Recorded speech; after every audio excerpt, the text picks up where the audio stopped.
Bro, listen. This time our MC has finished the game 19 times, and on the 20th play, he grinded for months on the beginner area before even starting the main quest line and maxed out the character to level 9,999. But the moment he clicked play, he actually got transported into the game. And unfortunately, not as the 9-9 character, but as the Demon King that is the enemy of the dude. Worst of all, not only did he lose his OP character from the get-go and got nerfed, but every single general demon of his faction wants to kill him because they know he got weak as hell. At least he has this 6-armed blonde T-Sunder to make him happy. But the question is, how can a nerfed Demon King survive an absurdly OP hero and the fury of all his subordinates? His answer? Farming. Now, I know that this solution sounds trash, but hear me out. He has played this Souls-like game 19 full times and knows every single detail there is to know. Also, the system gave the path. The happier your demon army becomes, the more you can use your Demon King power. In theory, it sounds like he's going to be a cool guy, but holy Jesus, this MC is the ultimate menace on Earth. What he does to this poor Azeroth dude is the most disrespectful thing I have ever witnessed in any manhwa. So without further ado, let's get it. My name is Jangchiel. What a cursed name. Just an ordinary student from Korea, or at least I used to be. Yesterday, I became the Demon King Kratos, the final boss of a game I was playing, right? Total cliche. The game's called Blood Paladin, and the goal is to awaken the hero who's asleep like a male version of Cinderella or something. But here's the problem. Right at that moment, a butler comes in and calls for Kratos. It's Zephyros, and he says the preparations for war are complete. Outside, there's a whole crowd of demons screaming. Azuret, the Blood Prince, level 5, 3, 4 is there too. Alongside him is Sergi, the Ice Monarch, and the Archduke of Shadows, Hartok, who's also the head butler. And of course, there's the classic musclehead Baal, level 539. Standing before all of them, Kratos calls out to everyone and tells the army to listen up. As the Lord of all demonkind, he has something important to say. This war they're fighting is going to be put on hold because they need to focus on harvesting crops and raising livestock. The crowd of demons looks around kind of confused, and then they start freaking out, saying this is ridiculous. But then man, the Demon King gives them a death glare. Everyone goes dead silent. Obviously, there's a reason he doesn't want to start this war. Right then, a notification pops up. Someone is starting a new playthrough of the game for the 20th time. A guy known as Age Kimchi, level 9,999. And Kratos knows he's going to die at this guy's hands. That's when he explains, I graduated from the farming course at Korea University and became a rich farmer. I was one of the best, seriously, one of the top. The kid was so good, even the professors asked him to help write their thesis. That bald professor asks for help with another project. And when he goes to the fields, of course, people ask him to work too. The truth is, all this talent just turned him into the #1 slave. What kind of cursed life was that? He had all this skill, but in the end, everyone else took credit for everything he did. He screams that he wants to kill all those bastards and his dopamine levels are rock bottom. That's when he decided he needed a little hype in his life, right? And what better than a good old video game? He wanted something that would let him feel that thrill of achieving something he actually wanted. That's how he became the first person to finish this game 19 times. He's all worn out now, but says it was totally worth it, and yeah, he's really strong. So now he decides to do the 20th playthrough on Hell difficulty. First, he had to level everything up. And after grinding, the character's already maxed out with some gear that, well, looks kind of odd. But from the looks of it, must be totally OP. He's standing there wondering how many years have passed. Dude really stayed focused. The game asks if he wants to start, and he's like, of course, and clicks it without hesitation. But this time, the monitor starts glowing, and it feels like something's pulling him in. All of a sudden, his soul leaves his body and gets sucked into the TV. Something lights up in the middle of the sky. He's flying over a forest, wondering, dude, what is this? Okay, I need to chill. First off, I know this is my soul, so I probably won't die even if I fall. Look over there in the corner. It's the Tower of Life. No way. I've actually entered the world of Paladin. That's when he spots the tomb and heads over all excited, because he knows that's where Age Kimchi is. But as soon as he comes face to face with the blonde guy holding a staff, he's like, why does the character look so awful? Suddenly, his soul takes a sharp turn, man, and goes flying somewhere else. He's screaming in despair, saying anything but this. And that's how he ends up inside Kratos' body. He goes, I can't believe I lost my chance to be Age Kimchi just because I thought the outfit looked stupid. Meanwhile, Zephyros overhears some demons saying there's no way Kratos is as strong as he used to be. The vampire-looking guy says they should team up, cut off his head, and take the throne. But Hartok asks,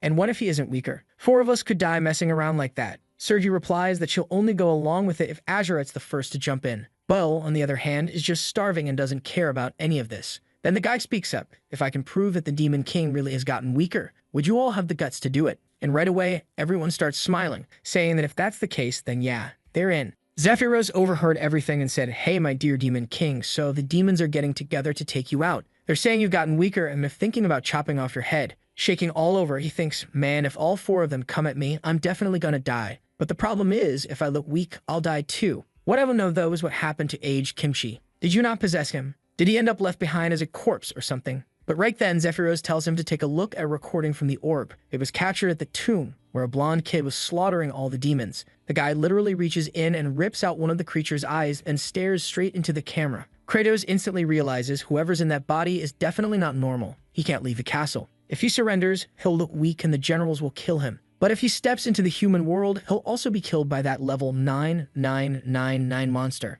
The poor guy starts crying, saying the whole reason he got into this game was to find a little happiness, not more problems. But then he stands up, determined, saying that first of all, he's going to take care of the food situation to calm everyone down. Zephyros asks where His Majesty is going, and he replies with an apology for not saying anything earlier. He's out looking for land to start a little farm. Zephyros gives him a weird look, and the Demon King's just as confused himself. Then Zephyros points out that he used to be arrogant and full of himself, so what's with the sudden apology? Kratos finds the whole thing strange. Zephyros was more like a background character in the story. He shows up once and gets killed by the hero. Still, for some reason, he was kind of popular. That's because when he died, he apologized to the Demon King for being weak. People thought it was amazing that someone could respect their lord that much. They kind of liked him for it. But now he's just being annoying, going on about how he's never seen a Demon King lose face this fast. Kratos tries to intimidate him, but Zephyros clearly doesn't care and tells him to just explain where this farmland is supposed to be. After all, if it's the land nearby, he should already know there's no way to grow anything there. Kratos responds, I know this place is called the Land of Death, but with my current abilities, I can bring it back to life. He kneels down, scrapes the dirt with his hand,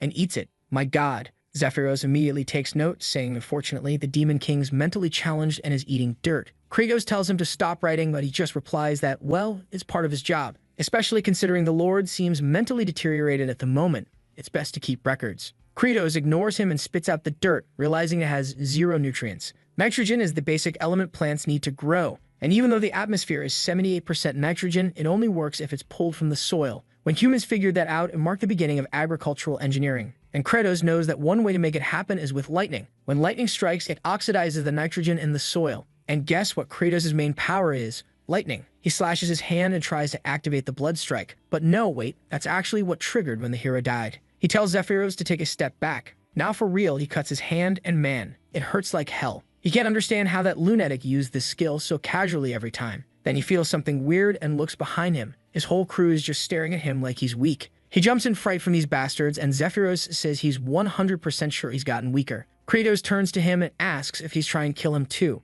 At that moment, he yells enough. The pain wasn't worse than dying. He activates the blood strike, but all that really happens is he stains the sun with his own blood, and it still hurts like hell. Then someone behind him calls out, Lord Kratos, sir, are you feeling a little off today by any chance? Right then, he realizes these bastards are going to kill him. Meanwhile, somewhere far off, aged Kimchi is out there. He has memories of his past lives and knows that more than 10 times he walked that same path. He used to carry something called the Summon of Duty, but now, whatever that was, it's vanished. And yet, he doesn't even know what he's supposed to live for anymore. He just stands there, lost in thought, while back with Kratos, the whole group is staring him down. Azuret steps forward and asks if he's the great Demon King, the strongest of all demon lords. Kratos is freaking out. He knows this guy's insanely powerful, and right now he can't even manage to use a single skill. Azuret, still staring, says, this pressure, it's unreal. The fight hasn't even started yet, and the guy's already built up so much energy, his whole body's trembling. Still, he keeps going. So do you think you can take on all 4 of us? 3 of them have already taken cover behind a tree. Kratos turns around and realizes he's completely alone in this.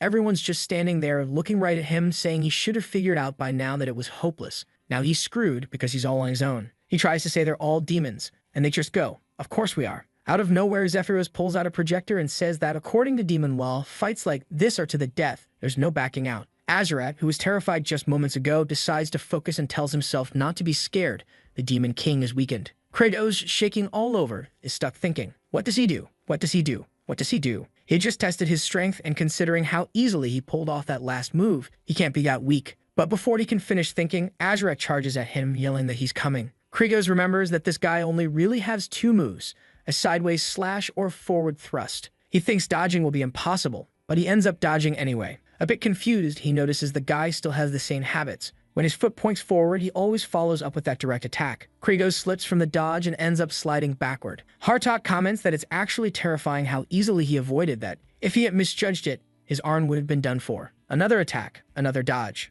Kratos starts to notice all the moves are just like in the game. The first time he ever faced this guy, he thought it was hopeless. He was fast, full of feints, always throwing in misdirection, and had a ton of attack variations. But after dying once, twice, 3 times, then 10, then 128 times, he started to get the hang of it. On his 19th full playthrough of the game, he even tried beating him without taking a single hit. And now in this real battle, yeah, he's already figured it out. There's no way this guy can land a single blow on him. The demons hiding nearby are all watching nervously as he rolls from side to side, grinning. They can see now that the Demon King hasn't lost his power. He's just toying with poor Azuret without even striking back. Azuret is fuming with rage, while Kratos realizes, I might not be able to beat this guy, but I'm not gonna die either. And the moment he understood that the rules of the game applied here, the system notified him that he had begun to grasp how everything worked in this world. Kratos instantly recognized it. It looked just like the pop-up window from the Webtoon system. It congratulated him for dodging attacks purely through focus. As a reward, he gets something only playable characters could have. He unlocked the ability to select a target.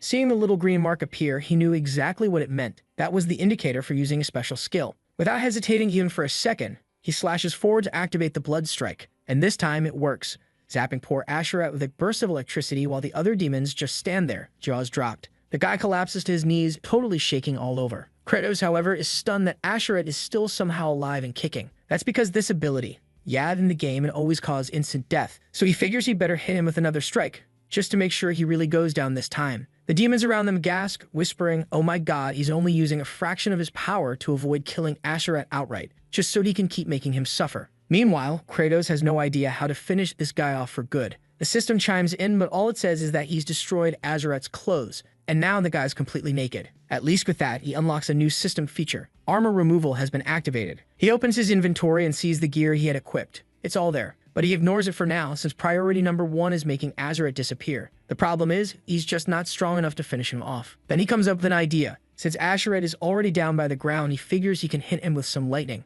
The impact would send a shock straight through and create the nitrogen he needs in the soil. Honestly, the guy's kind of a genius. But the other demons, they're all hiding behind trees, shaking in fear. Kratos calls out to Sergei and tells her to tie Azuret up. Poor girl just wants to know why he's going this far to humiliate the guy. He's already been defeated. But no, Kratos straight up crucifies the kid and props him back up. With that, the perfect lightning rod is in place. Suddenly, Azuret opens his eyes and declares that the immortal has recovered. Now he's convinced the Demon King has gotten weaker, because he's still alive. But he doesn't get to talk much longer because another bolt of lightning shuts him up fast, while nitrogen starts working its way into the atmosphere. Kratos then orders Hartok to cover the entire area in a fog so thick that water will start to fall from the air. Hartok is surprised and thinks, wait, is he trying to soak the area so the lightning hurts even more? Honestly, that's a creative way to torture someone. I've learned something new today. The fog rolls in and tiny droplets begin falling on Azuret's body, just in time for another bloody lightning strike to hit. Kratos winces. The ability hurts like hell every time he has to scratch himself to activate it. Meanwhile, Zephyros is just watching everything along with the others, and they're all starting to get a little freaked out. But the protagonist, he's celebrating. The ground's going to be rich in nitrogen, and before long, the harvest will be bountiful. More lightning crashes, and you can see the bolts stretching out into the horizon. Later, he digs up some of the soil and sees that things are starting to improve. The only issue now is that the grains are too fine. They won't penetrate the soil. He needs to create space and add the perfect material. Obviously, manure. So right away, he orders everyone to bring in a big load of crap. The guys, already drenched in blood, are standing there wondering if he's really planning to dump poop on poor Azuret. Meanwhile, deep in the forest, aged Kimchi is walking along when he hears someone crying for help. He looks to the side, and ma'am, he's just found a Javier and a Lloyd. Walmart versions. That poor knockoff Lloyd says they were attacked by goblins and need help, but Kimchi just gives him a look that makes them both start shaking. The guy pleads with him to calm down, saying he's not suspicious at all. But that outfit? Yeah, super sketchy. When he notices that Temu Javier has a hurt leg, he throws him over his shoulder and tells Shopi Lloyd to lead the way. They literally introduce themselves as Riva,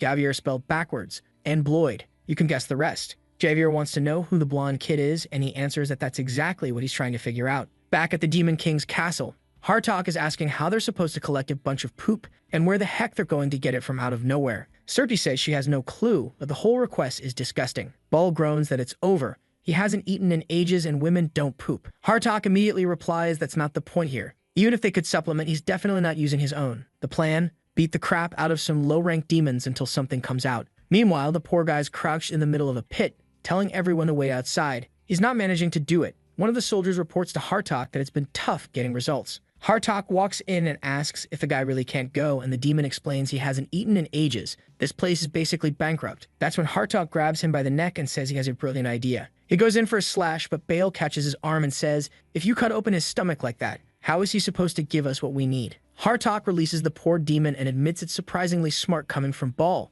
So how about this? He feeds the guy his own flesh, and then they start producing what's needed? Bale just stares at him, aura fully activated, while the little demon curls up in the corner, trembling. The two are about to go at it when Kratos suddenly shows up and hits both of them with a bolt of lightning, warning them that humans and demons aren't the only creatures that defecate. Seated on the throne, he explains that there's no feces in this world that lacks nutritional value. They're going to make fertilizer. Zephyros asks what that even is. Kratos simply says it's something essential for improving the soil. Normally, it's made from wood scraps, plants, eggshells, chicken droppings, and all kinds of old junk. The problem is, they don't have much of anything right now. He asks for a map, and in seconds, it appears in his hands. Just like he expected, it's the exact same map from the game. He knows of a certain region teeming with a type of bird, though clearly these ones are pretty demonic. But the sheer number of them proves they can absorb a wide variety of nutrients from this land. Even better, since they live on peaks rising from the middle of the sea, it's the perfect place to find exactly what he needs. Zephyros instantly gets it and asks if he's planning to collect droppings from those demonic seagulls. He should know that place is called the Peak of No Return. There's nothing to hold on to, and if you fall, you're either crushed to death or dragged away by the waves. Kratos replies that he's already well aware. That area wasn't even meant to be accessible by players, but he managed it. And now here they are standing right in front of it. Everyone's wondering what the hell he's thinking this time. Countless people have tried to scale those cliffs, and obviously every one of them got swallowed up by the ocean. Kratos turns to them and says he's going to climb all the way up and throw down bags full of stuff, so they better be ready to catch. If this plan works, everyone's going to eat well. Baal looks around and remembers how thin everyone's gotten. Man, they're in bad shape. Thank the heavens the farmer Demon King finally showed up. Kratos recalls it was on his 30th playthrough that he finally decided to attempt climbing this place. After hundreds and hundreds of tries, he figured out the secret. He jumps as everyone watches and grabs onto the cliff. He knows he can pull it off because he knows how to exploit a certain glitch. His hand starts sinking into the stone and everyone's watching closely. Right then, Kratos opens his inventory and unequips everything. Suddenly, the whole crowd gets a full view of his bare butt. People start trembling in shock. He twists sideways and Serdi immediately turns away. He re-equips everything and clings to the wall like a lunatic. She peeks back with a crooked look. He unequips again, butt out. Then back to normal. Then butt. Then full body. Then butt again. He keeps switching body, butt, and suddenly, he's at the top like a total badass. A long time ago, he figured out this bug. If you unequip and re-equip gear mid-climb, you can slip through walls just a little. Right then, Bel says that if His Majesty promised to feed everyone, then he's got to do his part too. Zephyros tells him to wait, but the lunatic takes off running and throws himself at the wall to try and grab on. Kratos yells, asking what the hell he's doing. And of course, the guy slams right into the rock like an idiot and doesn't catch anything. Now it's the main character who has to grab Bel's hand. Again, while bugging through the wall, still naked. The problem is, Baal is the heaviest of them all. That makes Kratos stop and wonder, why is he even trying to save this guy? Baal is one of the 4 demons who literally want him dead. Even Baal himself looks confused, not understanding why he's being rescued. Then the protagonist remembers a friend who once said, "Bro, the professor's not gonna let me turn in my test. If I fail this, I'm done for. I'll become a slave, man. Please, can't you help me out? Just ask him to take a look at my grades. I'm sure if it's you, he'll listen. Every professor loves you." That guy was just a junior who followed him around all the time. And since the protagonist was the professor's #1 errand boy, maybe he really would have listened. But back then, he told the guy to handle it himself, because it wasn't his problem. He was worried that getting involved would mess with his standing with the professors, so he backed off. But now looking back, he realizes maybe he could help that guy. Just like right now, maybe he can help Baal if he pushes himself just a bit further. He tells himself he has to give it everything and go beyond his limits. Maybe then, the memory of that guy will at least end with a smile. He starts focusing all the strength in his body, and even though his arm gives out from the strain, he still manages to toss Baal upward. Of course, our boy gets hurt doing it, and the demon asks why he would go that far. He didn't have to. Kratos gets up and says, "Because this hurts less than abandoning a follower, and I'm not going to regret this." Out of nowhere, Baal starts crying, and Kratos thinks maybe that's how that student would have reacted too if he had helped him back then. All he can do now is say he's sorry. That's when the system appears and congratulates him for drawing out so much power from the Demon King's body without any help. As a result, he's earned the genuine admiration of one of the 4 great demons. From now on, every action he takes that makes demons happy will earn him points called HP or Happy Points. The Happy Points system has been unlocked. Kratos is completely thrown off by the idea of collecting Happy Points. What's he even supposed to do with that? Get a lollipop or something? But the system immediately responds, saying there's no way a game like this would hand out lollipops. Basically, every time one of his soldiers is happy and has a full belly, he earns a point. Those points can then be spent on attributes like stamina, defense, mental strength, and magic power. He needs to raise all of them to 100%. Then and only then will he have the full power that the real Kratos possesses. So he tries to buy 10% stamina, but it costs 50 happy points. On top of that, he can also use the points to upgrade his skills, but just improving one of them costs 250. Kratos thinks, this looks tough, but if I can get the farm going, maybe I'll be able to earn a lot. And besides, if I become stronger, my chances of survival will go up too. Plus, seeing people happy and full, yeah, that would feel amazing. His ego would be fed like crazy. Baal's standing there, watching him, thinking that this guy has the look of someone who's about to get killed. He shouldn't have been saved. And then suddenly, Kratos stretches out like one of those egg-laying birds and says, tell me he's about to dump it all down.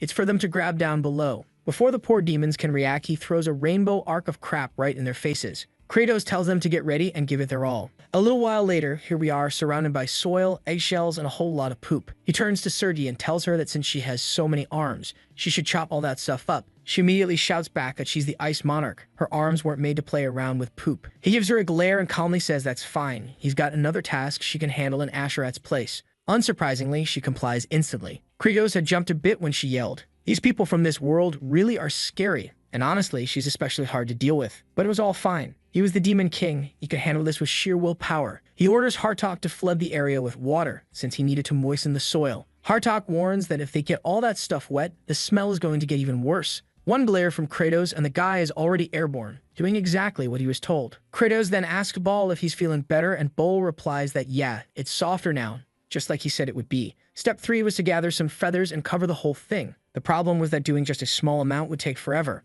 To cover the entire area, there was no choice but to use all the demons. Something was bothering him, but he knew it had to be dealt with now. He would press forward using the authority granted to him as the ruler of this realm. Meanwhile, in the Demon King's city, a man is sitting in his home with his little daughter lying in bed. She calls out to him, asking if he could please feed off her. Whoa, what? That hit hard. The father begs her not to say something like that, but she just says she misses her mom. Apparently, another gluttonous demon had come along and was going to devour her, but the mother jumped in the way. She gave her daughter one last look and went straight into the demon's belly. The father simply responds that if his daughter is not here, what reason does he have to keep living? Just then, the Demon King shows up. The man jumps back in shock, yelling, asking what the hell he's doing there. Kratos replies that if he's got the energy to shout, then he's got energy to work, and orders the soldiers to take him. The man cries out for his daughter, saying he needs to take care of her, but it's too late. The Demon King just keeps walking, asking how many they've gathered so far. They've got 20. They need over 30. Looking back, the crying child, he remembers that she appeared in the game too, and just like always, he used to strike her down without hesitation. That memory makes him issue a new decree. From now on, demons are forbidden from eating other demons.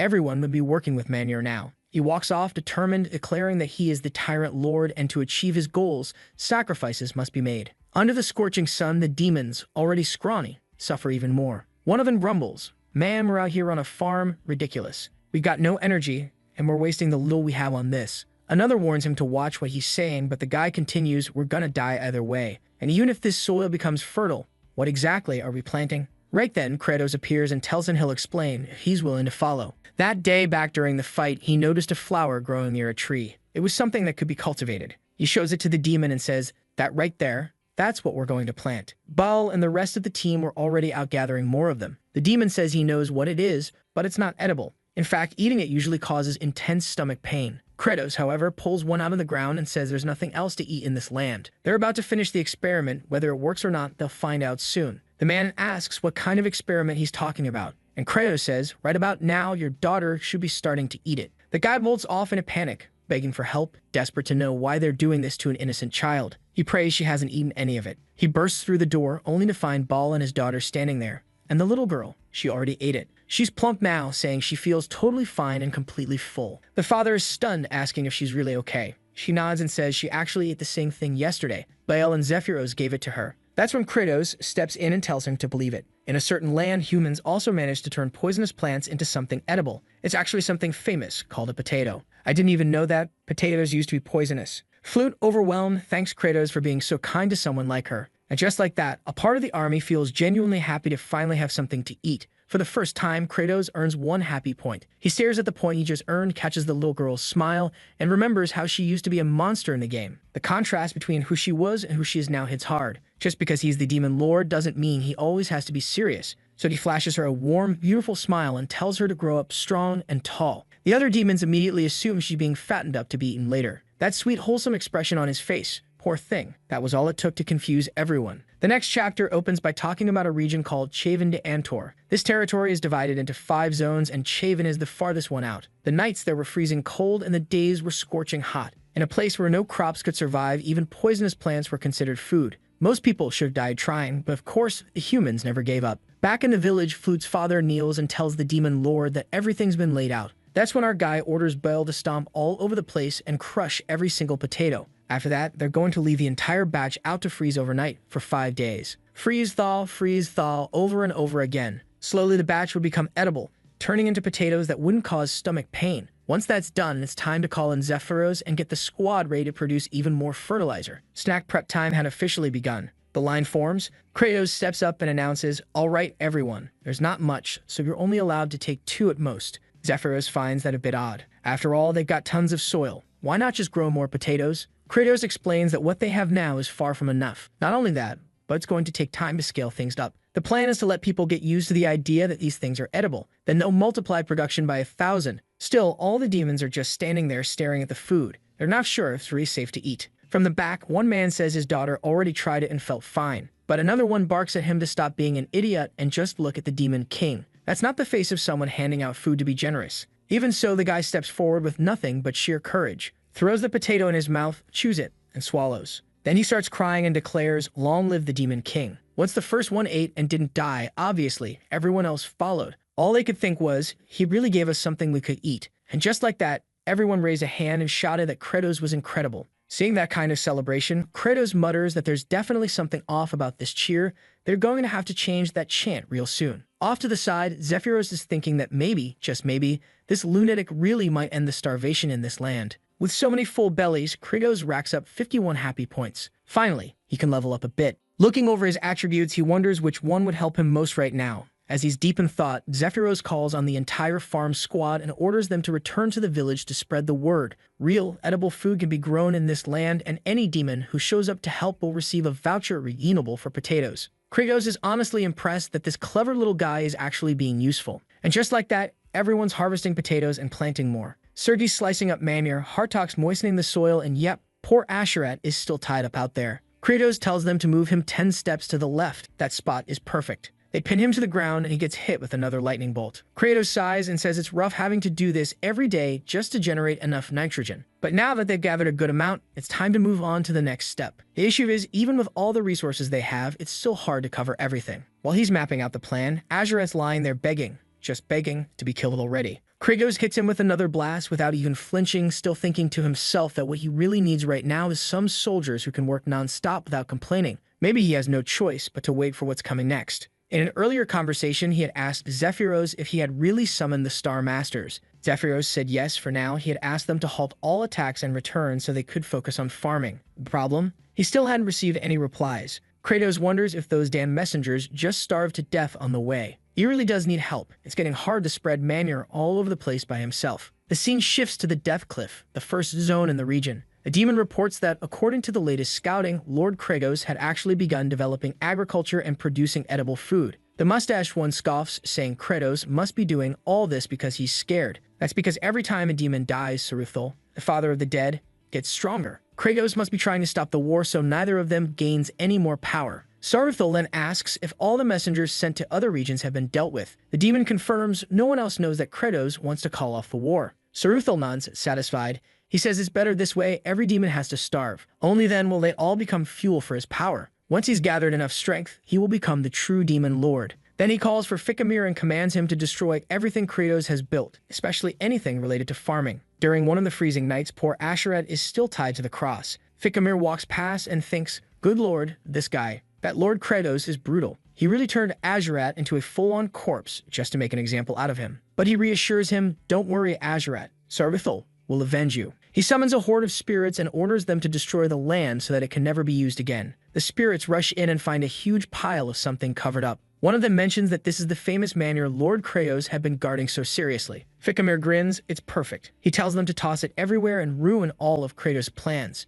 Azurette watches from the corner of his eye and remembers a conversation where Kratos had said that the manure had to be mixed into the soil and completely broken down. The problem was, they didn't have enough demons, everyone was too scrawny, so it was way too much work. And now here's Fikimir, celebrating and declaring that this is the end of Kratos. Meanwhile, Azurette thinks, wait a second, what kind of unpaid labor is this? A while later, one of the ghostly workers mutters, man, this land just never ends. It's way too wide. The others shout at him to stop slacking and keep hiding the manure. They need to bury it, spread it around, and make sure Kratos can't turn this into a farm. Another spirit sitting off to the side comments, Spirit hashtag 2718's working extra hard today. The spirit replies, I don't even know why, but I feel great right now. It's like that feeling of having done something productive. The one beside him just says, you really are an idiot, but then adds, whatever, today I want to be an idiot too. Let's destroy this entire place. While they're celebrating how effective they've been, the sun begins to rise and starts evaporating every last one of them. See, they're weak to sunlight, but honestly, dying after doing something productive didn't feel that bad to them. As their little souls drift upward, Fikimir is left behind crying, saying his children really did it.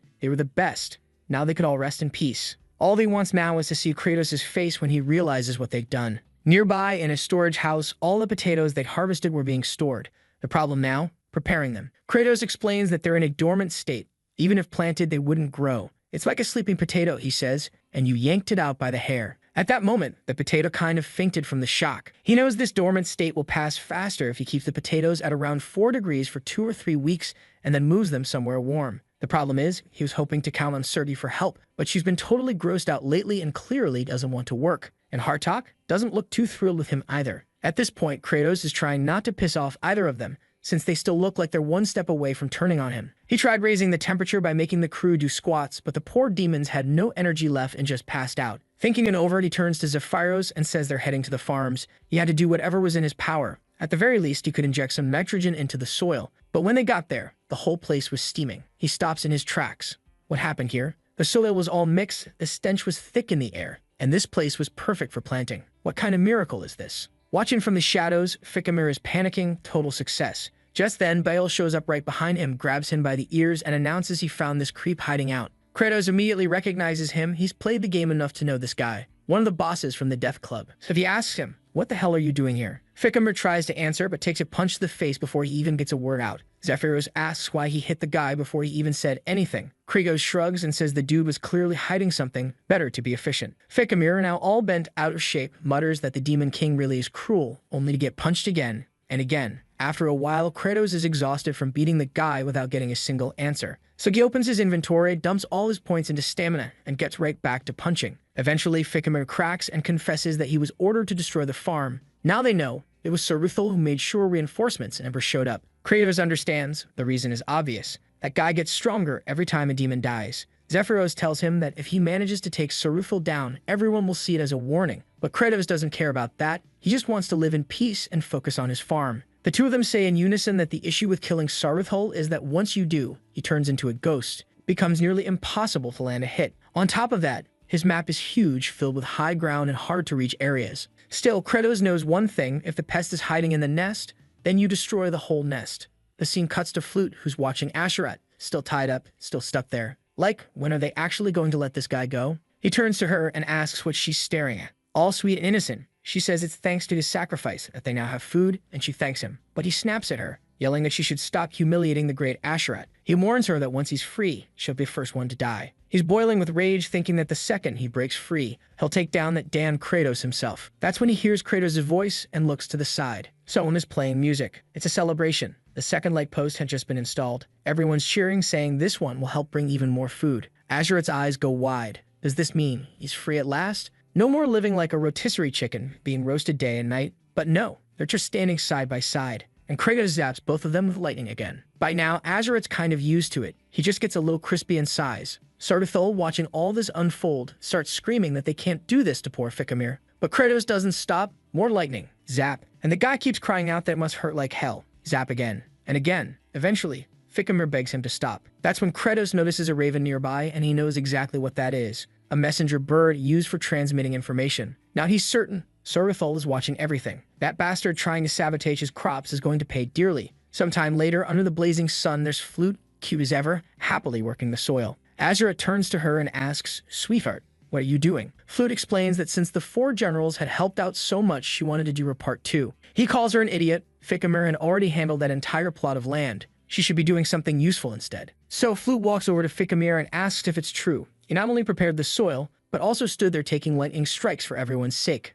That was really kind. Fikimir, looking all bashful, says she's the kind one, and that she made it all worth it. But Azurette warns her again that she's not helping by hanging around here. All he knows is that when potatoes are heated, they seem to improve somehow. Hearing that, Flute immediately runs off, thanking him and saying she'll try to help with that. As she disappears, Azurette just mutters, "What's a low-ranked demon like her even going to accomplish?" Back at the castle, Zephyros says, "My lord, I don't know if this plan of yours is going to work. Saruthel already knows it's a trap. Why would he come here?" Kratos explains that the idiot won't come himself. First, he'll send his subordinates, and every last one of them will be wiped out. He already gave Bale the order. No one gets out alive. Meanwhile, Saruthel, of course, is watching everything unfold. He sneers that Kratos is a fool. Did you really think he'd sacrifice his own soldiers so carelessly? As much as it hurts losing Fikimir, he only has one goal: wipe out the farm. So he commands his specters to destroy the crops. Every potato needs to be ruined. Nothing must be left standing. The ghosts go wild, storming into the warehouse, but Kratos is already there, waiting. "Just like I thought," he says. "Knew you bastards would show up. Welcome to the cemetery." He remembers the first time he ran into this guy in the game. He panicked. Saruthel's second elite squad was a nightmare. Their biggest problem? They always moved in large groups. The worst part, if you touch them physically, they latch onto you and drain your age, along with any currently equipped abilities. But he knew the trick to beating them. He asks, "All right, who wants to get deep-fried first?" The secret was simple. Use magic, especially lightning. The specters panic, realizing it's a trap. But Kratos smirks. Too late. This is the real trap. The doors slam shut. Strange blood seals them. And that blood, it's his. Kratos unleashes a massive area attack, lighting everything up. He yells for the guards to rush in and strike now. Demons pour in from all sides. With their ghostly forms gone, the specters are easily overwhelmed and tortured. Kratos watches it all and thinks, man, this plan was so Demon King alpha-level genius. He even says it out loud. Maybe I really do belong in this world. The only downside? A few of the little spirits hadn't been burned and were zipping around, throwing lightning bolts like nothing. But suddenly, right from the potato pile, Flute pops out.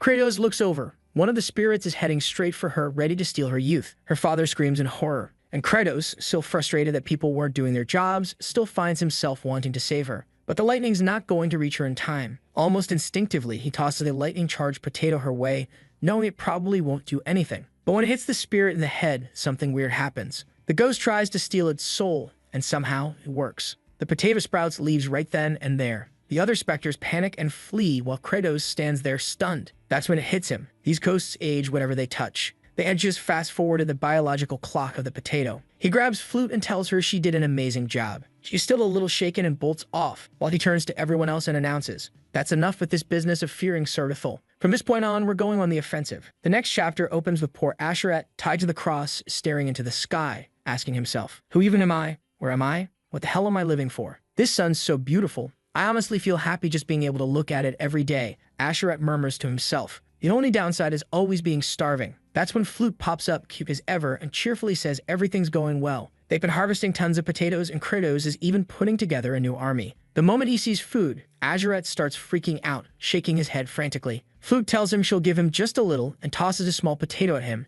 It hits him square in the eye. He yells that he's going to kill her, but she throws 3 more. 2 hit him right in the eye, and 1 in the mouth. As much as it hurt, it was delicious. That bite alone made him feel so good that Kratos even earned another happy point. After everything he'd done, he was up to 302. He didn't even know who the last one came from, but it didn't matter. The more, the better. He needed every bit of it to prepare for the assault on Saruthel. He calls for the army and tells them to get ready. They're almost there when a few ghosts shout, "They're gonna cut the bridge." And sure enough, they cut it without hesitation. But hold on, Kratos just jumps. They yell that he's a moron, but of course he's about to use the butt glitch again. The spirits are confused. He turns his back, glances once, twice, and boom, he's already on top. The 2 ghosts flee, muttering how terrifying that demon is. Kratos turns and thinks it all went just as planned. He points to Zephyros and bolts ahead. Saruthel points from a distance, telling the ghosts to kill him now that he's alone. Kratos charges forward, but of course uses the glitch again. The guy only has one real move. The spirits try to grab him, but just as they're about to, he sinks into the ground.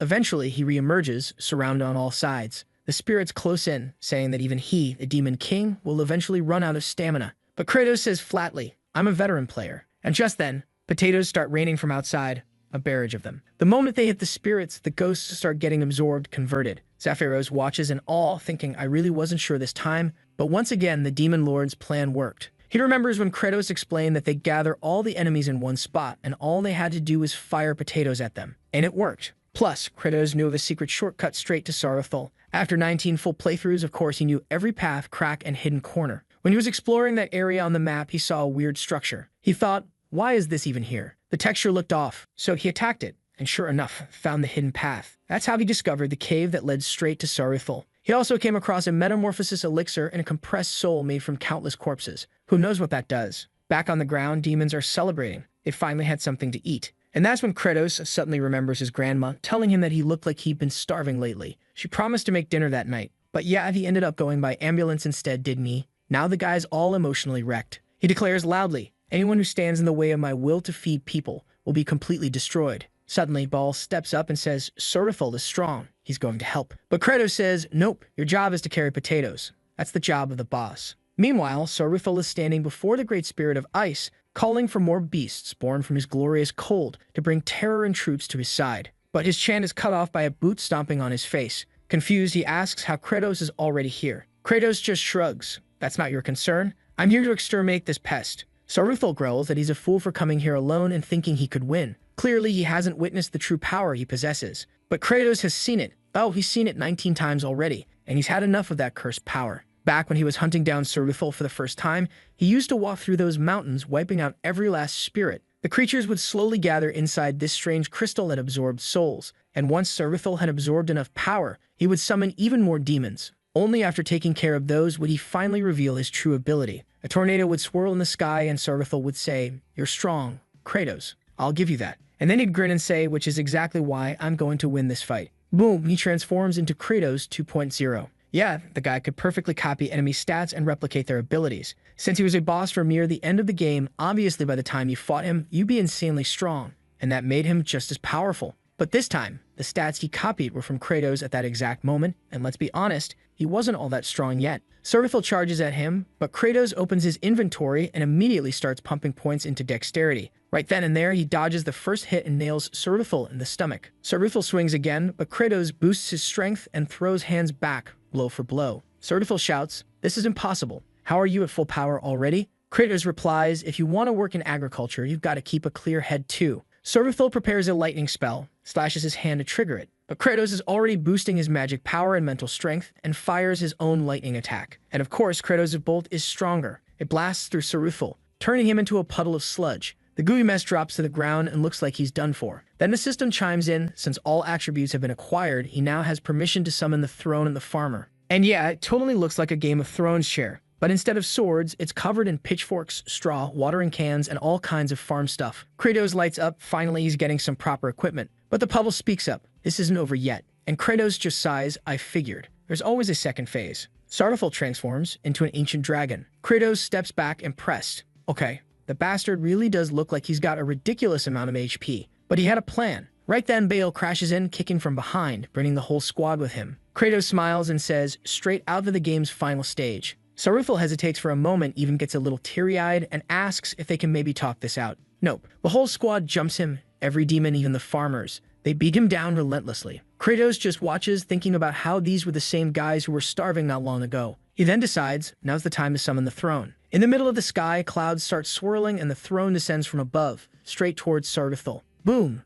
Obliterated. Kratos just stands there, stunned. The demons look at the crater, realizing Saruthal got completely flattened. They start cheering, saying they never imagined the demon king could be so savage. Finishing off the enemy by dropping a throne on his head, that was a first. Kratos has no idea what to say. That definitely wasn't the plan, but still he joins in the celebration. Now that was the perfect ending. Not far from Azerat, Fikamur starts glowing softly, his form lighting up all cute. The entire field had been turned into fertile land. The potatoes were ready. The greatest threat was gone. It was time to begin the planting season. But just as they're wrapping up, Saruthal's crystal starts shaking. The system notifies Kratos. This was his 20th time defeating that boss. Kratos realizes, yep, the game remembers. And as a hidden reward, a secret event gets triggered. A spirit trapped inside that crystal was about to awaken, depending on how it had been treated. The crystal begins to let out a thick mist. Kratos steps closer, trying to understand what's going on. And of course, because this is his world, there had to be something kinda cute coming out of it. Well, maybe not super cute. It's a dragon. But still, it flashes him a little smile,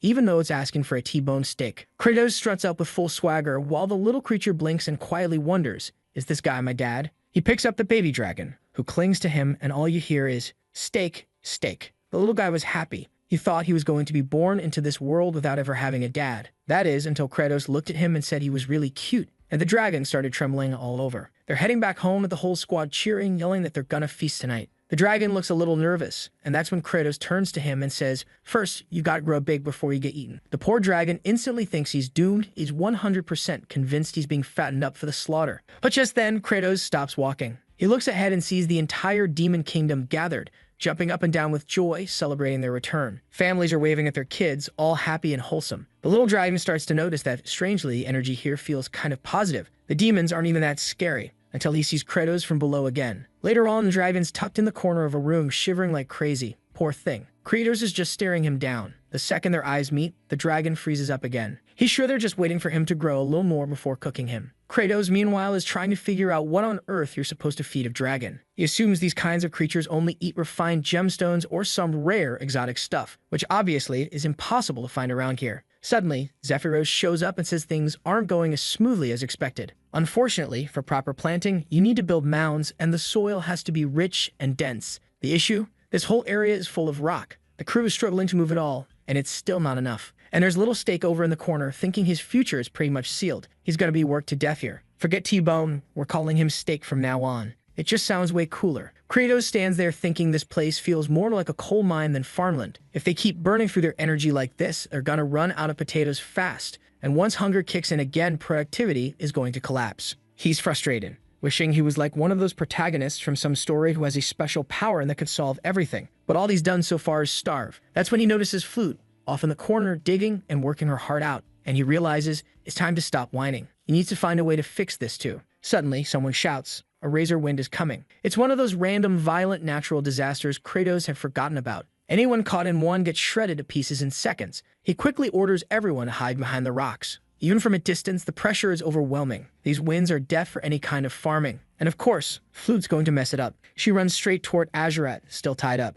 Kratos and her father shout after her, but she's already bolting. That's when our guy tosses Steak into her father's arms and takes off, yelling, "Anyone who follows me dies." Bale's screaming that it's too dangerous, that he needs to come back and give it up. Of course, Kratos knows that, but he can't afford to lose their lightning rod and a rookie worker on day one. Flute's desperately trying to free Azuret, who's yelling her to leave, telling her to get out of there before she dies. Kratos charges in, thinking to himself that life on this farm really does feel like going to war. He tells the kid to move and comes in full speed with a flying kick, breaking the lightning rod. It crashes into the ground. Everyone's skin is already getting nicked by the wind. It's that vicious. Flute's trying to pull Azuret out, but he tells her to give up. Not even the 4 heavenly kings could rip that thing out. Then she's yanked back. Kratos grabs her, throws the lightning rod over his shoulder too. Steak, watching from a distance, can feel the resistance in the air, and he knows his dad's not that strong. But still he's running full force, risking everything to help others. Kratos stumbles. The slicing winds are too intense. He drops the lightning rod and hits the ground hard. And that's when little Steak decides to step in. He takes flight, flapping up into the storm, plants himself right in front of the tornado,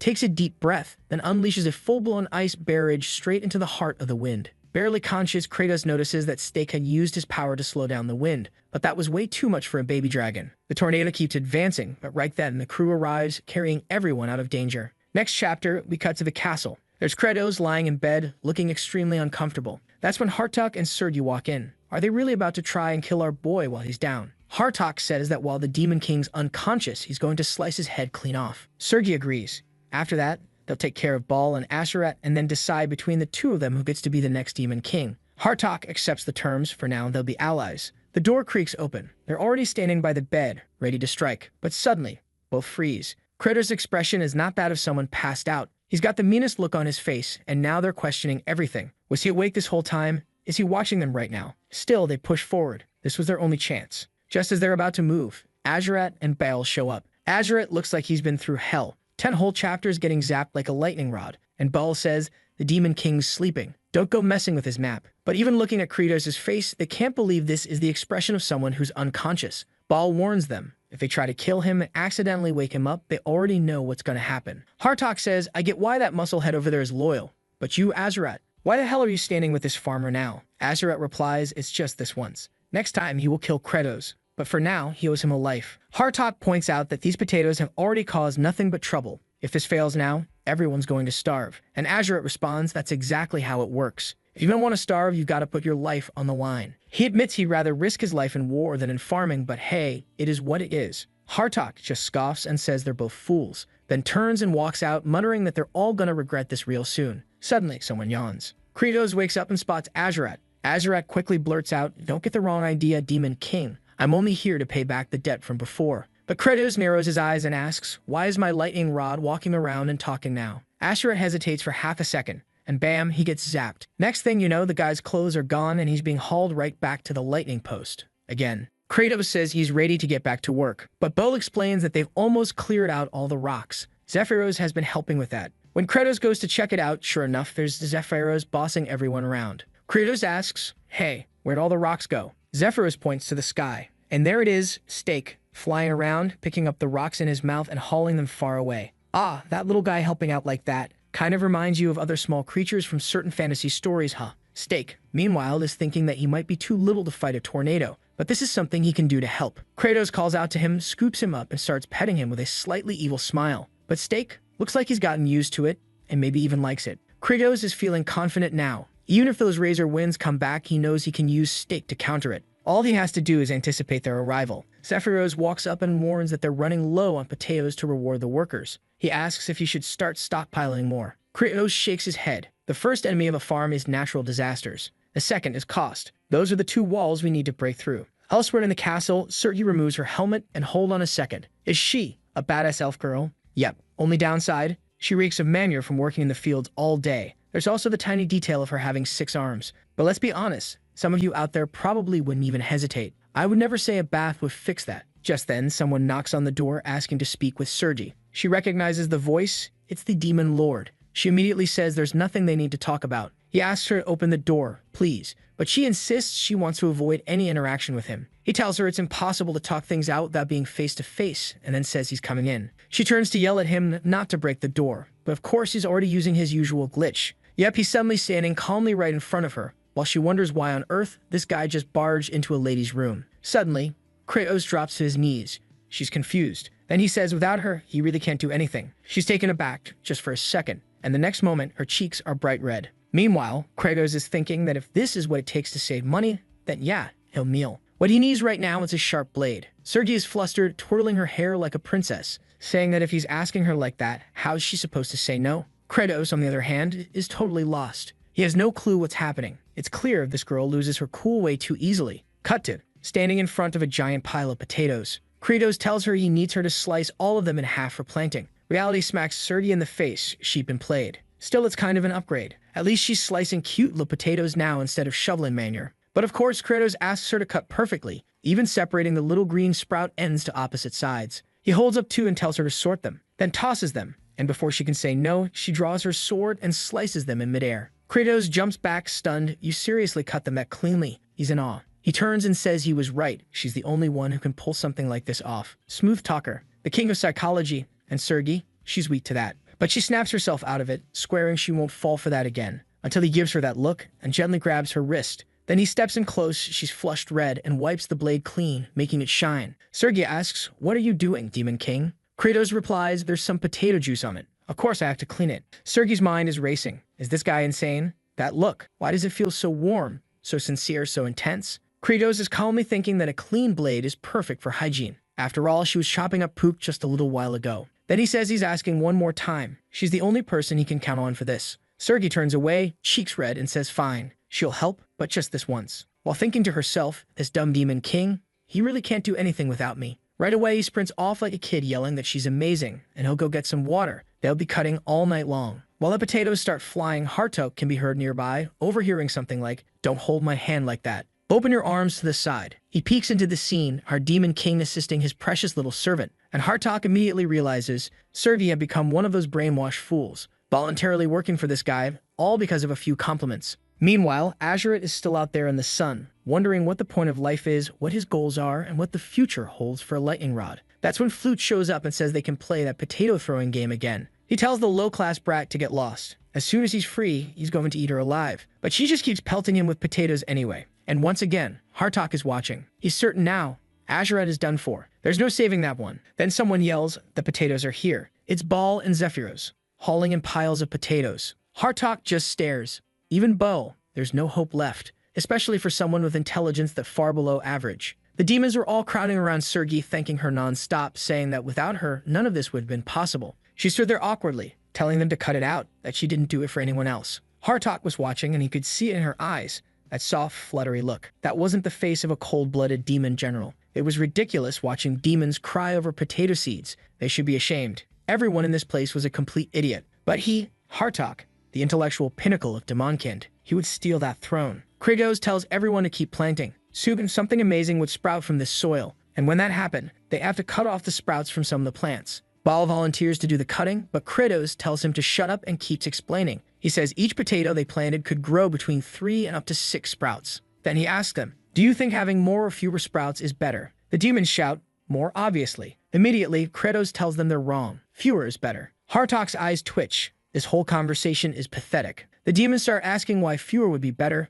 It makes no sense. Shouldn't more sprouts mean more food? Hartok can't take it anymore. You really are brainless. If a bunch of sprouts show up, they'll compete for nutrients. And that means the potatoes you eat will have fewer nutrients. Kratos turns to him. "Wait, how do you know that?" Hartok replies, "It's extremely basic. If the sprouts are all feeding from the same potato, obviously the result is weaker in the end." Kratos nods and asks, "So how many sprouts would be ideal?" Hartok rolls his eyes. 2, obviously. Why are you even asking? 1 would be ideal in a perfect scenario, but with 2, you at least have backup if one fails. Kratos tells him to keep going. Then what? Hartok grumbles that it's all so obvious. Now that the soil is super healthy, other plants might try to leech off its nutrients. That's why they need to ensure everything goes to the potatoes. In short, they have to pull out anything that's not a potato. Anyone with half a brain could have figured that out in a minute. Kratos claps and tells everyone to applaud, because clearly they got a genius among them. Everyone starts cheering, "Genius, genius, genius." Hartok's losing it. His mother always called him an idiot, and now tears, he's crying, even he doesn't understand why. Kratos smiles and calls his name. Finally, I found someone wise and brilliant among Demonkind. From this day forward, Hartok would be the head of the farmers division. Hartok thinks it's absurd. His intelligence was built for thievery and murder. But Kratos turns around and tells everyone to show proper respect to the elite of their race. Everyone starts chanting, "Elite, elite, elite." Hartok wants to kill every last one of them. But instead, he steps forward and says they'd better listen carefully to what he's about to say. In the background, Kratos watches. He knows it worked. The demons cheer. He just won another psychological battle. He saw through Baal's neglected heart and managed to turn him into a loyal subordinate. He gave Azerat a friend, someone who once swore he'd never have one, and even toned down his violent nature. He softened Sergei, a girl who'd never been loved before, and he gave Hartok the validation he'd always wanted, to simply be seen. These demons, all of them had fragile hearts. Because of that, Kratos earned 200 happy points plus a new ability, Blood Eye. Kratos tilts his head. That one, he doesn't remember ever unlocking it before. It lets him see the future of anything he looks at, though for now, only up to 6 hours ahead. And not just for living beings, he could see the future of objects too. That's when it hits him. The psycho just realized he can finally predict the weather. Next chapter starts somewhere between the Lost Lands, Demon Territory, and Human Domain. That place is known as the Village of the Exiled. And guess who's there? Lloyd with Javier's hair, and Javier with Lloyd's hair. Dear God, Javier looks weird, and he thanks Lloyd for taking such good care of him. Lloyd, looking even more busted than usual, says he's going to work hard, make a ton of money, and boss everyone around. At least that part hasn't changed. Out of nowhere, Javier turns to old Kimchi and asks if he plans on going back to the Demon Kingdom with them. The blonde pauses and says he's not sure. Like you mentioned before, he doesn't really know who he is, and he doesn't remember any of the humans around here either. On top of that, the first people he met didn't seem all that interested in being friends. So where would someone like him even be accepted? The Walmart do glance at him for a second and suggest, maybe start by changing those clothes. They all start heading off, and even though he wraps himself up, he's still got that same outfit underneath. Kimchi keeps thinking he really wants to tear this thing off, but for some strange reason, the clothes won't come off. It's like they're fused to his skin, literally part of him. Before leaving, Javier tells one of the guys that he's going to ask the king to look into this village. Living in exile here is awful. Watching all that, Kimchi can't help but notice. That boy is genuinely noble. Even out here, this close to demon territory, he's risking himself for others. And not only that, he doesn't seem arrogant. He's decent. It makes him wonder what kind of person he used to be. Based on his memories, he seems like the type who went around killing everything. And now, he has no idea what someone like him is supposed to do besides kill. Back in demon territory, everyone's gathered around. The first sprout has appeared. They're all shouting that the first little sprout has finally broken through. All the demons come rushing to see, totally amazed. Even Flute runs over to tell Azerat, who just snaps, "If you show up here one more time, I will eat you." Kratos arrives right then and says it's time to move on to the next phase. He turns to the genius of Demonkin with the unmatched brain and tells him to explain the process. Immediately, Hartok, shining with confidence, begins explaining that they now need to build up a mound of soil around the potato plant to protect it from sunlight. If potatoes are exposed to direct sunlight, they lose their flavor, or worse, become toxic. Kratos praises him, telling everyone there's truly no one as brilliant as this guy. Even little Steak is clapping along happily. Then Kratos glances upward and says it's time to check the weather for today. He'd spent 200 happy points to upgrade that ability. The only problem? To activate it, he has to stare at the sky non-stop for 200 seconds. And that hurts. The demons start whispering, saying the demon lord is tearing up, clearly emotional from seeing the first sprout. Time passes and the system pings, congratulating him and confirming today's forecast, sunny and dry. They'd better go water the field. Great news for Steak, who gets to take the day off. Right then, Zephyros appears, saying he's got urgent news. A subordinate from the 2nd Division commander has arrived. Back at the castle, someone introduces himself as Loplo, one of the people from the 2nd region. Apparently, the moment they received word of the ceasefire, the 3rd Division launched a surprise attack. They're saying the Demon Lord's gotten weak, and now anyone can steal the throne. Zephyros explains that if the 3rd Division defeats the 2nd, they'll most likely join forces, and that would not be easy to stop. Kratos knows they'll have to head out and deal with it. The problem is, he can't abandon the farm either. And to make things worse, the area under attack is known as the Swamp of Decay, a place ridiculously far and annoyingly massive. Sadly, the abandoned well he usually used for teleportation in the game isn't working anymore. So now he's stuck with the question, how the hell is he supposed to balance war and agriculture? As he's deep in thought, Steak licks his face until Kratos finally comes to a conclusion. The boss doesn't need to leave the castle. Sergei, who now walks around permanently blushing 24/7, insists she's not fighting for him, okay? Meanwhile, Ball swears he'll follow any order, no matter what it is. Kratos decides that these blockhead demons are actually the best ones to send into battle. After all, they're completely useless when it comes to farming. Pretty bold of him to say that, considering he relies on Sergei for literally everything. He explains something about a shortcut. Since they're stepping outside the boss area, if they return to the previous base, there's some sort of auto-teleport mechanic. He's not entirely sure how it works, but somehow they'll arrive quickly. And with that, he orders them to move out. At the swamp, there's a wooden-looking demon kneeling down and asking how the hell Rustler could betray the Demon King like that. That demon is none other than Planus, the master of the 2nd region. Someone walks up and calmly says that this isn't a rebellion. It's all just a big misunderstanding. All he wants is to keep the war going, because if they stop now, the demon race will go extinct. Peace would ruin them. Planus argues that everyone's putting their faith in Kratos, that he'll make agriculture viable, and that they won't need to fight humans anymore just to survive. But Rustler fires back. That's not the problem. The real issue is that fighting with honor is what defines the pride of the demon race. Right as he raises his massive hammer to strike, bam! Something hits his weapon and sends it flying. He turns around, and there they are, Sergei and Ball, just arriving. Sergei steps forward and says, "You're right. We are a race that fights. We love walking around, slaughtering everything in our path. But when did we become like this? And why are we forced to live this way?" Cut to Flute bursting through the door, yelling to her dad, "Come see the fields." Sergei continues, saying maybe it's finally time to understand something important. Saving lives instead of taking them could give them a much greater sense of pride. Back at the farm, the fields have bloomed like crazy. Everyone is in awe, even Azurat, our poor lightning rod of a demon, has tears welling up in his eyes. Those two smart alecks that always act like twins are watching closely. And our demon? He stands silently, seeing everyone celebrating, and for once,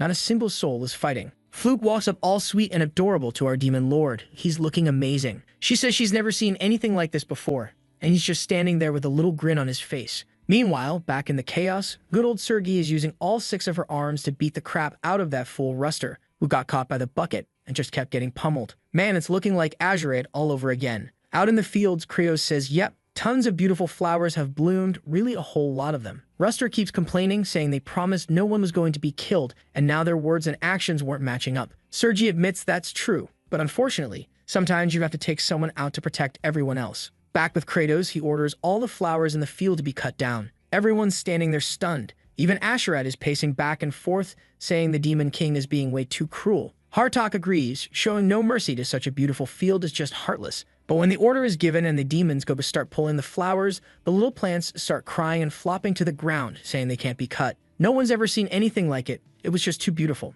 Hartok explains they don't realize those things are sucking up all the nutrients from the sunlight. It's all part of the Demon Lord's master plan to redirect energy toward growing potatoes. So they pull him out, suffering as the plants die, and Kratos, who now looks just like Lloyd, starts shouting that he can hear the screams of the potatoes growing. Back in the mess, Ruster had already been beaten down and dragged in front of Kratos, who announces that this is what happens to anyone thinking about rebelling. The front line had already fallen too. So now what's Ruster gonna do? He tells them to just kill him. He refuses to serve a demon lord who's lost his pride. He'd rather, bam, gets zapped. Problem solved, and just when you thought he couldn't make it worse, he blurts out, "My body is an intact suit of armor." That only tickled a bit. A buck for anyone who guesses what happens next. Of course, he gets hit with an antenna and blasted with lightning again. Then Kratos says to uninstall another antenna over there. Ruster was losing his healing capabilities. It was time to retire him. The ropes pull him off, and Ashura can barely walk straight. Fluke comes running over, all sweet, calling his name. But he turns around and tells her she humiliated him for far too long. Now it's her and Kratos' turn to be devoured. She's shocked, and he comes charging like a demon, all twisted up, and just collapses like a fool. He hasn't been able to walk properly in forever, so he's got no strength left. Bale tells him to quit using those big dramatic words like he's still the same guy as before. He picks him up in his arms while Azurette is screaming not to carry him like a little princess. And weirdly enough, he ends up being carried in with a blanket over his back, real peculiar. Baal announces that it's an order from the Demon King and he's going to be like that for a while. Strangely, the guy's blushing, muttering that he's not going to forgive this disgrace. Azurette gets taken away while Kratos is thinking back to when they all looked at him with that cursed eye and saw he be paralyzed for 6 hours and unable to walk, so all's good. Then he announces to everyone that the harvest is coming up and they need to speed things up. With Sergi and her 6 arms, cutting the plants was a breeze. Hartok was using his mist storm to water everything. The autumn harvest wasn't far off. The only downside was that their rations were running out. Even though demons are used to starving, you could tell their efficiency was starting to drop. That's when Laplo shows up again, saying that Master Planus came to express his gratitude for being saved. Krios raises an eyebrow, asking what gratitude he's talking about, and the demon just looks confused. Strangely, the protagonist is staring daggers at him while the tree just stands there not getting it. But Kratos is pissed because the idiot came to say thank you and didn't bring a single gift. Then Laplo says they're gathering up the third master's subordinates and will send some workers soon. Kratos is standing there thinking the potatoes are growing well. Soon there will be a big harvest, and I need to profit a lot from this. He wants to see everyone's stuff full before anything else. But the question remains, why did he even start farming in the first place? He doesn't even remember anymore. Laplo asks if he can call in the troops, and Kratos tells him to hurry up. He remembers that the third guy was one of the weakest and least developed of the bunch. Looks like they really admired strength, but still stayed loyal to Kratos, even though he wasn't all that powerful. But here's a key detail. They all looked like trees and plants, so maybe they'll help with agriculture. As he walked around, Laplo could feel it. That soil was insanely fertile. It was packed with nutrients he'd never experienced back in that decaying swamp. When he was just a little sprout, the soil he grew up in had nothing. But this land, cultivated by Kratos, was something else entirely. He says he can feel himself growing strong, then slams into the wall and plants his roots, declaring that now he's going to become the Demon Lord. Oh boy, he's definitely asking to be chopped down. Next chapter, the blazing sun rises and Kratos orders everyone to get ready for training. The guys are there throwing their arms up to the side, the other side, yelling a bunch of bams. Not sure what that is. Might be some kind of Korean army drill, who knows. Kratos is training them to respond quickly at commands, especially surprise ones. Out of nowhere, he yells for everyone to roll left. They do it perfectly. Roll right. They nail that too. Then Bale shows up with bad news. Something awful just happened. All the potatoes had turned yellow. When they arrive at the fields, everything looks dead. Seeing it, Zephyros says he figured this would happen. It was impossible from the start. Sergi lowers her gaze, and Hartok admits he doesn't know what went wrong. Not enough wind, not enough water, but then he starts blaming himself, calling himself a fool for ever thinking they could grow anything here. Then Kratos walks up without saying a word, kneels down, grabs one from the soil, and pulls. And that's when they see it. 5, maybe 6 massive potatoes. Hartok is completely lost. These ones were a paler color, but they were huge. Kratos just says, what can he say? The potatoes had awakened. They absorbed all the nutrients from the leaves as they grew, which is why the plants turned yellow. All he can tell everyone is that they did an amazing job. Everyone there was part of their birth. The group breathes deeply, and Boel is visibly moved. Sometime later, lying in the most uncomfortable bed in the world. No blanket or anything. Kratos remembers talking about growing everyone together. Just like what his grandma said when he cared for a plant and helped it grow. Sadly, not long after, the ambulance came and took her away. He rolls over, muttering that getting sentimental is nonsense. A cold, calculating person like him doesn't need to feel things like that. Soon, they have enough potatoes, but they couldn't let their guard down. If they relied only on potatoes, what happened to the Irish Empire could happen to them too. Apparently, there was an event where the soil suddenly stopped producing potatoes for no known reason, and everyone starved. We complain about our lives, but starving to death? That's something else. Everyone around you dying of hunger? Man, that's harsh. Kratos is deep in thought, realizing they'll need new seeds soon. But suddenly, the ground starts shaking. He wonders if the castle was built poorly. Then out of nowhere, the earth splits open and a bunch of roots burst up in front of him. He immediately yells, asking what the hell is going on. Back at the field, Flute is examining some leaves and sees they're kind of melting, disappearing into thin air. That shouldn't be happening. They're supposed to wither naturally, not vanish like they're being eaten. She instantly realizes something's wrong and starts digging. But when she pulls one out, there's no potato. She knows she has to tell the grown-ups. But when she looks toward the castle, it's completely surrounded by roots. And the worst part? Kratos is pinned down, completely immobilized by the Lord of the Third Region, who says that Lord Kratos was nothing more than a filthy little insect. Kratos recognizes him, Planus, who thanks him for the fertile soil and nutrients he provided. Thanks to Kratos, he was able to grow all of this. From a distance, Kratos immediately notices the entire field is empty and yells, demanding to know what that bastard did to their food. Planus replies that it's funny how he's angry, but really, what's someone like him gonna do? Then he yanks him to the side and slams him flat on his back. Kratos coughs up blood on the spot. Hartok rushes in, yelling for everyone to clear out, while Bull calls for the rest of the group, saying they need to help the Demon King. But Azuret and Sergi say there's no point. He's way stronger than any of them. There's nothing they could do.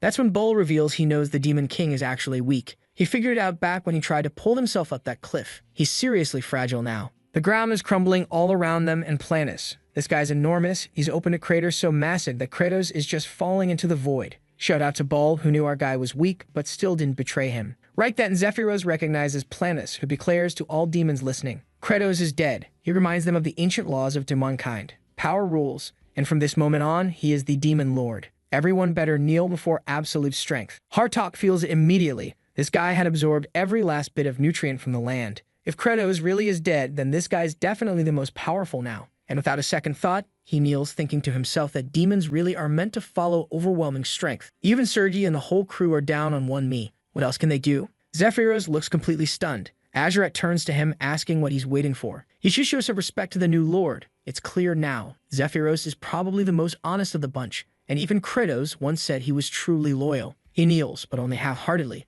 and he's trembling all over. Planus stands there, full of himself, acting like he owns the place. Zephyros is even crying at this point, and then suddenly, we see Kratos talking to his mother. She asks if he wants to play hide and seek. He knows what this is that day and asks if it's a dream. Man, his mom, already skinny as could be, probably sick too, tells him she's going to close her eyes, count from 1 to 10, and try to find him. That's cold. After that, she probably disappeared for good, didn't she? Little Kratos starts counting to 10. Poor kid. Life really did him dirty. When he finishes counting, he says she can come out now. And there he is, crying his eyes out. I actually feel bad for our Demon King. The poor guy couldn't even hold it together in front of his own memory. Then the system chimes in, telling Jankil to wake up. He's passed out somewhere tangled in roots, wondering if that was his system message. He asks where he is and if he died. The system just tells him to move. That was the only way he was going to survive. Kratos tries to activate his quantum movement, but there's no space. He can't even shift a single centimeter. His hands won't move, and whatever little energy he has is being drained. So maybe to keep himself from blacking out, he starts counting. 1,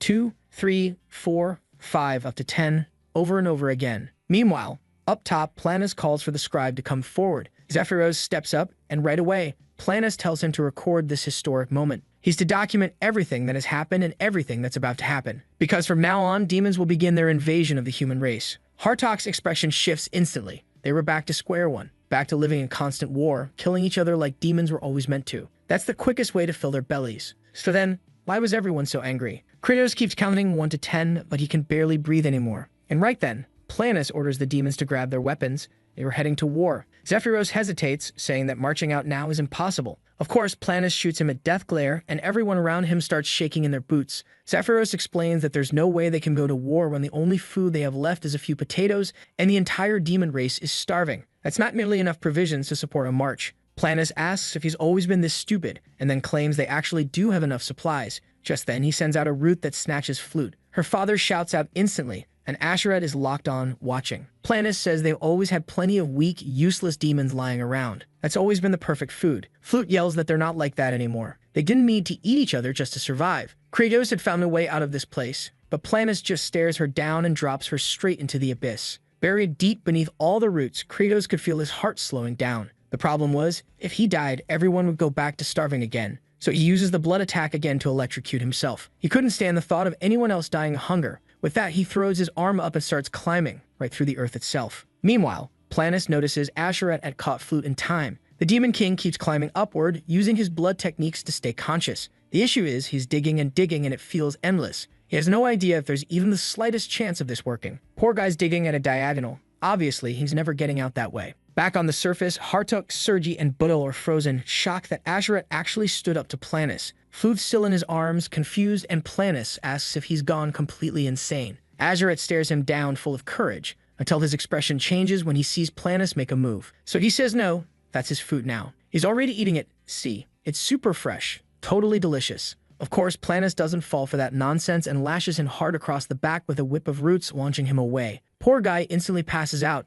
He's the weakest of all, just woke up, for crying out loud. Zephyros glances over, and that's when Planus says that this is the last time he's repeating himself. Everyone better get ready for war. But Zephyros, somehow, finds his courage and says there's no valid reason for this. The attack comes flying toward him, but Bull's massive axe intercepts it. Planus turns to see Bull hugging Zephyros awkwardly, saying the Demon King had already given him the role of counting the potatoes they harvested. Planus demands to know if these fools are trying to start a rebellion. From the back, Hartot calmly says that something like that would be impossible. It's just that, instead of launching an invasion, Krigo's agriculture initiative had been far more efficient, and a much more logical command to follow. Then Serbi steps up and says she has a question. The previous Demon Lord had shown them a path where no one had to die. So why should they go to war? Planus is losing it now, flinging roots everywhere, shouting that he is the authority. He is authority itself. But they push back, saying that authority has to be justified. And now all the farming demons are shouting, claiming the true Demon Lord is Kratos. He's going to have to pay for the potatoes and everything he stole.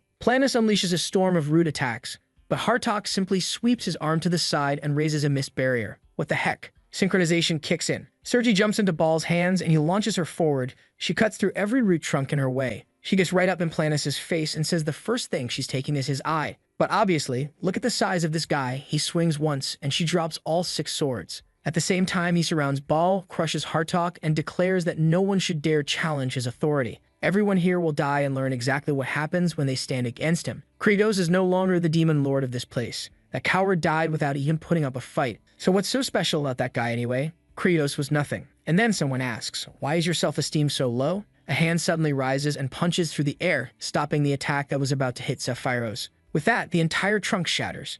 The idiot just stares while Flute smiles, and the system announces that, in the face of death, he awakened the concentrated nutrition system. 10 minutes earlier, when Kratos was dragging himself through the dirt, thinking it was all too much, he suddenly remembered his grandmother making food for him. She asks what he just said. Quietly, he repeats it, saying that it was too hard. Why did he even have to keep living if everything was always so difficult? His grandmother gives him a look, plucks something from a plant, and tells him it's because they're still just seeds. All living beings are like seeds. They have to keep digging until they reach the surface and can finally bloom. When the first one breaks through, it encourages the others. And more sprouts start to emerge from that same spot, until eventually, everything turns green. But he yells at her not to say something so stupid. Then why did his father die from working himself to death? Why did his mother abandon him? And why was he the rotten seed? None of it made sense. If he was going to live, then he'd just be selfish and only think about himself, just like his mother did. He was fine with living alone. Of course, everything changed when she was taken away in the ambulance, still saying they were just seeds. Kratos keeps activating his blood attacks, and the system says he's endured the pain of death and rebirth. His spirit survived the limit, and for that, he unlocked the mana seed system. It was something he'd never even seen in the game. As a reward for 3 resurrections, his mana seed would start at level 3. The seed multiplied all of his attributes by a certain value. At this moment, that multiplier was 3 times. Seeing that, Kratos figured maybe it was enough to get out of there. On top of that, there was something about concentrating all stats into one single attribute that could be used once per day for 10 minutes. He opens his eyes, every stat now at 30%. He activates the human seed and everything jumps to 39%. Then he triggers the concentrated nutrition system, and all of it gets funneled into physical strength, boosted up to 155. Right then, he starts lifting the earth around him, the ground shaking like mad. Roots burst from the soil as his hand emerges. And now face to face with Planus, who asks if he really survived that place. Kratos answers that it should be obvious. He's standing right in front of him. All the demons see that Kratos is alive and start cheering, shouting that a bountiful harvest is on the way. Even Stake runs up and clings to him in a hug. Hartok celebrates, but both he and Sergi know the guy is still way too strong.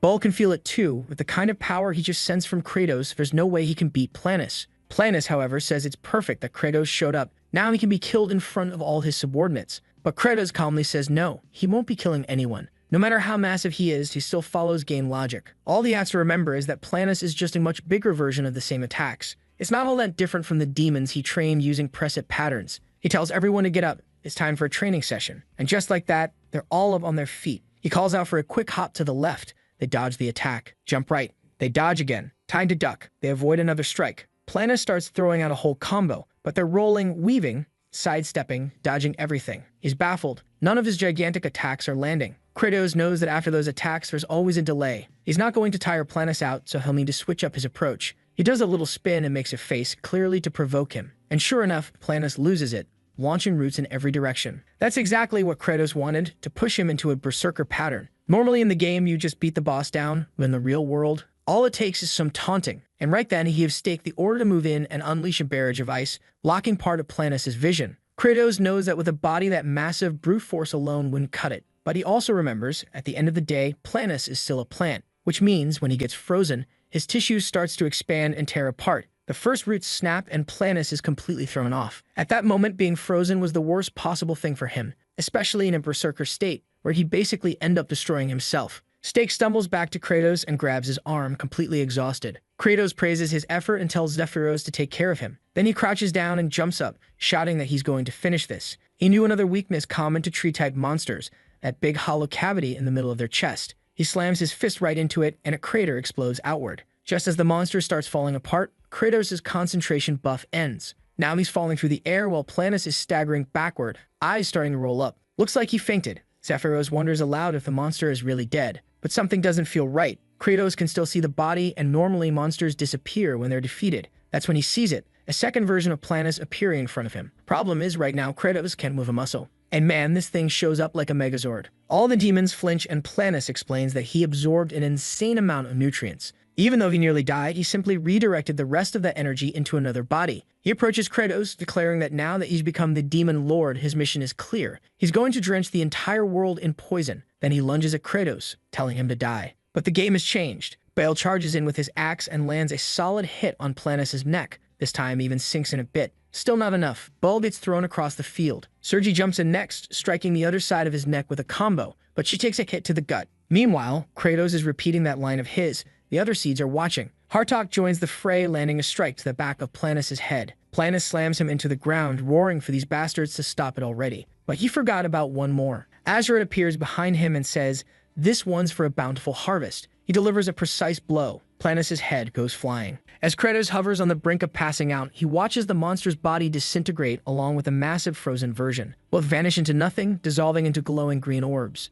And foul-mouthed as ever, Kratos mutters that the bastard deserved every bit of it. Everyone stands still, watching those green specks fall. Hartok hears Zephyros getting ready to document everything, the betrayal and the victory of the Demon King's army. Right then, Hartok raises his arms and calls out Kratos' name, and everyone erupts in celebration. Sergi too, raising all three of her arms along with everyone else. But suddenly, Kratos tells everyone to stop. They freeze. He glances to one side, then the other, and realizes every single field has been destroyed. Their entire harvest would have to start over. And that meant they'd be hungry again for a while. How was he going to convince everyone to stick with agriculture after all this? He didn't have it in him to push them down such a cruel path, forcing everyone to go hungry again. Everyone's just staring at him now. What Kratos didn't see, though, was that those little green orbs were falling to the ground, touching the leaves, which immediately began to rejuvenate. Next chapter opens in a cell with someone saying he heard from the demons that apparently the Demon Lord had changed a whole lot. Looks like we're getting some backstory on Zephyros, who was born with a choker around his neck and glasses on his face. The guys in the cell are chatting about how it doesn't matter whether the Demon King changed or not.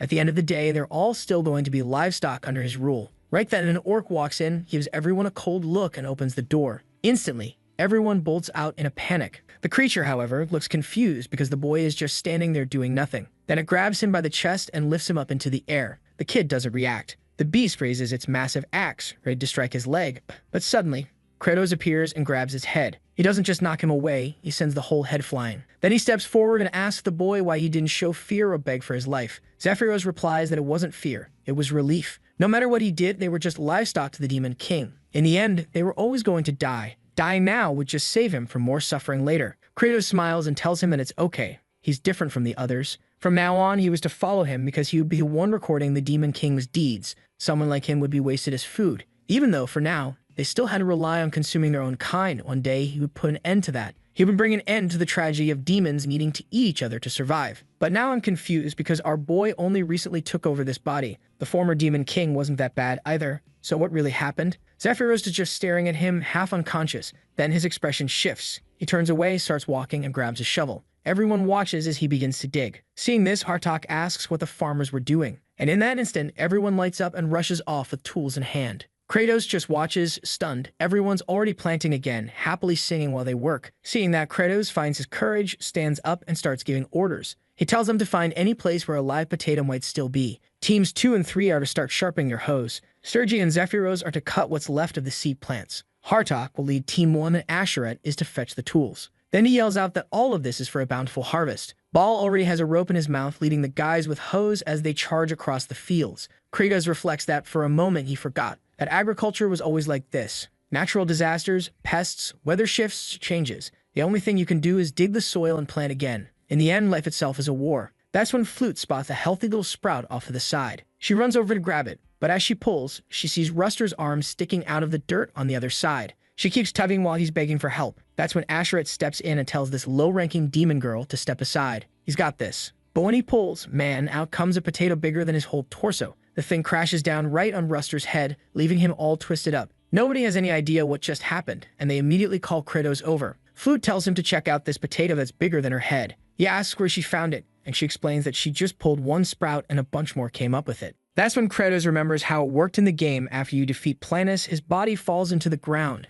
and from that very soil, leaves start to grow. In other words, since he had grown to such a massive size, his body must have touched pretty much the entire field. He immediately orders all the farmers to start digging. There were probably potatoes buried everywhere, and they hadn't died. Sure enough, the demons start digging and pulling out these massive, bowling ball-sized potatoes. Kratos is in disbelief, watching everyone haul cannonball-like crops. Zephyros turns to him and asks if this was the bountiful harvest. Kratos says yes, feeling a huge sense of relief. This truly was the legendary harvest that would allow everyone to eat. Next chapter, a land in ruins. It's time to check in on how things are going in the rest of the world. In the first region, Sarufal tried to lead a rebellion and was utterly destroyed. The heart of the ice spirit was shut down, all of his minions vanished, and the area is now uninhabitable. In the second territory, after Planus died, all of his subordinates were left aimless, not knowing what to do with their lives. In the third territory, their leader Ruster is currently being used as an antenna. Maybe all of that guy's subordinates should be punished for treason. The fourth territory belongs to a half-human, half-snake named Tartu.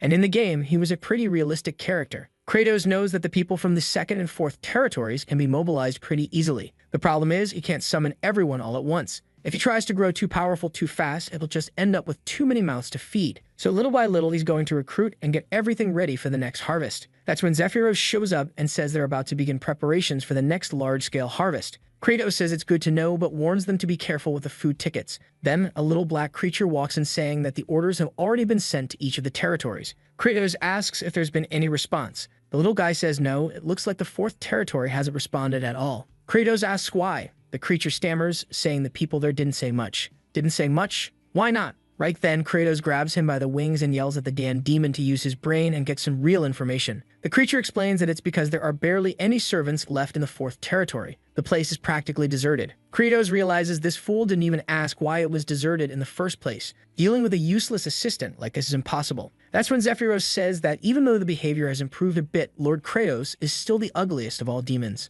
Then he adds that he'll go talk to the people himself and find out what's going on and where the fourth territory's master went. The little creature mentions that from what he heard, it seems like the guy went into human lands. Apparently, he's trying to gather some human bodies to use as fertilizer. Hearing that, Kratos freezes. According to the game, the moment the demons begin their invasion, a cursed paladin shows up to wipe everyone out. The key to avoiding that was not starting a conflict, because if that paladin comes, especially considering it's old man Kimchi, it's game over for everyone. Kratos immediately takes off running, saying he has to stop the fourth master right now. Zephyros asks about backup, but Kratos says no, he'll go alone, it'll be faster that way. And just like that, he activates the human seed with concentrated nutrition, boosts his dexterity, and takes off like lightning. Near the abandoned demon lands, there's a tower called the Paladin's Tomb, also known as the Tower of Life. According to the story, Old Man Kimchi was supposed to meet Javier and Weird Lloyd there and eventually find the isolated village. And just a little further down the road is the border between demon and human territory, Fort Magrat. From the top of the wall, a soldier of the spyglass says Javier is approaching with that awful servant of his,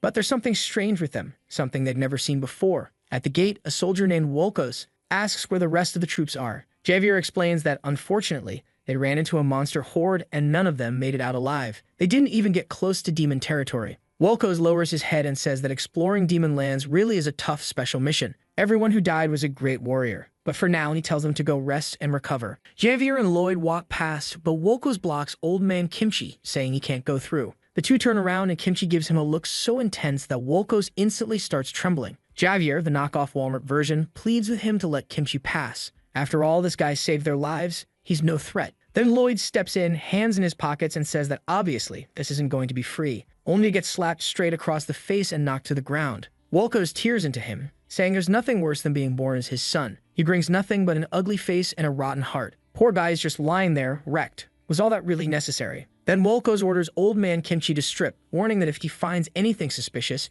he'll be executed on the spot. Obviously, Javier is totally caught off guard. There's no doubt that outfit was the most suspicious thing he could have been wearing. Old man Kimchi shoots a glance at Lloyd, but suddenly, everyone feels something off. Trumpets blare and someone announces that something is approaching. Off in the distance, you can see the demon army heading their way. Wolko's bolts off, shouting for the battalion to prepare. The moment Kimchi sees that army, he feels something take over him, like a command deep inside telling him to kill. Meanwhile, Kratos is speeding toward the battlefield, begging them not to attack. If this fight starts, all the demons will be wiped out. But the troops are already moving forward, ramming their siege pillars into the gate. Arrows rain down, demons are getting stones ready. The war had begun. The battering ram is pounding the door, and everyone inside is hiding wherever they can. Thankfully, Kimchi is standing there, head lowered, thinking about how he instinctively wanted to throw himself into that battle. It's like memories from his 19th reincarnation were surfacing when he pushed forward and slaughtered countless enemies. If Javier hadn't pulled him back just then, he would have charged in without a second thought. It shows how naturally he would have fallen into the fight without even questioning what was true or right. But at the same time, everyone else in the room is trembling with fear. Maybe he really should be the one to fight. The gate's about to break and people are frozen in shock. As soon as it collapses, the first wave of demons storms in. Tartu shouts for them to kill everyone and turn them into fertilizer. Walcott orders the bridges to the back be cut. Everyone was going to die there, but they had to at least stop the demons from reaching their homeland. And just like that, the bridge is blown up. Honestly, I thought Javier and the Wish version Lloyd would just show up for 10 seconds, but they're still going, so we're gonna have to rename these two. From now on, it's Javier and Bloyd, just so it's not the same. Javier hears the bridge go down and says, well, and that's it. Bloyd adds that it basically means they're screwed. This is where they die, and he hasn't even gotten married yet. Javier tells him not to worry. He wasn't getting married even if they did survive. Bloyd says in the next life he's going to be born and noble and make Javier work his tail off. At least one of his wishes would come true. But just then, everyone clutches their heads as the first cobra-like demon breaks through the wall. It stretches its long arm, grabs a little girl who screams out for her mom. Javier wants to jump into action, while Kimchi just watches, and in one instant, the creature is vaporized. Javier lands with the girl in his arms, and obviously, it was Kimchi. Now it looks like he's finally joining the fight. He leaps straight at Tartu, landing face to face. Tartu's stunned to see this weirdo showing up like that, with his little heart-shaped wand. He's more confused by Kimchi's outfit than anything, like, what is this strange feeling he's getting? Kimchi calmly tells him to kneel down. He's not in the mood to fight. Tartu scoffs and tells him to cut the nonsense. Wearing that outfit and still try and give orders, he asks what Kimchi plans to do if he refuses. Kimchi simply replies, then your entire tribe will be wiped out. Tartu doesn't even hesitate. He ignores him completely and charges in with the first attack. As this is happening, Kimchi can only think, maybe this was the only choice. Fine, if this is his fate, then he'll accept it. He was born to kill demons. But just in time, our boy Kratos shows up and lands a flying kick to Tartu's neck. Kimchi is just left standing there, completely confused, while Tartu gets slammed into the ground. At that moment, Kratos turns his head and locks eyes with someone, and of all the places, it had to be this guy. Tartu tries to speak to the demon lord, but Kratos stomps on his face mid-sentence and starts beating the crap out of him. Kratos says, you disobedient bastard. Why the hell are you invading the humans, you damn idiot? Shut your mouth, I'm gonna kill you. He glances back, sees that Kimchi isn't reacting, and immediately stomps on Tartu again, saying that trash like him shouldn't even exist. He's not even fit to fight. He should have just stayed in his territory, eating and living like the miserable coward he is instead of being selfish. As he keeps stomping, Kratos starts begging, pleading for Kimchi to forgive all of them. If that guy, level 9,999, were to go on the offensive, he'd wipe out every single demon. But that's when Kimchi says, I know who you are. You're the demon lord, Kratos, right? Kratos realizes that, yeah, looks like he's about to be the first to die. The rest of the troops nearby heard that demon lord comment. They're all trying to eavesdrop on the conversation, even if they're not standing close enough to catch everything. Kratos turns and asks, is that supposed to be some kind of system name,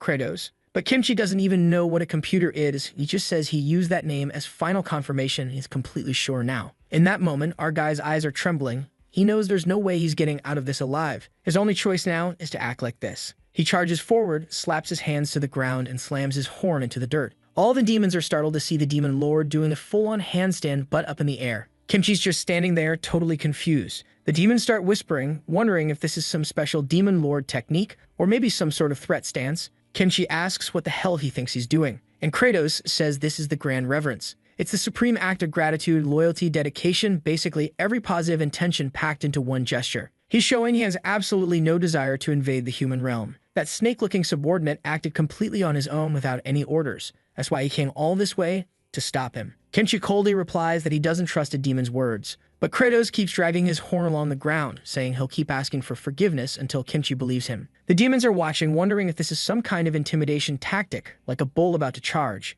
And Kratos is thinking, this is absolutely humiliating. But if he doesn't do this, all the demons will die. And as their leader, he has to protect them. A memory flashes in his mind. He sees his father kneeling while someone, probably a customer, yells at him. The boss says it's pathetic. He drops to his knees just because someone told him to. His father just keeps apologizing, saying it won't happen again. Back then, young Jankiel didn't understand why his dad acted like that. But now he gets it. Sometimes, for the sake of others, you have to accept humiliation. He keeps slamming his horn into the ground. Meanwhile, Kenshi is thinking, it's useless, Kratos. I exist to destroy you. I'm going to kill you now and put all demons to rest. He raises his scepter, but even then, Kratos keeps knocking his head to the floor. That's when Kenshi notices something. This guy, he slams his head into the ground 10 times, rests a moment, then does it again. There's a weird rhythm to it, something oddly familiar. He remembers that in a past life. Before stepping into traps, he'd count to 10 and jump. Before any move that needed a precise timing, he always count to 10 and then act. Kratos is still down there, begging for forgiveness, overflowing with regret. Kenshi can tell, these words, this way of speaking, it's completely different from the real demon lord. And now he's wondering, why is this guy doing this in front of him? He finally tells him to stop. Kratos stands up and Kenshi tells him to get lost, because he's about to be killed. Right away, Kratos smiles, slings the lizard guy over his shoulder and says he's truly grateful. He'll be thankful for the rest of his life. Then he shouts, ordering the entire 4th Region's army to retreat immediately. The snake dudes are all confused, not sure what's going on. But hey, if the demon lord gave the order, they follow it. They all turn around and start heading back. The army marches past Kenshi, who's just standing there with his eyes closed. But of course, Tartu can't help himself. He sees Kenshi turned away, calls him a worthless worm, and charges at him. He goes in for an attack. Kratos yells at him not to do it, but it's already too late. With just a flick of his arm, Kenshi slices him clean in half, slamming him into the wall like he was nothing more than a bug. Blood splatters and Kratos starts trembling as Kenshi turns and stares at him. He knows there's no excuse now, but Kenshi says he understands that it wasn't Kratos' will, it was that guy's decision. Then he turns around and says if he ever sees his horn again in human territory, he'd better know that will be the end of him. Woo,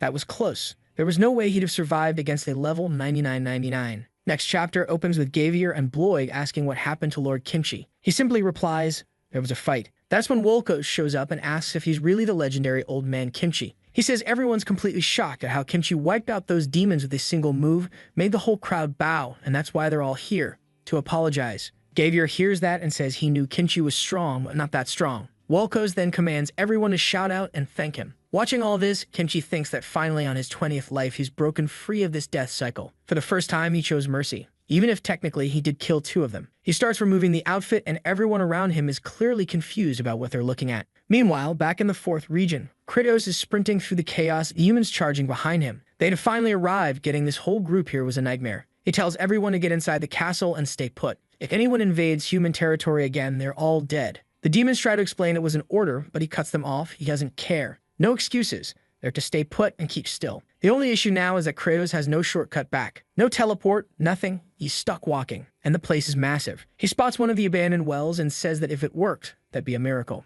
Unfortunately, he'd already checked a bunch of them and none of them were functioning. All he wanted was a quick teleport, but those things won't activate unless you're a paladin. But then, bless the system, it kicks in. Because of his encounter with the paladin, the abandoned well system is now unlocked. Instantly, he's pulled into the well. Now, every well he's ever visited is activated, and the system asks where he wants to go. He immediately says to the castle, and boom, he's being transported. Over at the ruins, Azurat and Flute are searching for some undamaged farming tools. When suddenly, out of nowhere, a blue light flashes from the ground, and Kratos explodes onto the scene right in front of her. Poor girl faints on the spot, just drops. Out cold. Azurat watches, and our guy finally shows up, only to throw up immediately. Then he throws himself forward to shield poor Flute, who was about to get drenched. Kratos wonders what just happened. He thought teleporting would be way more chill than this. As Flute rushes to help Azurat, Kratos thinks even if it meant throwing up, it was totally worth it to skip the walk. Now he could finally get back to growing potatoes. Sometime later, he's looking up at the mountain. He says no matter how many times he sees it, the view is still incredible. But something's off. He can feel it. Something's wrong. He picks up one of the potatoes and says, wait a second. Starts tossing several others and says none of them have it. Zephyros asks what he's talking about. Kratos explains that none of the potatoes have sprouts. In other words, they're edible, but sterile, like old men who can't have kids. Back in his temporary castle, he says that no matter how huge these potatoes are, nothing new will grow from them. Hartok says it was probably some kind of unnatural change in the process that made the potatoes grow so big. Baal says they won't even be able to eat them. But Sergi cuts in to clarify. They can eat them, just not plant them. Kratos then says that either way, they couldn't rely on potatoes forever. They're extremely vulnerable to disease, and once one gets infected, the whole crop goes to waste. So regardless, they were going to have to start planting something else. Azura asks what could even grow in a place like this if not potatoes. Kratos answers nothing, but then adds that he knows a place filled with all kinds of seeds and the perfect conditions to grow countless things. Obviously, he's talking about human lands. Baal instantly gets hyped, shouting that invasion and looting were about to start all over again. But Sergi tells him to shut up. She knows full well that nobody hates war more than the Demon King himself. Kratos tells Zephyros to take charge of the construction efforts. Hartok would help out and oversee the farms. Meanwhile, he, Sergi, Baal, and Asherat would go to human territory. They'd sell potatoes and use the money to buy seeds. All he had to make sure of was that he didn't run into the like on this video. And do you remember how the last chapter ended? Kratos was making this plan for them to go sell potatoes. But Zephyros immediately warned him that selling potatoes in the human world might not be a great idea. He should take a good look at the creatures straight out of hell that were going with him. The camera zooms in on Baal, and Zephyros is like, it's pretty obvious this guy is a monster. The other one has skin in a color no human could have, with a straight-up killer face. And the only girl looked like some weirdo with hypothermia, with that I've got a stomachache expression. If humans see any of them, they're gonna think demon instantly. Zephyros is already laid out there, almost getting killed, but still saying he didn't lie. They needed to be more rational about the situation. Then Baal yells that Zephyros is totally right, everyone's weird, and he's the only normal one there. Hartok fires back that the situation is desperate. Other than him, they're all the same kind of freak. Ashorat says Baal looks like a corpse with that skin, nobody's gonna believe he's human looking like a zombie. Sergi starts laughing, saying she's the only pretty one, but the other two roast her and it turns into a whole fight. Everyone arguing while the protagonist just stares, thinking it's obvious they're all fragile on the inside. They were all insecure about how they looked and it honestly made him feel bad for them. So he goes, hey, stop.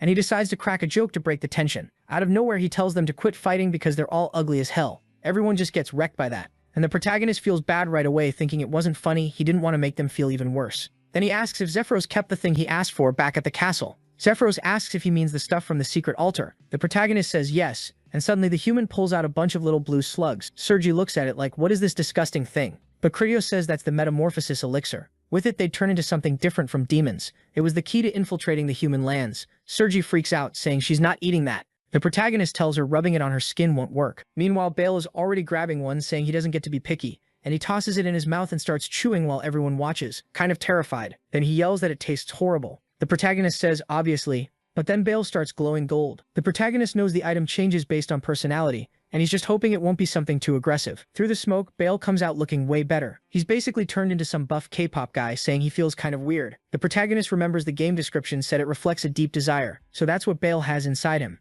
Right away, Sergi looks excited and goes to grab another one. The protagonist assumes she wants to be pretty, but apparently not, because why did she turn into an alpaca? What is this? When she sees herself in a mirror, she starts crying, asking why. The truth is, she wanted to be a warm demon instead of the cold, grand monarch. The protagonist shoves one into Asherat's mouth, saying they don't have time, and the guy turns into a pelican. The story explains he always dreamed of freedom after spending so long working like a lightning rod. Then the protagonist decides it's his turn. But behind the smoke, he still looks kind of demonic. In the end, he basically just loses his armor and says he turned into a grad student with questionable morals. Kratos looks him over and wonders if this is really okay. Considering the Avengers are basically beasts, it feels weird. Then the protagonist tells his friends everyone can just say he has a bad liver. That's why his skin looks like that. And with that, the expedition begins. The four of them head out, but the protagonist immediately gets a quest. While the metamorphosis is active, he doesn't get support from the happy points. He gets furious. Stupid system with all these restrictions. It was like that in the game too. If you took a hit, you'd revert to your original form, so he has to be careful. After that, they use the well and instantly arrive near the human lands. The bad part is, everyone throws up. The even worse part is, they have no idea how they're supposed to get through that gate. Kimchi was around there last time, so he must be heading deeper into human territory. That's good because it means it's been a while since he came here, so he should be far away.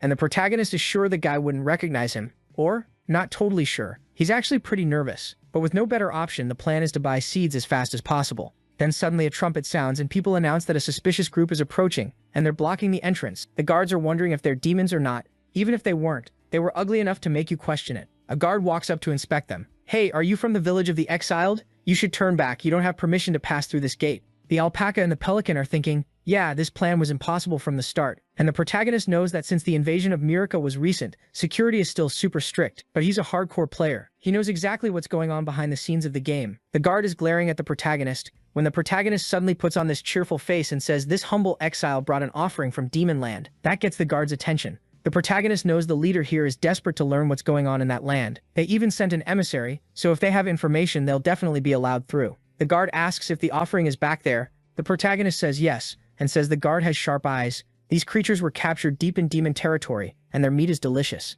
The two of them get scared, wondering if he's talking about them. The protagonist is grinning like an idiot, while the guard asks if he really captured them in Demon Land, because they just look like a pelican and an alpaca. How is he going to offer common animals like that to the king? The protagonist is confused too. In theory, if this game is based on medieval Europe, alpacas and pelicans shouldn't even exist. The guard immediately says that's not a gift worthy of a king, and he can take them away. Sergei gets mad and starts yelling Alpa, and the guard stares, saying it's strange. Their pronunciation is perfect, just like a human. Could they be some different kind of alpaca? The protagonist sees the perfect opening and starts petting her, saying yes, finally. He noticed. They're demonic alpacas that imitate human speech. And the one on the left makes distinctive sounds too. He tells Asherat, come on, do the distinctive sound. Asherat doesn't open his mouth. The protagonist yanks his hair and he screams, pelican. The guard tells them to open the gate and they all get in successfully. The guard comments that the guy brought some really rare creatures, truly descendants of the exiles. And it's interesting they arrived at the same time as certain royal emissaries staying in the capital. Next scene, the two idiots are tied up outside, and who shows up? It's like an inverted Javier and a deep web Lloyd. They introduce themselves to the protagonist, and he says, nice to meet you. I'm Jang Cho, from the village of the exiled. Javier thinks that's weird, and Lloyd wonders why the guy's name sounds kind of Korean. They say they spent a few months in the village of the exiled but never saw anyone like them there. Immediately they put swords to his neck and demand to know if they're demons. But then Lloyd makes this pouty face and says, dear Javier, forgot he's lost it. He leans in and whispers, and Javier is like, what are you talking about, Lloyd? Lloyd warns him they can't bring this as a gift to the king. Javier thinks it's dangerous if they're demons, but Lloyd tells him to use the opportunity. This is the perfect chance.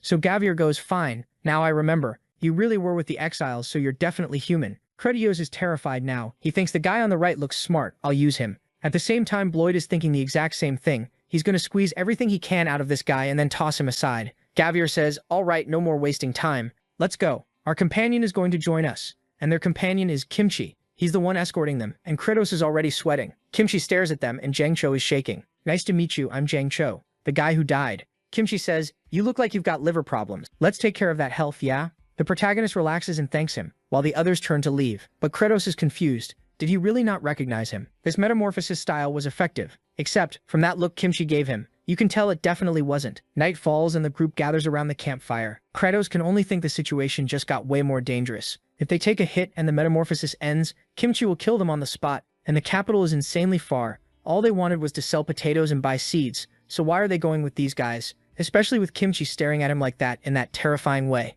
Kratos says a small hi, and Kimchi ignores him. Kratos relaxes, thinking he doesn't even want to look back and run into that person again. They really needed to run. Tonight, they had to disappear. A while later, outside, Sergei and Asherat are freezing. Kratos slaps Bale's face a few times, telling him to wake up, while the guy on the left needs a full 8 hours of sleep. Everyone's outside when Kratos tells them to stay quiet and look back. Nobody woke up. Sergei asks what they're doing out here in the middle of the night. Kratos realizes she's talking. She says of course she is. She learned how to talk. It was just hard before because her mouth is huge now. Kratos says they don't need those guys anymore. They already got past the checkpoint and now they're useless. They're here for a different objective, and the longer they stay close, the higher the risk their identities get exposed. And right then, Kimchi is standing in front of them in full armor, asking, what identity? One look from him and Kratos almost dies. But then the scene switches to the abandoned land, the city of Antor. Hartok and Zephyros stare at a bunch of crab-like demons in front of them. Hartok says he didn't call any meeting, so why is everyone here? The mustached one in front says his lord is nearby, and they heard they can eat freely in this region. But Hartok knows that until Kratos brings back a seed, they won't have enough food. Then someone yells, asking what this bunch of shells is doing here. I think his name is Laplo, that deer tree guy, saying Planis's betrayal has nothing to do with them. He begs Hartok to save them, and more races keep showing up. There are caterpillar guys saying they need help too, or everyone's going to starve. All these demons are in front of them begging for food and mercy. Help save us. Hartok asks Zephyros how many big potatoes they have. Zephyros says for now, a lot, but there are too many of them. And we have no idea when Kratos is coming back. This is dangerous. Hartok thinks and remembers. Kratos said that when he's gone, Hartok is the Demon King. After a second of silence, Hartok says each race should split up and define their living areas and he'll provide food. Back to the protagonist and the others facing Kimchi. Who wants to know the real identity of Kim Jong-sok? The protagonist tries to explain in this messy, awkward way, while Ball doesn't understand why he doesn't just punch the guy. Then Kratos turns and tells Ball not to try anything at all. The person in front of them had extremely unpredictable strength. Kimchi tells everyone to listen carefully. The protagonist turns in shock while Kimchi thinks he knows exactly who he is.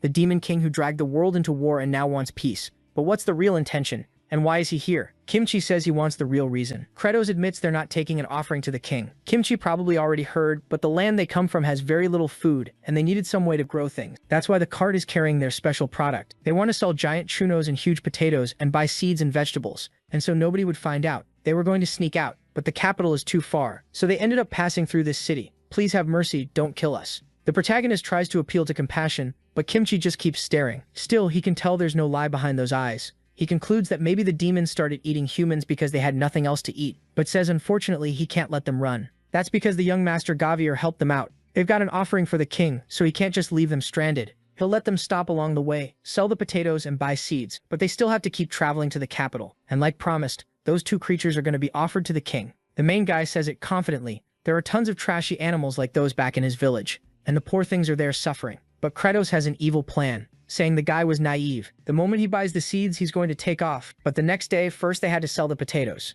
Gavier points one out to show it off, and the main guy goes, it's nothing special, it's just a slightly bigger potato. Bloyd in the background is clearly freaked out, but Gavier just wishes them good luck. Then Bloyd says they should offer that to the king instead. Now that looked rare. Kratos says it's just an ugly, oversized potato. But Bloyd says it can be ugly and still be huge enough to matter. Kratos says he's never heard of size doesn't matter. And Gavier says Bloyd must like it because it's ugly like him. Bloyd is furious, saying the day he gets rich, he's going to buy that bastard as a slave. As they leave, Kratos keeps thinking the potato head guy has a point. Maybe if they offer that to the king, they could get a good reward, since it's a weird giant potato. But the most important thing is getting as far away from Kimchi as possible. Gavier smiles and says they finally made it to the trading city of Departia. The main guy says thanks to Gavier's kindness, they managed to get a room for him and Bao. The other guys got the second room, and obviously the animals stayed outside. Still, he's pissed. This is a commercial city. There should be plenty of rooms, but the room they got is awful. Whatever, they're here to sell potatoes. On the way, Asherat asks, "Hey Kratos, are you really going to sell us to the king?" Kratos says, "Never, my friend. You're my precious lightning rod. I'd never sell you." Asherat doesn't like that, and then Sergei says something feels off about this place. People say human markets are busy, but this one is quieter than the Demon Kingdom. The main guy looks around and sees the vibe is weird. The economy really wasn't doing great. How is he supposed to sell potatoes here? But worrying doesn't help. First they had to move, so he spreads out the cloth and starts yelling for people to come buy the giant potato, the size of a head. 1 for 20, 2 for 30. Come on over, auntie. Sir, grandma. The potato's tasty, huge, and brings abundance. Baal is kind of shy, saying he's never seen the Demon King work this hard, and the main guy tells him to shut up and do something too. If they don't get money for seeds, everyone's going back to starving and eating each other. Hearing that, Baal starts singing and hyping it up too, while the main guy turns to the animals and asks why they aren't doing anything. Then everyone starts trying, dancing, and putting on a show. While the main guy thinks he's doomed, everyone who gets isekai sells ice cream or something rare, but he's stuck selling a big potato and that's it. They'd have to go all out and do every dumb little trick they could. But for him, surviving has always been like that, just like grandma used to say. Then a guy comes up and asks, "Wait, for real? 1 potato for 20 gold coins?" The main guy says yes, but he finds it weird when a crowd suddenly forms, with people asking for 4, 15, 30, 16 potatoes. He doesn't get it. This world isn't used to marketing, and it's working way too well. What's going on? Ashurat and Sergei tell him to get moving. The plan worked. They're going to make money. The main guy pulls himself together and says, "Fine, everyone line up." Next scene, he's already got a bag full of coins, and he's shocked. 1/3 sold in no time. He tells the whole group to go back to the inn,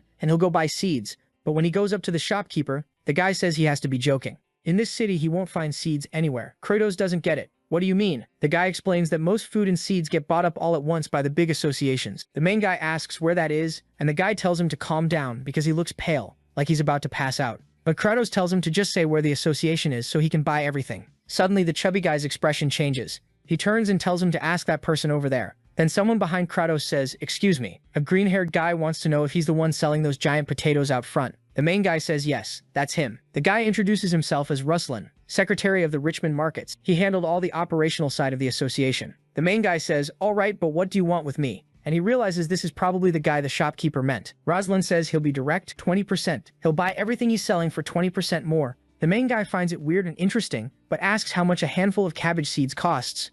Ruslan says a small handful is 100 gold coins. Kratos immediately realizes it's a scam. Considering the cost of living in this world, that should be 50 coins, but they're charging double. Clearly those Richmond bastards are hoarders, They're controlling distribution routes so they can jack up the price of everything. Now it makes sense why the inn was old and abandoned and why the commercial district was dying, and also why his giant potatoes sold so well. This was all because of those people. That look on his face says it all. He's obviously thinking of something. Rosalind gets nervous, wanting to know what he's planning. The main guy knows that even if he sells all the potatoes at the prices they're offering, it still won't be enough to buy much seed. He's ready to put a plan into motion and asks, "So Rosalind, you want to buy my giant potatoes?" Rosalind starts, "Yes sir, but the main guy cuts him off and tells him to bring the boss. Rosalind doesn't understand and says, "I'm part of the operation." But Kratos says, "You're just an employee. This is above your pay grade." The main guy wants to show he's not some easy merchant to control. Rosalind quickly says he's the number 2 in the association and can make any decision. The main guy says, "Alright then, how about you pay 200 gold coins per potato?" Rosalind freaks out and says 200 is too much. Kratos laughs and says looks like not every decision is actually his. He knows the boss must have seen his potato and thought something that huge dried and processed would store well and yield a lot.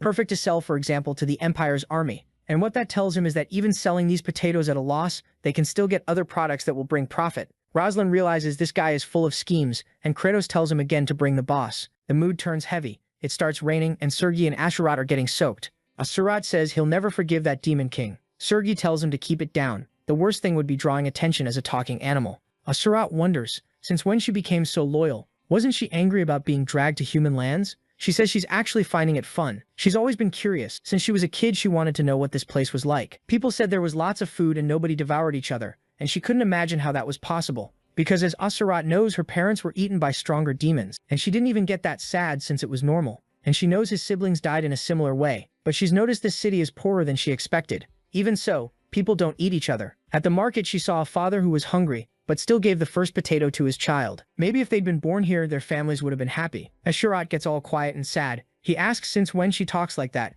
She tells him to shut up, but then he stands up and covers her with his wing, saying that one day times would come when even demons could be happy. Then Kratos suddenly shows up and yells for both of them. Asherat gets weirdly shy and says Sergei was being disrespectful. And Sergei says to kill Asherat because he's always provoking her. The main guy picks them both up, tells them to shut it, and says it's time for a strategy meeting. Back in the room, everyone now knows food is being monopolized and sold at higher prices. Sergei asks why they do that. Asherat says this is a place with lots of food, so what's the point? Kratos explains it's not fear of starving, they just want more money and to get richer. Out of nowhere, Ball says this happens because when basic needs are met, the hierarchy shifts and the need for respect becomes more important. The main guy doesn't get why Ball suddenly got all intellectual. Asherat cuts in saying this isn't about respect, it's just greed. They were doing cruel things even with food to spare, and he remembers his siblings being eaten. Sergei is furious too, saying they don't know what it's like when someone truly starves because there's nothing. She's remembering her parents being someone's dinner. Ball says he's getting angry about the situation. Kratos says humans are just like that, but they need to act calmly to reach their goal.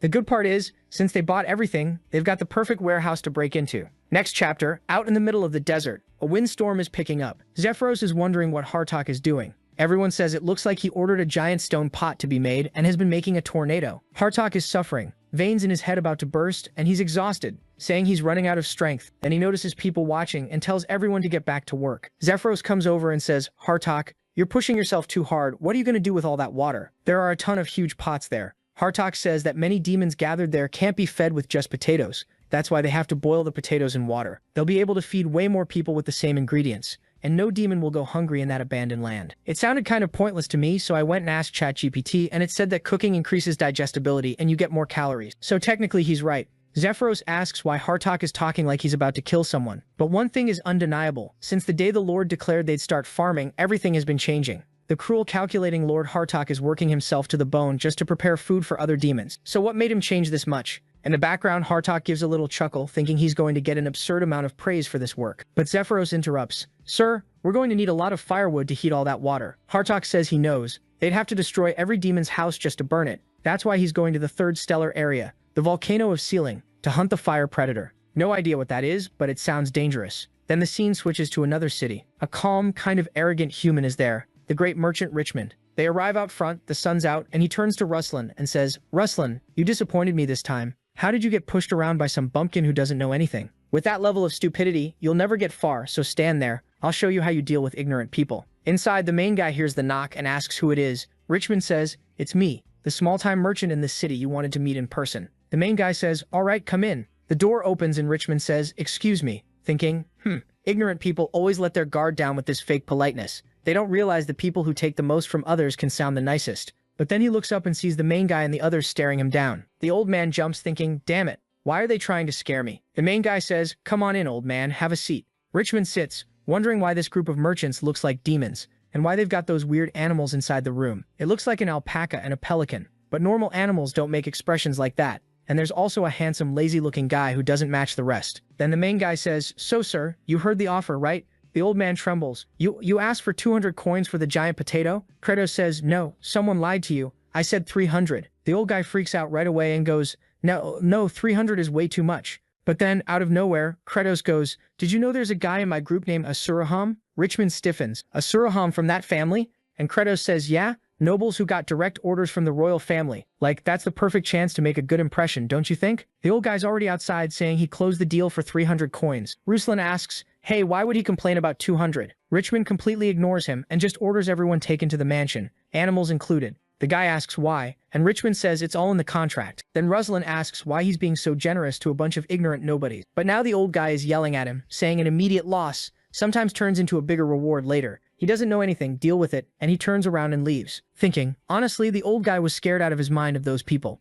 Ruslan doesn't like it at all. Meanwhile, inside, Alpha, still kind of confused, goes, wouldn't it be easier to just steal the seed? Kreitcha says that idea really suits him, but they can't start a fight, because there's a risk the transformation will wear off. The plan is to avoid fighting as much as possible, until the only option is to grab everything and get out. He tells them to understand that to stockpile and monopolize they need 3 things. Someone behind the scenes to bend the law, a lot of money, and a perfect warehouse to store everything. The first part of the plan is going to the mansion and finding out where that warehouse is. Sergei takes a look and says something feels off. How does he know exactly how humans act? It's like he's known this world for a long time. The protagonist looks over and says, because I'm the Demon Lord, I know everything. The idiots just stand there thinking, damn, the Demon Lord is insane. Meanwhile, the blonde guy outside is thinking, so that's your goal, Jang Zhao Fall, or rather, Demon Lord Kratos. Next chapter, we're at the Richmond Mansion. Gavier wants to know where Jang Zhao got this amazing room. The protagonist says he just mentioned selling the giant potatoes, and they were so grateful they got generous. Gavier thinks, good, so the giant potatoes really do have value. And Bloyd tells him to remember it's a gigantic potato. They should offer it to the king. Gavier says Bloyd only likes them because they look just like his ugly face.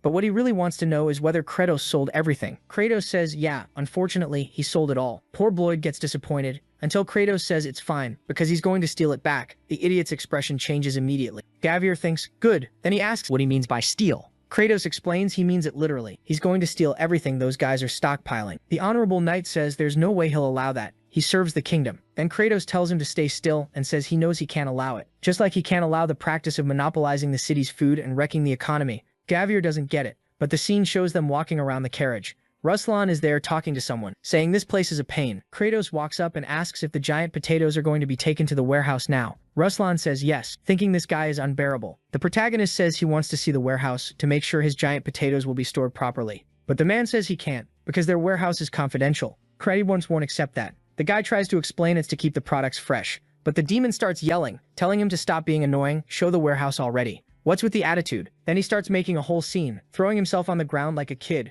going, I want to see the warehouse. I want to see the warehouse. Rosalind tells him to stop being so entitled, like they're going to show the warehouse just because he keeps insisting. He tells the guy to speed up the cart and leave, but then Kratos stands up and plants himself right in front of it, like some Greenpeace activist, saying they either run him over or take him to the warehouse. The guy tries to get him to move, telling him to get out of the way, while the protagonist keeps going on and on, basically ignoring him. All the demons watch from the window, confused, wondering what the Demon King is doing. Sergei just says they should give up on having that guy as Demon Lord. He's embarrassing. Everyone's pulling the protagonist in every direction, while from far away, Gavier watches and says it's humiliating to be part of that guy's group. But right behind him, Bloyd says that's a real man. That attitude, throwing away all dignity for a goal, is something he needs to learn and use in every life. Gavier doesn't really get it. While the guy is over there singing about crossing the darkness with the warehouse potatoes, Gavier is completely lost. When the guy came to talk to him earlier, he sounded kind of convincing. Kratos asked how long it would take to file a formal complaint, open a case in the kingdom's court, and while all that time passed, the city's citizens would keep starving. And he doesn't have the nerve to accept that. Poor Gavier got emotional. And Kratos says the great Gavier has to have that perseverance and believe in the power of uniting and taking down these monsters who steal what belongs to the citizens. Back in the present, Gavier's thinking he understood the noble feeling. He wanted to help, and he even turned around and said he'd make sure to find the warehouse location. But he never imagined the great method was just rolling around on the ground and making a scene. They count to 3 and shove him aside, but the protagonist wins by crawling back again, only the cart is already leaving. Kratos looks disappointed, but he isn't. He jumps up excited saying the bloody eye has been completed. Oh right, he has that skill. I forgot. From now on, he'll move north toward the secret warehouse underground in a mine on the outskirts, and it was insanely precise. But while he's satisfied with the plan, Kimchi is trying to understand why someone who could just take all of this by force is acting like this. Is it justice, or is it just looting? Is this guy a demon or a hero? The more he watches, the less he understands. The scene switches to Hartok, with Zephyros warning that the fire predator is extremely strong. It would have been better to bring an army. But Hartok says that's exactly why they have to go alone. The more people they bring, the more injured they'll have. Taking care of everyone and facing danger head-on is the job of the Heavenly Kings. He opens the steel thing, and everyone's shaking. Then he asks if Zephyros noticed what he just did, and Zephyros says yes. He's noticing it right now. Hartok is all emotional. Another perfect line. The Demon King is going to love this. He'll say I'm a genius with an incredible personality. I already know the fire predator has low intelligence and extreme aggression. I just sentence it to death for cannibalism against its own species. And that's it. Then he walks into the lava and orders the Ifrit predator to appear, because it has work to do. From the magma bubbles, something starts rising, and in front of Hartok appears a huge massive dragon. He keeps a straight face, but he's terrified, thinking he had no idea it was that big. Next chapter, there are a bunch of cute sounds in the middle of the desert. It's Zephyros rubbing Bisteka's little belly. All sweet. The baby dragon giggles and blushes, and then suddenly look who comes running past. Hartok panicking, with Ifrit destroying everything behind them, blasting fire at both their butts. They're screaming while Zephyros asks what happened to all that confidence. The idiot explains the thing has been eating fire for too long, so now it's way too strong. Zephyros starts taking notes. Mr. Hartok said he'd face danger head-on, but he's running with his tail between his legs.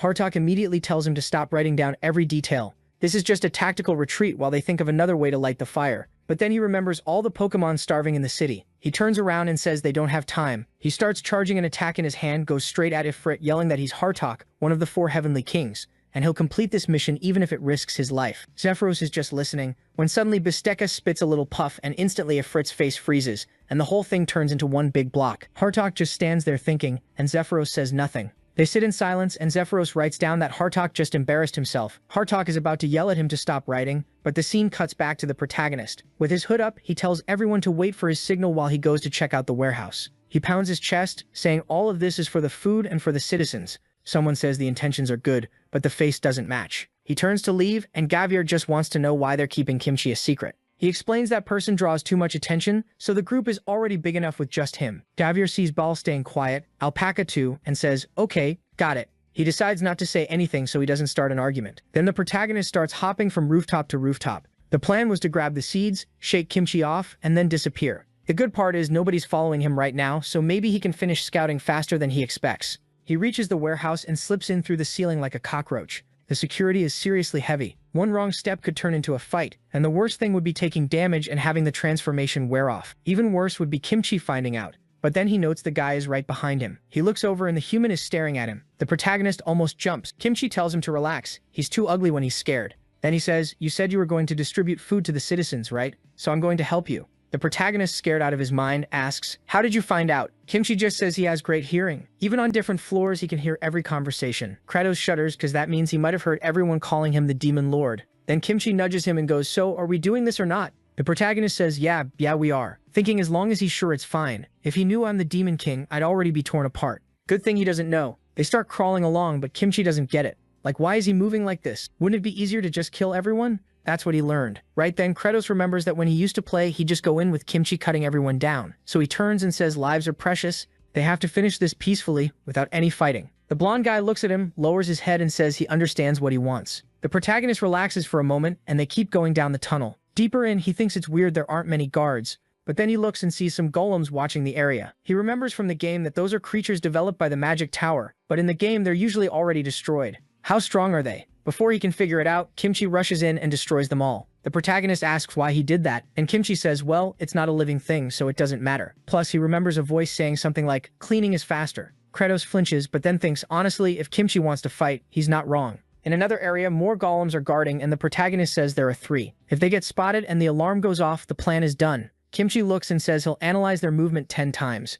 That's how you find an opening, then wipe them out in an instant. The protagonist says that's exactly it, while thinking this learning thing makes no sense. It feels more like Kimchi has some kind of muscle memory from when the protagonist used him in the game. A little later, the blonde guy says, unfortunately, he didn't find any opening. The only way is to attack at the same time. 2 are closer, so they'll start with those. Kratos, internally panicking, thinks he can't guarantee he can even kill one golem alone. He doesn't even know the difference in combat power between him and those things. But then Kimchi reaches into his cloak and hands him a weapon, saying he'll feel stronger with it. Kratos immediately recognizes the cute heart hammer of magic, a super mysterious weapon that gives off an insanely dangerous aura. It's designed to look harmless. Kratos remembers that item was basically a cheat, and even if he's weak right now, just holding it gives him 30% more stats. Maybe this will work. Then Kimchi reaches into his cloak again, pulls out another sword, and now Kratos realizes this guy has access to the entire inventory he used to have. With both of them ready, they go back to watching the golems. It was just one more second of patience when, all of a sudden, Kimchi moves first, and the protagonist has to cling on and try to launch himself. He thinks the plan's about to fall apart,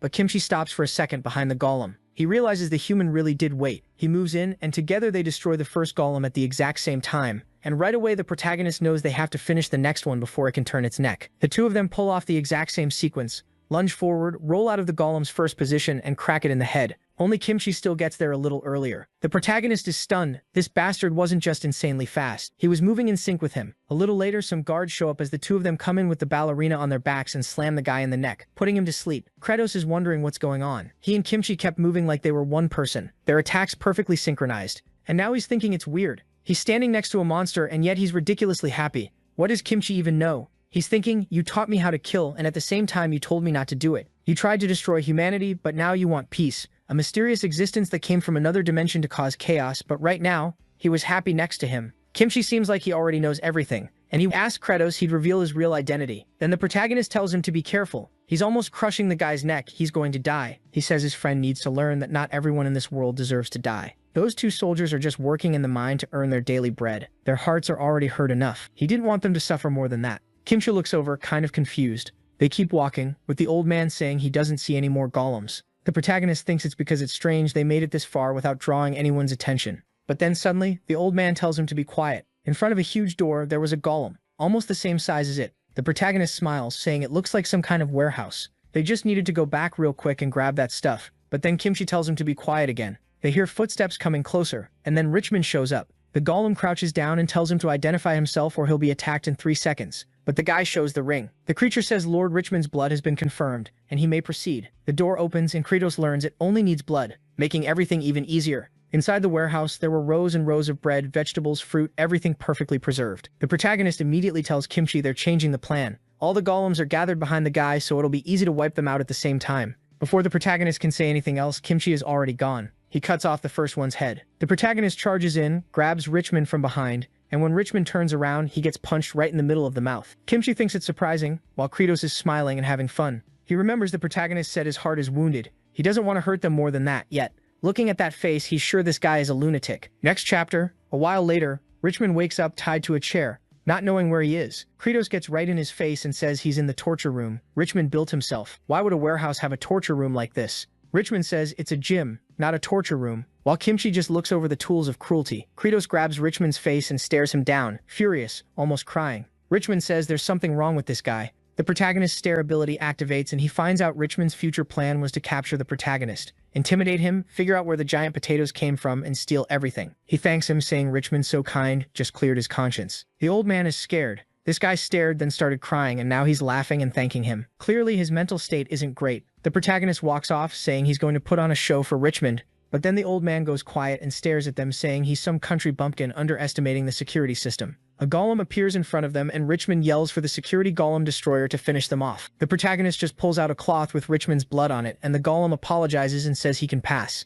They step aside, and in the very next second, Kimchi destroys the thing. The old man realizes he's screwed. He's up against a psychopath and a swordsman who destroys everything in one strike. What was going to happen to them? They're already going full speed back to base, but Kimchi wants to know what they're going to do when they come back and security is tighter. The protagonist says they can do whatever they want. Nothing works against strength in numbers. And at the same time, he thinks that applies to Kimchi too. In the middle of the city, the protagonist creatures are yelling, "Richmond Company clearance sale." The old man went bankrupt. Everyone go grab everything in the warehouse. The townspeople don't really get it. Like, we can just go to the warehouse and take everything? A friend next to them says, "We're starving. Doesn't hurt to try." Then the protagonist appears on top of the warehouse, calling out to everyone, "Hey everyone, let's go to the warehouse. It's all free." Everyone gets hyped, cheering, "Perfect. Then let's take back what they stole." The scene cuts to the guards at the front and a commotion is coming in. Tons of citizens with the protagonist leading them carrying torches. The guards tell everyone to stop, that it's private property. But the crowd tells the broke losers to move aside. They know the guy is dead. The guard ignores them and orders the golem to stop everyone. The people are furious. Damn Richmond. He died and he's still keeping these golems here. The protagonist shows the cloth and says he has Lord Richmond's authorization for all of this.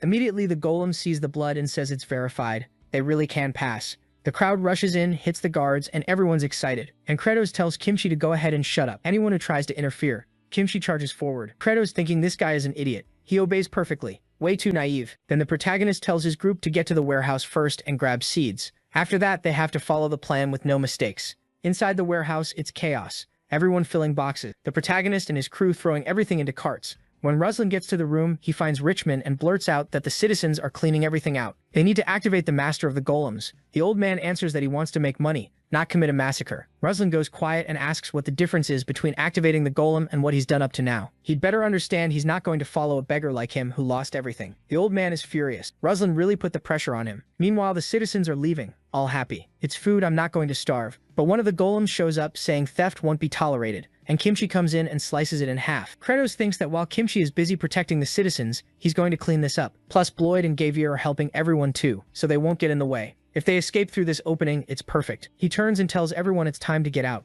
but the ceiling starts shaking. He wonders what's happening, and then a giant rock starts falling onto 3 people. The protagonist calls the team, everyone runs. A woman is about to get crushed, but they barely save Sergei upside down, holding on with her little llama feet. The protagonist looks to the side and Ruslan is there, saying they're a bunch of vulgar thieves. He's going to take everything back and everyone is going to die. Next chapter starts at the Demon Kingdom base, with everyone tossing potatoes into water, saying to prepare the dragon fire, give it a smack on the head, and the creature breathes out heat, boiling everything. Everyone gets excited, saying the potato porridge is almost ready. Zephyros tells Hartok that everything really is going according to his plan, but he notices his friend is super sad because he couldn't capture Ifrit in a cool way, so he writes that the one who captured the fire predator was Bisteka. Unfortunately, Hartok is pathetically discouraged. Hartok tells that idiot to stop writing down even his emotions, but Zephyros keeps going, saying it looks like Hartok forgot everything was possible thanks to his plan. The brightest mind of the demon race. Hartok gets startled while everyone celebrates, saying leader Hartok's idea is incredible. The food multiplied countless times. He sees everyone shouting elite, elite, elite, and he gets emotional, saying, guys, it's a simple plan. Anyone would have reached the same conclusion.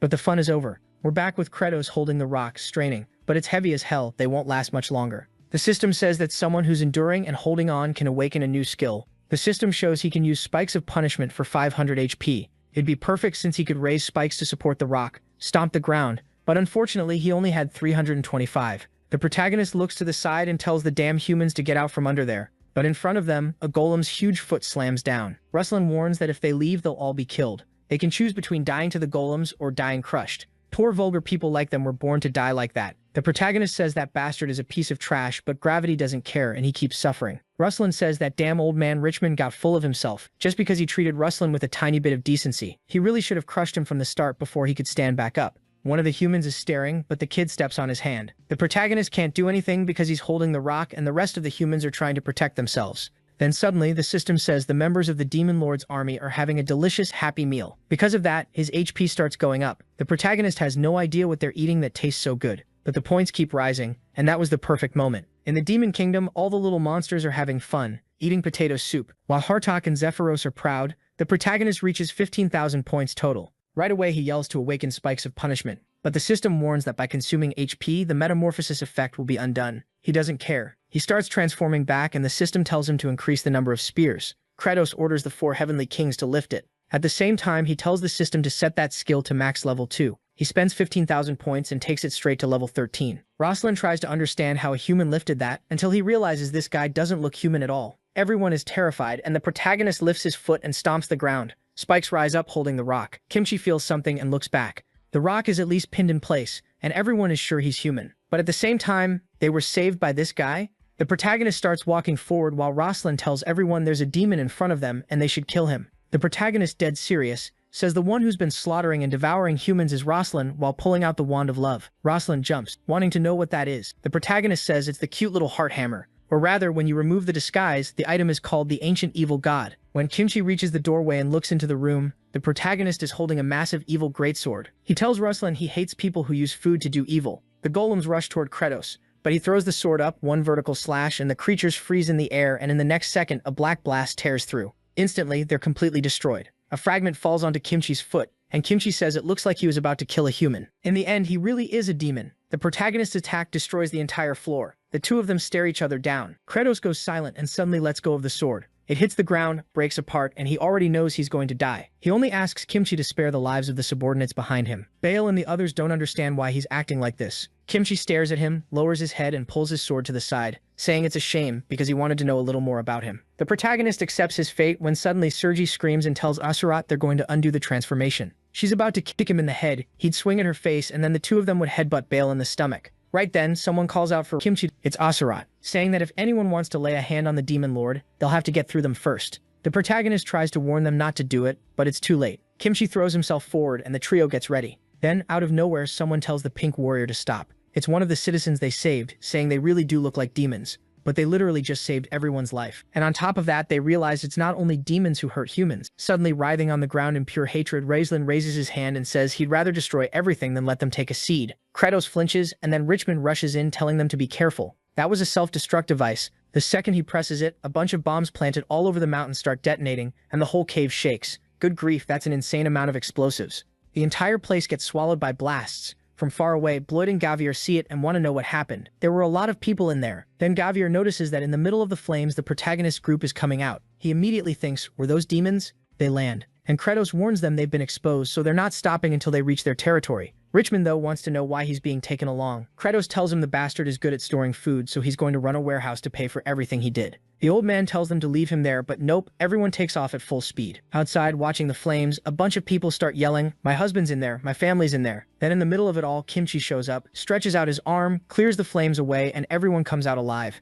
People hug each other, relieved they made it. Then Gavier goes up to Kimchi and asks what happened. He saw some people running out who looked like demons. Did they cause that explosion? Kimchi says no. Those guys weren't like normal demons. Then we see what happened a little earlier. Raslan raised his hand and said he was going to destroy everything. The bomb started triggering, everything blowing up, rocks flying everywhere, and the protagonist told all 4 generals to start protecting the people. Bale was carrying everything on his back, Sergi was slicing through the falling rocks, and Asurat grabbed the blade. Raslan, meanwhile, was celebrating, yelling with joy until a rock comes straight at his head. Looks like he got completely crushed. Then Kimchi called out to Zhang Xiao and told him he was going to save everyone, and Zhang Xiao needed to grab the seeds and get back fast. He had to go to the demon lands and plant peace. The protagonist didn't get it, but they were already sprinting away. He realized that damn Kimchi had known everything from the start. He'd just been watching. But that's in the past now. What matters is he shouts to everyone that they got the seeds. When they got back, they were starting a new garden. Back with Bloyd, he's there with his legendary tool, pounding the ground while Gavier asks why that guy set up a self-destruct.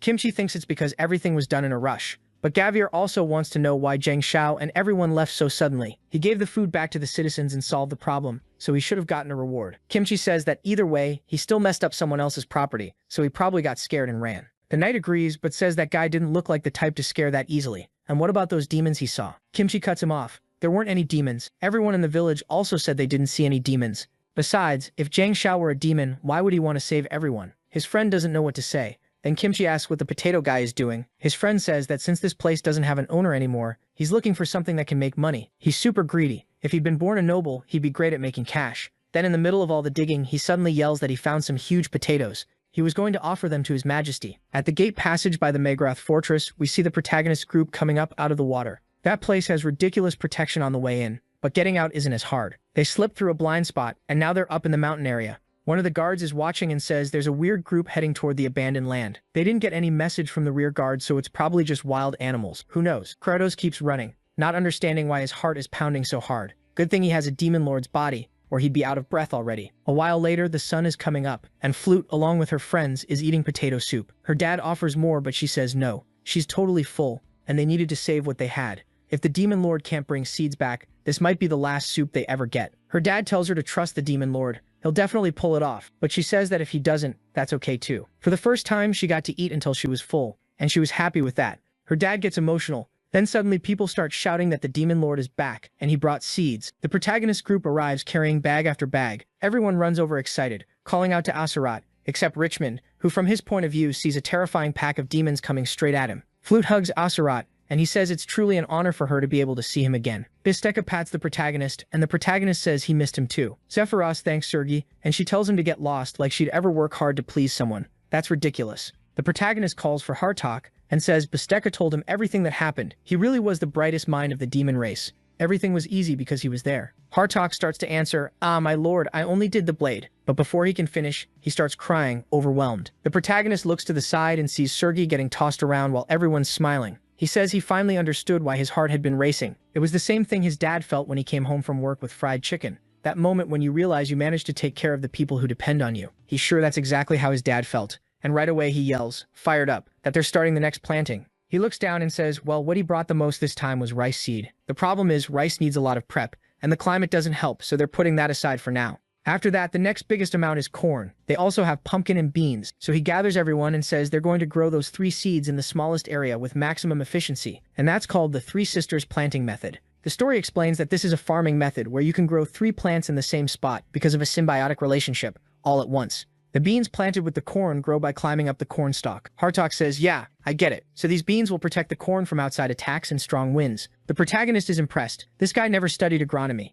but he already knows that. The pumpkin part is that they have big leaves and spread everywhere. Hartok goes, perfect. That'll keep the soil from drying out and stop weeds from growing. The protagonist keeps wondering where he learned all this. Sergo is already hyped, saying enough with the explaining and stalling, they should start. The protagonist asks, Sergo, are you excited to see the kids eating and getting full? She says no, she doesn't care whether demons eat or not, she just thinks it's funny. The protagonist knows she's lying. Asurat asks where they start. Kratos, on the other hand, wants to know why Asurat is holding hands with Flute. Asurat says he's not holding hands, he's humiliating that low-level demon and showing her who's in charge. The protagonist says fine, but everyone's here, there's no need to rush. Especially with this much manpower, it'll be done in no time. But Zephyros warns that mobilizing other demons from other regions won't be that easy. Kratos doesn't get it, because they have plenty of porridge to hand out, so they should work. Zephyros says unfortunately, that's not the biggest problem. Then Tree Guy throws a punch at the plant Pokemon that bites him on the head. The two of them get tangled up, slamming each other into the ground, a full-on brawl. Tree Guy raises his arms, saying he's the new lord of the second region. Then another plant shows up and rips him in half. Zephyros explains that as you can see, everyone's fighting to become the new owner of these lands. Even the former owner of another region got stuck out there among the lightning rods. The protagonist says demons have always been like this, but times have changed.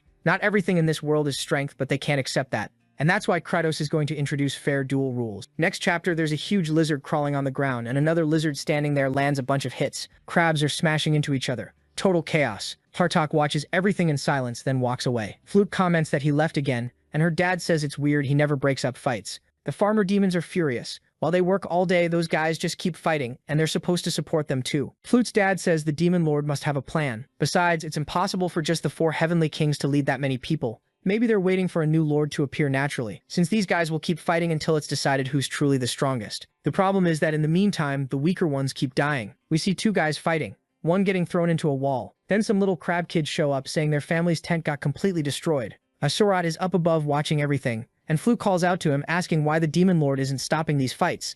Asurat says it's because if they stop them, they won't know who could actually be a good leader. Then suddenly they hear a scream, and a giant human is getting thrown right onto a baby crab. Asurat thinks about stepping in, but then another turtle comes spinning in and slams the guy dead on, launching him away. He goes rolling, wrecked on the ground. He demands to know who dared interfere with his duel. But this really old turtle says that in a situation like this, they should be helping with farming, not fighting. All they do is cause damage. Asurat watches, and then the demon who got thrown starts getting all sinister, asking if the old turtle really thinks he can give orders. The turtle stays silent. The guy walks up saying he'll pay the price, and they both attack at the same time. But the big turtle pulls into his shell, starts glowing gold, and it's like a flashbang that leaves both of them completely blinded. Even Asherat gets hit from far away. While Asherat is still trying to figure out what that was, the turtle master grabs the little family and carries them away. Now Asherat knows the kind of person Kratos was looking for. On top of Tree Guy, totally wrecked. What is this? Plant Lady shows up. Nice to meet you. She heals Tree Guy, regenerating his skin. She asks if he's okay, but he's angry, saying her home got destroyed because of him and she shouldn't help him. She says she knows that, but that's not a reason to leave him suffering in pain.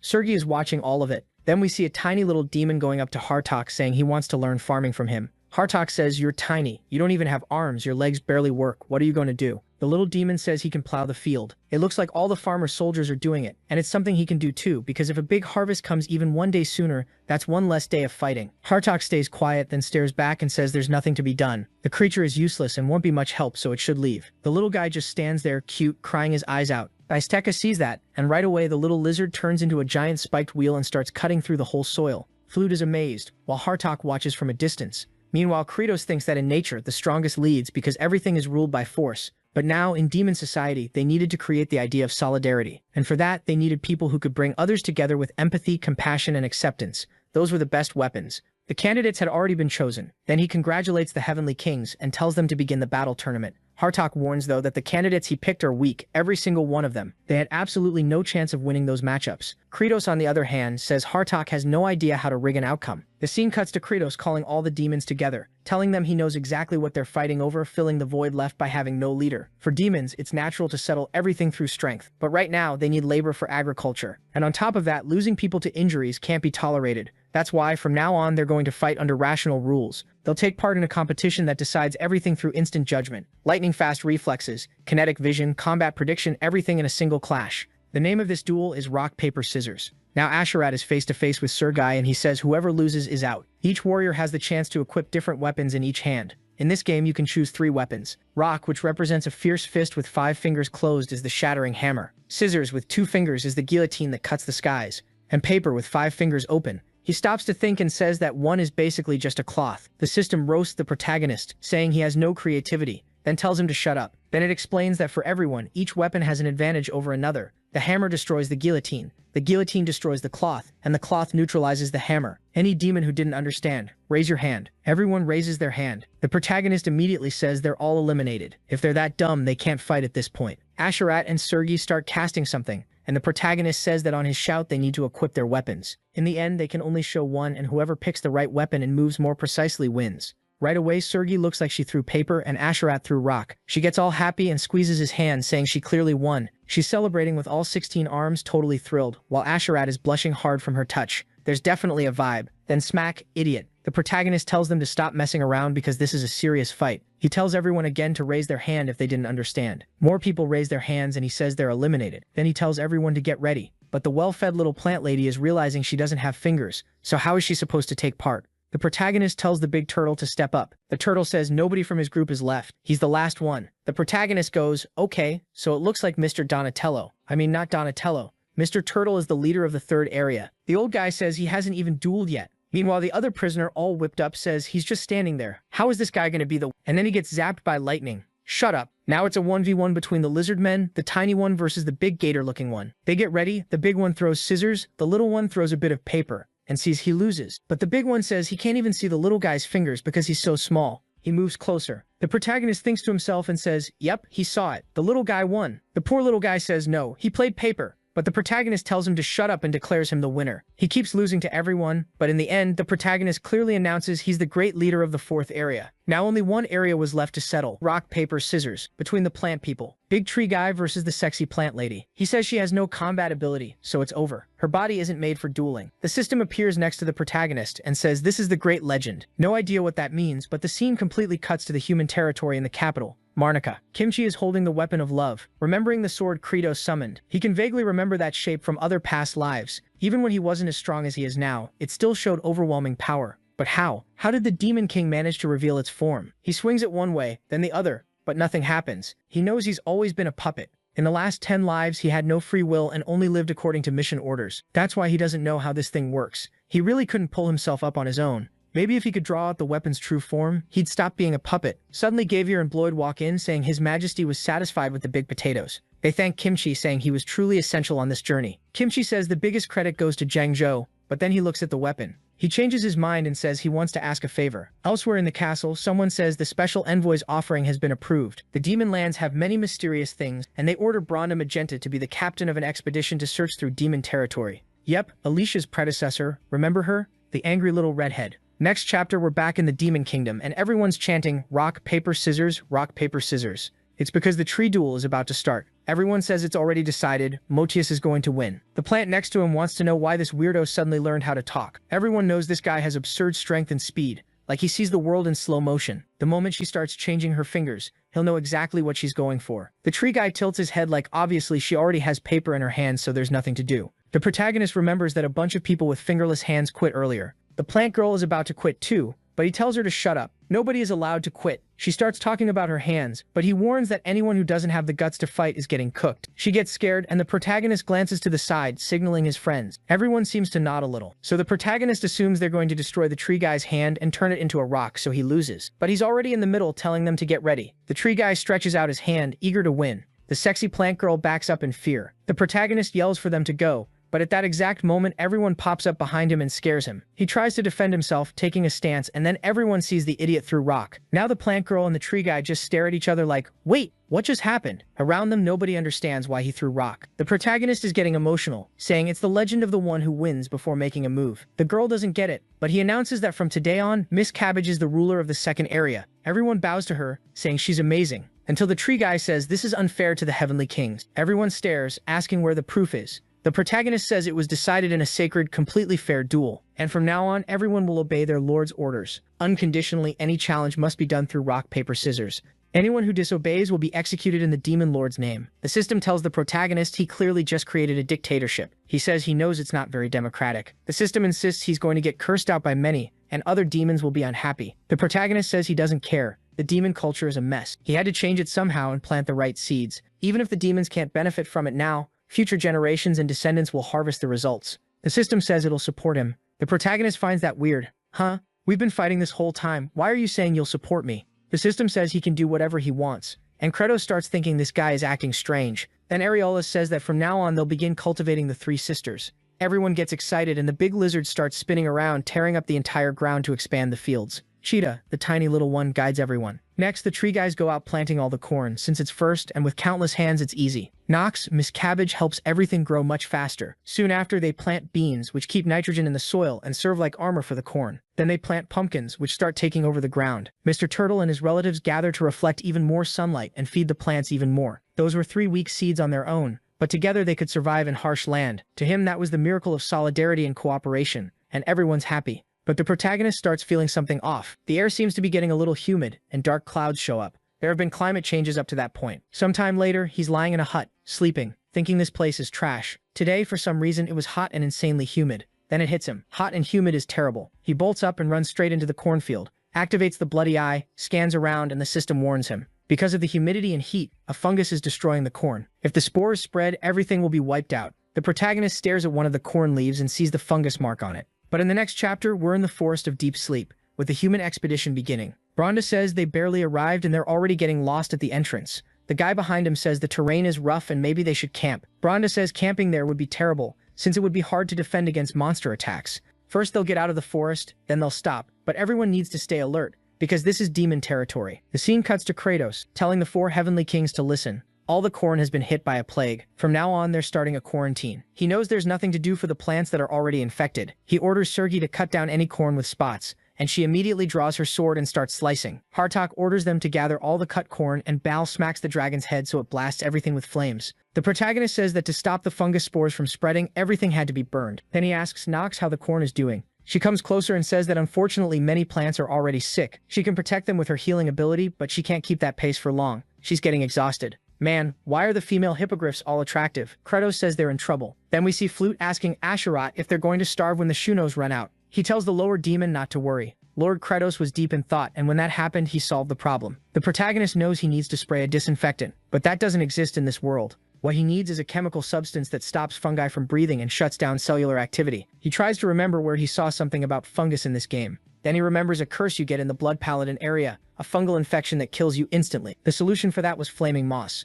Immediately, he tells Asherat to take all the demons from the second area to the Swamp of Degradation and collect as much red glowing moss as possible. Asherat smiles and tells Flute to relax. Looks like the Demon King has another idea. So right away, the plant people all stand up and head out. Flute asks if Asherat will be okay. Sergei says of course he will. He's one of the 4 heavenly kings. Flute asks if Sergei isn't worried, and Sergei says, a little. The little girl says she's a really cold girlfriend. Sergei turns red and says the girl has lost it. What is she even talking about? Kratos looks over wanting to know if that rumor is true. Sergei tells him to be quiet. It's ridiculous. Then the protagonist turns to Hartok and tells him to organize everyone so Nox's group doesn't get worn out. He's going to the Demon Lord's castle ruins real quick. In the background, Sergei is still yelling that none of what the girl said is true. In the cart, the protagonist thinks about how a bunch of things he has no clue about keep popping up out of nowhere. It feels like he has to be ready all the time. It could be agriculture, game mechanics, or even... Then the scene cuts to Bronda and the others arriving in front of a set of stairs. They're confused, wondering if demons are already intelligent enough to build buildings. One of them steps closer and says there's a spot that looks like a keyhole. Bronda says it's better not to touch it,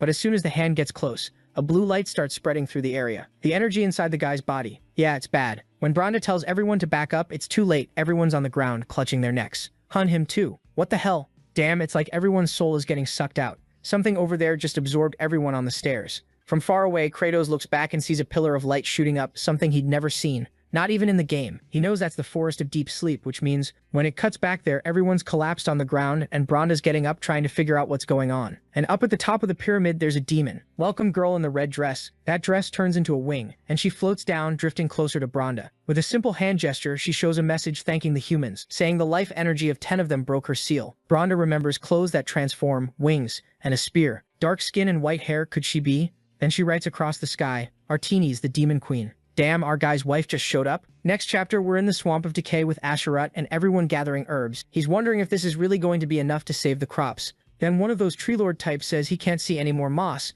and Asherat says it's fine, they'll pull back. But then there's something walking through the lake. When Asherat looks to the side, a woman is just standing there, staring at him. He wonders where she even came from and immediately asks what region she belongs to. But Archinius wants to know why the 3rd and 4th star zones were empty. He's furious that she ignored his question and is talking casually to the Celestial King. He answers that everyone's working in the cornfields, but what is she doing here? Then Artunius raises her hand, a bunch of thorns start forming out of her clothes, and before Asherat can do anything, he's pierced from every direction. And all the plants, the tree, everything gets captured too. The scene jumps to the protagonist digging like crazy, saying he knows exactly whose sealed tomb that was. The demon lord, the predecessor of Kratos' predecessor, the cursed Artemis. In the game, she's a secret boss hidden in a sealed underground area. In the game, she's basically an impossible boss kept as a secret. She isn't even part of the story. She's more like a trap meant to kill the player. And the lore says the previous demon lord had to use all his power and the demon race's power just to cast a spell strong enough to keep her sealed. When you fight her, she can barely even move properly. And even then, he died more than 50 times just to beat her the first time. The problem is, somehow a monster like that broke the seal. She was the worst possible thing because she's the kind of enemy you don't beat with numbers. The protagonist keeps digging and digging, smashing through the thorns of punishment, searching for something in the ground. Meanwhile, Nox is getting exhausted from taking care of the plants and passes out in Baal's arms. Right away, Sergi orders someone to bring a stretcher. While the girls keep healing her and carrying her, Nox wants to go back to helping the plants. But Hartok says it won't work. She hasn't recovered yet. Then one of the farmers says they've got a problem. Fungi are starting to appear on the other side of the field. Everyone gets tense. Sergi doesn't know what to do. Baal is carrying the girl when all of a sudden the cursed Artemis comes flying in and boom, lands in front of the Zephyros.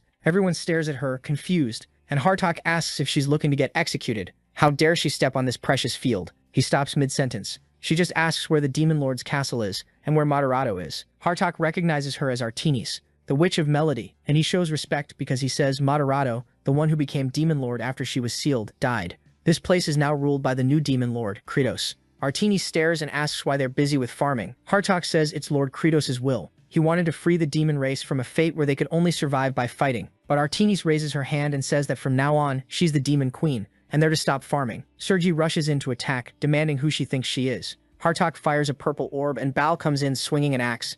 But in a single second, her attack forms, and everyone goes silent. Her blades are already at everyone's forehead, heart, and chest. People hesitate, and then she asks where Kratos is. She's going to kill him. Then out of nowhere, Bisteka blasts her with ice breath, but she blocks it. Still, she notices it's a dragon. Something extremely dangerous. She launches an attack to kill Bisteka, but the protagonist appears out of nowhere and slams a Moderato heart onto the ground, telling it to activate. Instantly, a barrier rises. Her clothes strike it, nothing happens. Then the attack bounces back and smacks her in the face. She just stands there, not understanding, and the protagonist goes, "What's up, Miss Artemis?" Then the story explains how it all happened. Moderato was the demon lord, way stronger than Kratos, who came before him. Originally, he was one of the 4 celestial kings under the Witch of Melody, but after absorbing all the other kings, he was able to challenge her. Using the energy he absorbed, he sealed her voice. Then he used what little magic he had left to lock her inside that prison. Even so, Moderato couldn't sleep because of fear, so he gathered all his strength into a heart because it would be the perfect tool to stop Artemis. But Kratos found that opening and killed him from behind, and Moderato's heart is the device he created to stop her. Artemis says she doesn't know what kind of barrier this is,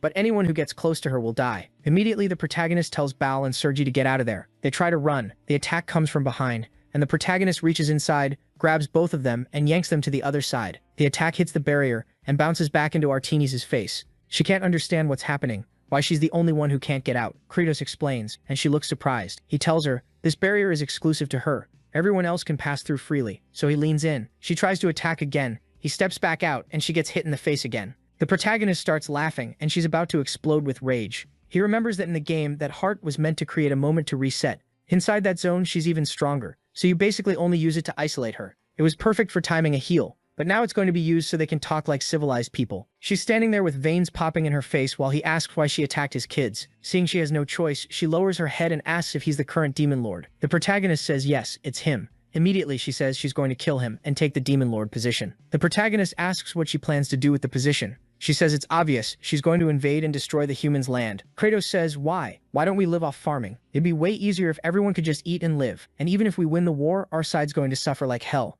Artemis says it's impossible to farm in this land. Kratos asks if the thing on her head is just for decoration. Everything in this soil was grown by his kids, and right now his middle is kind of sick, so he can't deal with her interference. Artemis keeps staring, thinking this demon is weird. She saw clearly that for no reason at all, he saved his subordinates, and he keeps calling them my kids. Then she says this new demon lord is crazy. He says he's less crazy than she is. She's just a show-off murderer with a hobby of using her outfit and shortening everything to attack people. Blushing, she says that's just how her weapon works, there's not much she can do. He shows her the heart and says fine, she can't destroy it and she won't be able to attack so she can leave. Artemis sighs and says fine, she'll invade that territory alone. The protagonist thanks her, deactivates the heart and tells everyone to get back to work. But then Artemis turns around and says an idiot fell for the trap. He turns to and says the one who fell for the trap was the show-off. The barrier rises again, but this time it locks her arm. Kratos stands up and walks away while she's stuck there trying to pull free, but she can't. Sergei asks if they're really going to leave her there. He says yes, sooner or later she'll die of hunger anyway. Flute asks if she's okay and she says yes thanks to the demon lord. Suddenly she looks back and Artemis is powering up, her clothes coming apart. She immediately covers Flute's head and tells her to stop swinging around like that.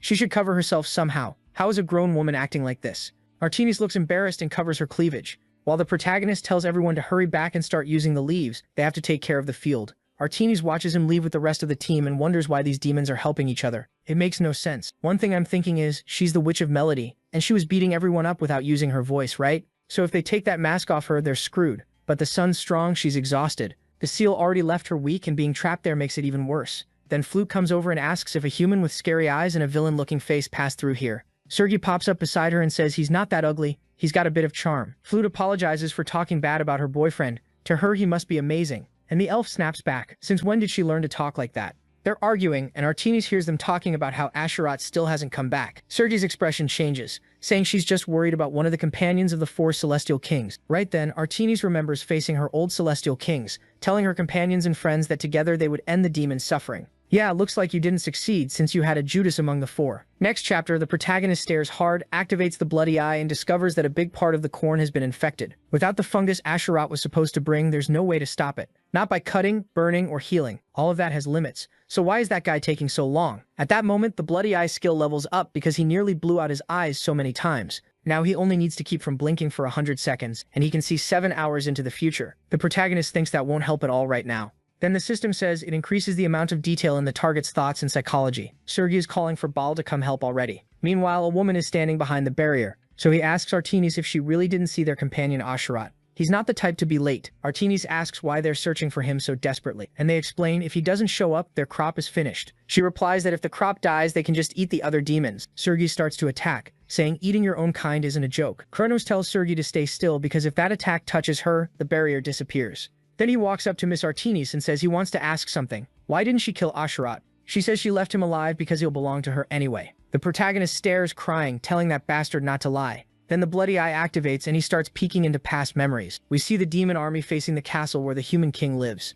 The one who betrayed her says they can't even call this a war. Humans are way too weak. The one on the left says they only have a chance because Artemis is too strong. And the friend agrees, saying she's the ace that she's known as the Witch of Melody. The moment they hear her music, everyone kneels and loses the will to fight. The one who looks like a Shinigami says it'd be cooler if she played the song of instant death. The girl replies that makes no sense. Everyone would die at the same time and then rot and they wouldn't be able to eat anything. But Artemis watched the humans farming and wondered if hunger really could only be solved by devouring others. Maybe they should do what the humans do. Suddenly she calls to the army and says that from now on they'll suspend the occupation of the demon's land and go back home. The Judas asks why she's saying that. How are they supposed to deal with countless hungry demons? Artemis tells Moderato to remember their childhood promise. They wanted to create demons who wouldn't go hungry and wouldn't devour each other. Now they'd finally seen the way forward, they should do what the demons had been talking about, agriculture. But obviously Moderato hated that idea. Not long after, in the demon lands, everything that gets planted dies. A demon shows up, calls for her, and warns her that Moderato was summoning her to the forest of deep sleep. She heads out, walking around, trying to figure out where Moderato is, calling his name. Then all of a sudden, she runs straight into the altar staircase,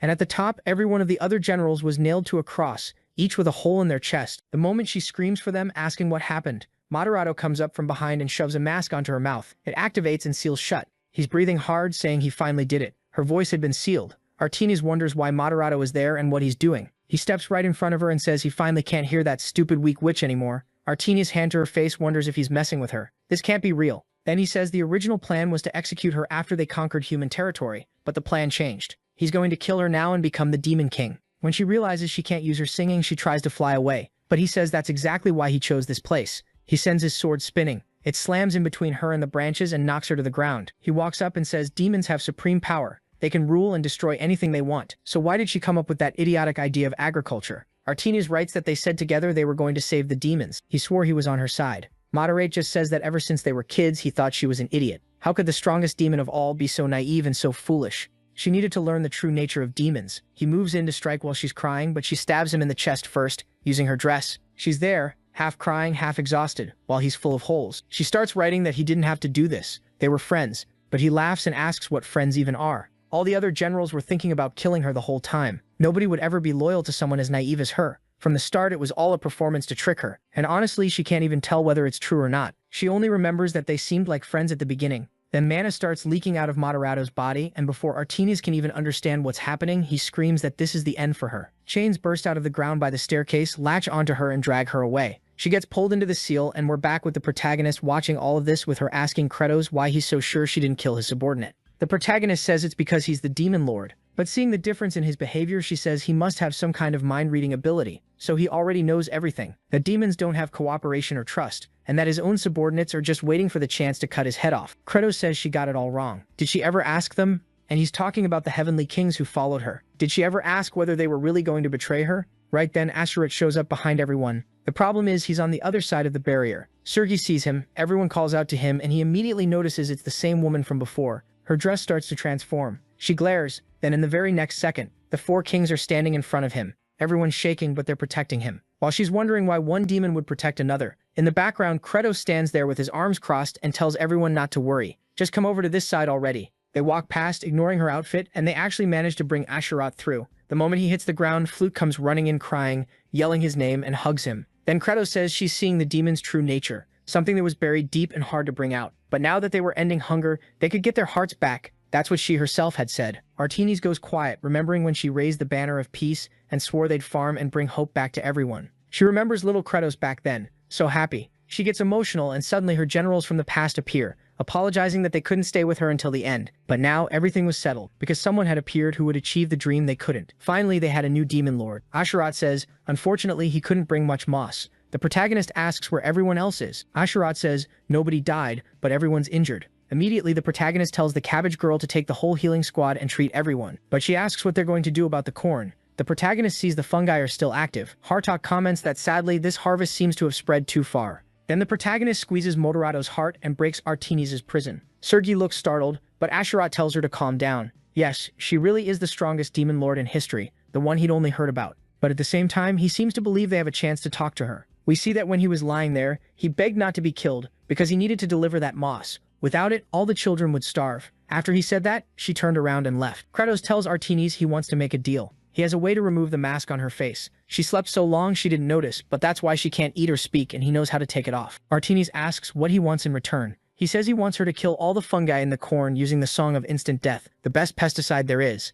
Next chapter, we're in the royal capital of Marnika, at the Azrahan mansion. Gaviel wants to know if Kimchi is still training underground. Bloyd says yes, he doesn't eat anything, and he doesn't show his face. Gaviel's curious. He knew the guy was unusual, but why did he refuse the recommendation to become a royal knight just to train like this? Does he think he needs to get stronger? Down there, Kimchi is stretching out his wand, activating his aura to the side. It starts to glow. He's pushing himself, but nothing happens. He collapses, exhausted, saying nothing works. He channels all his mana, but nothing changes. Is he really someone who can't do anything except follow orders? He has no idea how he's even lived this long, and he doesn't know where he's supposed to go from here. He wonders what he really is in the end, until a voice asks if he really wants to know. He jumps, and the wand starts to transform, and the evil eye appears, asking if he really wants to know. But the scene cuts back to the field with Kratos asking whether Artinis can do it or not. She just has to use the Song of Instant Death. He explains that the reason she's called the Witch of Melody is because of the massive magic inside her music, and the Song of Instant Death does exactly what it sounds like. With a single sound, she can execute countless targets she chooses.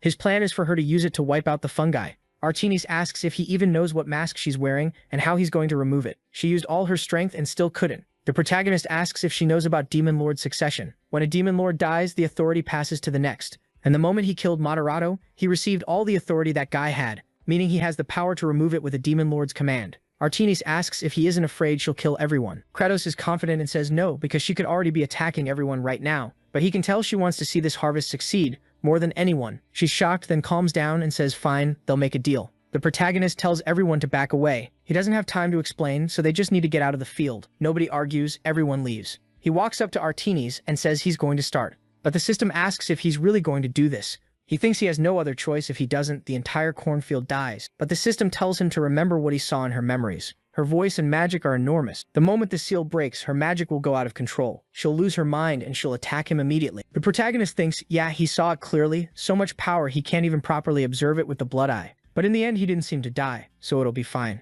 The system says even if he doesn't die, it'll be unbelievably painful. Kratos smiles and says it's fine. The leader is the one who suffers the most. The system accepts it. And the protagonist says, Artinis, when I shout seal broken, the mask will fall off, but your magic will go out of control. So you have to fight to stay conscious as long as you can. Because if I, Kratos, die, all the agriculture in this place is finished. She nods like she understands, closes her eyes, and he shouts, seal released. The item immediately glows, peels off her face, and dissolves in midair. Artinis puts a hand over her mouth and says her voice is coming back. Kratos braces himself, because the barrier made from Moderato's heart won't mean anything now. This was the only way. Then she coughs, spitting blood. Energy surges up, and the protagonist throws himself forward. He wraps her in a tight hug and slams both of them to the ground. She's pressed against him, demanding to know what he's doing. But before he can answer, her eyes start to glow. He knows the dress's tentacles are going to go out of control, and he has to endure as long as possible. He shouts for nutrient concentration so he can change his stats and dumps everything into vitality. Artinis starts tearing into his stomach while he yells that she can't give up.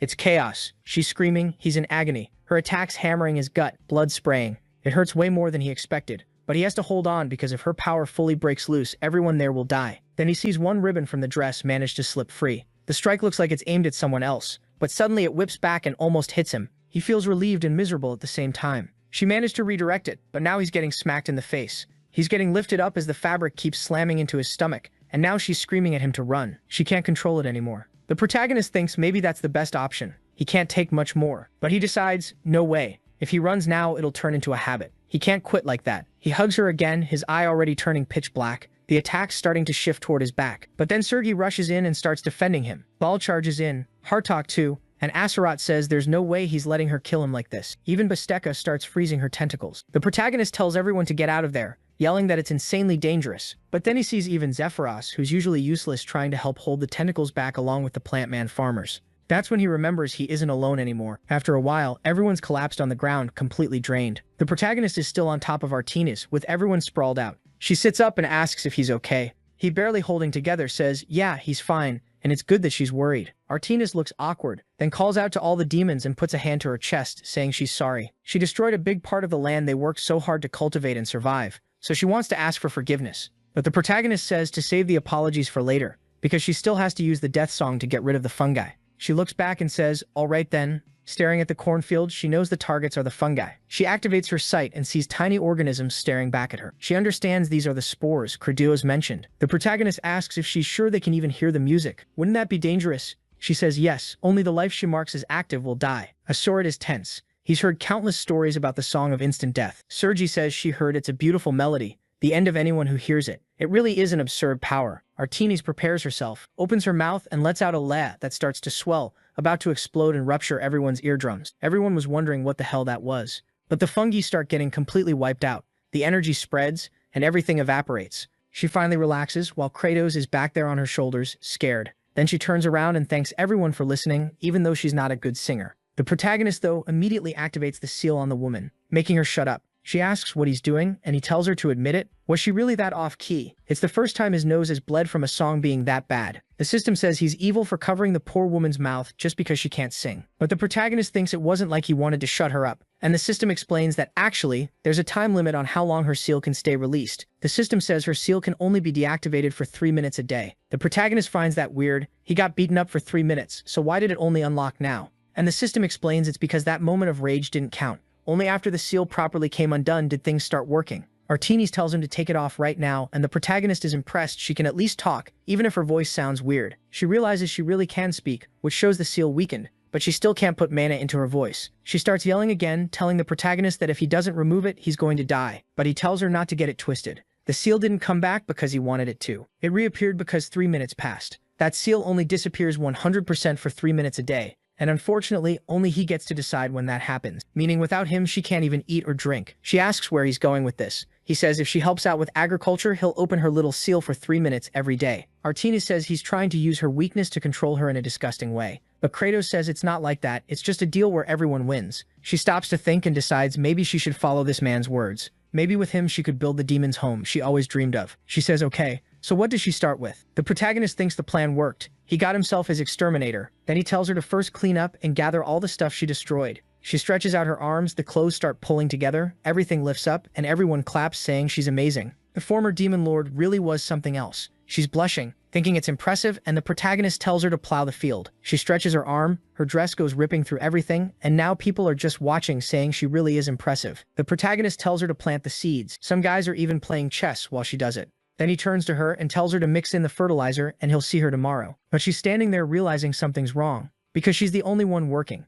Aserat says she hurt a bunch of kids. She wouldn't want to make everyone who's injured work too, right? She's about to say she didn't hurt that many people, but Hartok cuts in and says she probably didn't notice the psychological damage she caused everyone. And Sergei comes in harsh, telling her to cover herself up. She's half naked working all the time. Baal stops like he wants to say something, but just tells her to work. And with that, everyone leaves. She's left there crying, miserable. Meanwhile, the system says that for enduring Artanis' attacks and taking her in, he gained 40% vitality, and now the human seed trait, accepting everything, had blossomed. The skill activates automatically when he puts everything into vitality. With that, he'd absorb any external impact, and it would be possible to recover energy. The protagonist finds it really interesting. Basically, his risk of dying in combat drops drastically. But obviously, he'd basically turn into a sack of meat, so it'd be better if he didn't have to use it. The scene cuts back to the capital of Marnica. Kimchi is heading out, and Gavir wants to know where he's going. So suddenly, he says he can't keep owing favors forever, and something came up that he needs to do right now. Bloyd doesn't get what could be more important than becoming the kingdom's swordmaster. Kimchi thinks for a second and remembers the eye, asking if it wants to know what it is. But the pink one wanted to know more about what the creature in front of him was.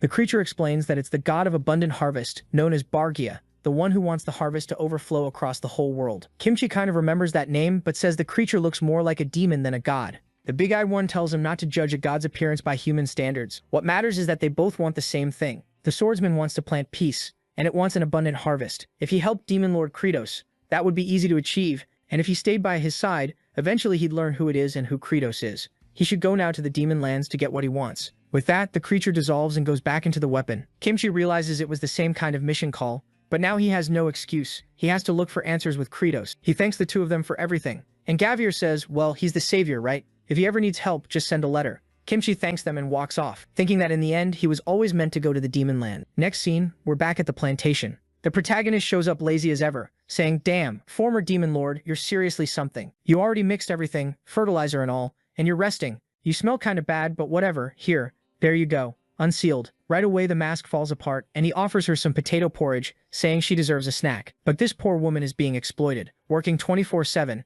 and she's still touched by it. She starts drinking, while he says she suffered so much he doesn't even know if this will taste good to her. But if they work hard again, maybe tomorrow she can eat again. She's thanking him all sweetly, while he thinks demons are way too easy to tame, until she remembers something and asks if there's more soup. She'd forgotten something kind of important. Back in the deep sleep forest, in an abandoned cabin, the protagonist walks in and sees Bronda's whole idiot group passed out on the floor, and there's the half-dead guy staring at him. The guy's thinking he's screwed. Another demon showed up. Behind him, Martinez is saying something, and Kratos turns around. Bronda has no clue, but the protagonist already figured out that Moderato apparently set up an energy usage system to break the seal. The plan was to free Artanis to destroy everything and then run, but now, on the other hand, he's more interested, because the guy there is wearing expensive clothes, clearly a high-ranking noble. They'd found a really big fish, and Bronda didn't like that stare at all. The protagonist says, I'm the current demon lord Kratos. What's your name? The redhead is shocked that the demon talks normally. He says he's Bronda Magentan, a knight of the Camelin Kingdom. Are he and his men going to be eaten? The protagonist grins and starts laughing like the Joker, and everyone's trembling in fear. Then he stops and says human meat smells awful. It doesn't attract him at all, unless Bronda knows a good recipe. Bronda is wondering if this guy is serious. He's got the face of someone who's about to eat them, and he's asking for recipes. Meanwhile, the protagonist thinks, good, Bronda seems to have relaxed a bit. Humor really works on everyone. Then he asks if Bronda has the strength to stand, because they're going to the village. Branda just says no, it'd be better to kill them there. Kratos starts laughing like a maniac again, saying that joke is amazing. He wouldn't gain anything by killing anyone there. Branda is instantly sure this guy is a terrifying demon. Every reaction screams extreme cruelty. The protagonist says, since you can't walk, I don't have any choice but to use my subordinates. Right away, the redhead is sure he's about to call in a bunch of demons to eat everyone in that house. But next scene, they're being carried, and the protagonist is telling them to carry everyone comfortably. Branda doesn't get it. They really are carrying them comfortably. These crafty demons want me to let my guard down, but they'll definitely chop us into pieces back in the village. Those evil bastards. A little later, someone's calling, Branda, Branda. It's the protagonist leaning over him. Branda wakes up startled, and the guy says he let him sleep a bit. But unfortunately, it's time to wake up and go to the tent they'll be staying in. One tent for every 3 people. And since Branda is the captain, he'll get the biggest one. He'll even meet a human who's been here for a few months. Branda is sure it'll be someone who got kidnapped, some poor victim. He sees someone standing inside the tent and wonders who it is. Someone he needs to rescue and escape with. But it's Richmond, turning around, all chubby. Branda can only think a slave with healthy skin and a fat body. Clearly they're fattening up a pig. This demon's cruelty is worse than he thought. Richmond stands up. Wow, that's a lot of people. It's been a while since I've seen anyone. But Kratos turns and tells them to rest well. The human is completely terrified, while Kratos asks Artemis, so, what do you think about how I've been acting? Huh? What are you talking about? He says. They noticed our kindness, didn't they? She looks over and nods yes, but she thinks sometimes it's better to hide the truth so you don't hurt people. While she doesn't believe it and the system is saying he did a good job, the protagonist says they're all naive. They don't realize kindness is a survival method. He was preparing the groundwork for the bigger picture, so demons could start eating and living with stability. He needed to build something even stronger. It's confusing, but the plan is in motion, and he tells everyone to get ready because they were going back to cultivating the 3 sisters, especially now that they have the universal farming tool Artemis to be the perfect tractor and pesticide. The 4 great generals are already farming veterans, plus they've got advanced management. The work itself was going really well. There's just one problem now. Meanwhile, in the tent, Branda finds out Ishimori wasn't treated badly. Ishimori is saying, my night warrior, I know you've got questions, but I'm living normally here, taking care of the potatoes and helping make the porridge. They give me time to rest, and the food always comes out on time. And the truth is, I was the bad human. I stole from people out of greed. I was poor and hungry as a kid too, so when it came time to deal with that resentment, I lost it. When they brought me here, I was scared and tried to run. But after a while, I realized they're not different from people. Branda comes to the obvious conclusion.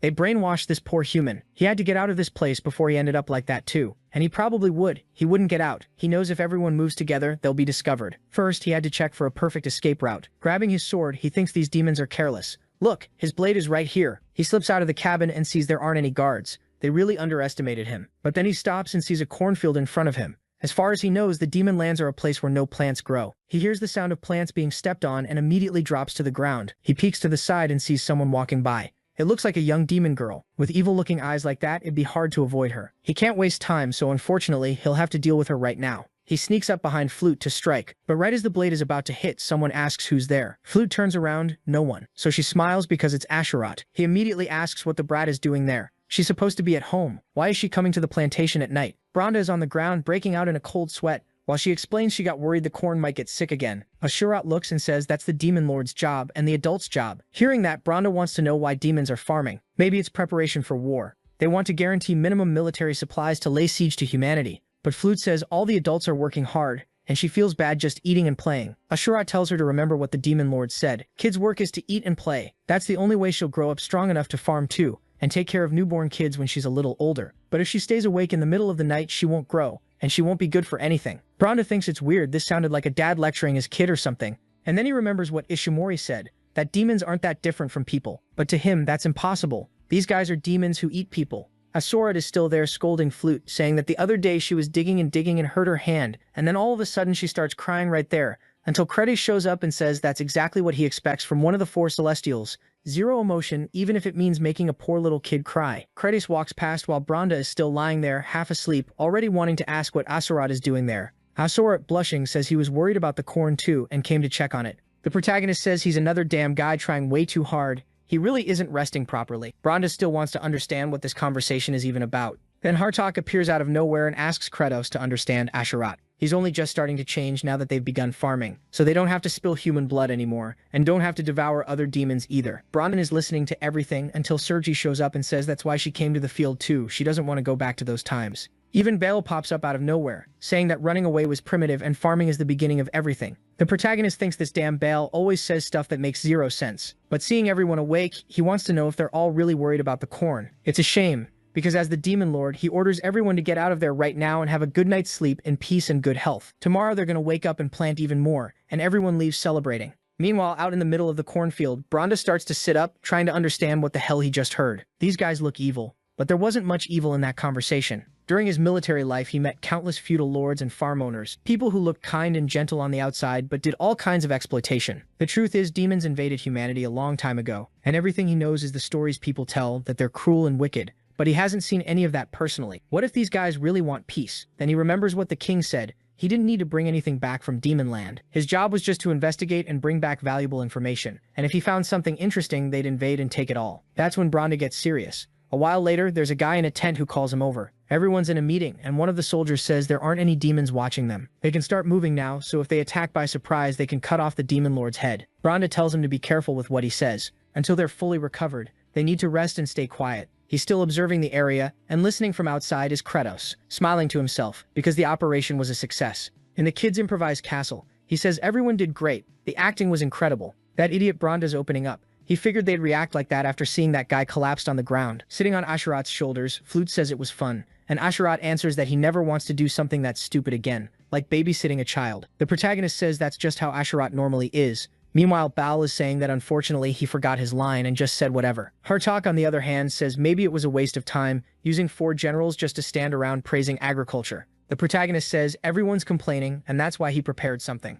Then he tells Bisteka and Zephyros to hand it out. Zephyros pulls out a little slip of paper and Bisteka smacks it into his hand and presses it onto everyone's chest. They ask what it is, and the protagonist says they're praise stickers. For some reason, everyone celebrates, but Kratos cuts in and says farming is going to fail. The mood dies instantly. He explains that those potatoes grew so much because of Planus, who died and turned into fertilizer, but they were sterile plants with no seeds, and the 3 sisters' crops might end up the same. Without Planus and special fertilizer, it won't work. Zephyros asks if they'll have to hunt for more seeds, because it wasn't easy at all. The protagonist says yes, just going to get seeds would be really hard. That's exactly why they need the human knight to become an ally. Artemis is listening from the side. The next morning, Bronda steps out of the tent, still wondering if demons are really evil, or if they aren't that different from humans. He has to judge it with his own eyes. Early on, everyone's working in the garden. He's there too, watching Artemis. It looks like he already knows she's the legendary witch who made the human army kneel with a demonic scream. He has no idea who Kratos is, but her, he's completely sure who she is, a wicked demon who invaded them. Then Artemis calls the protagonist over,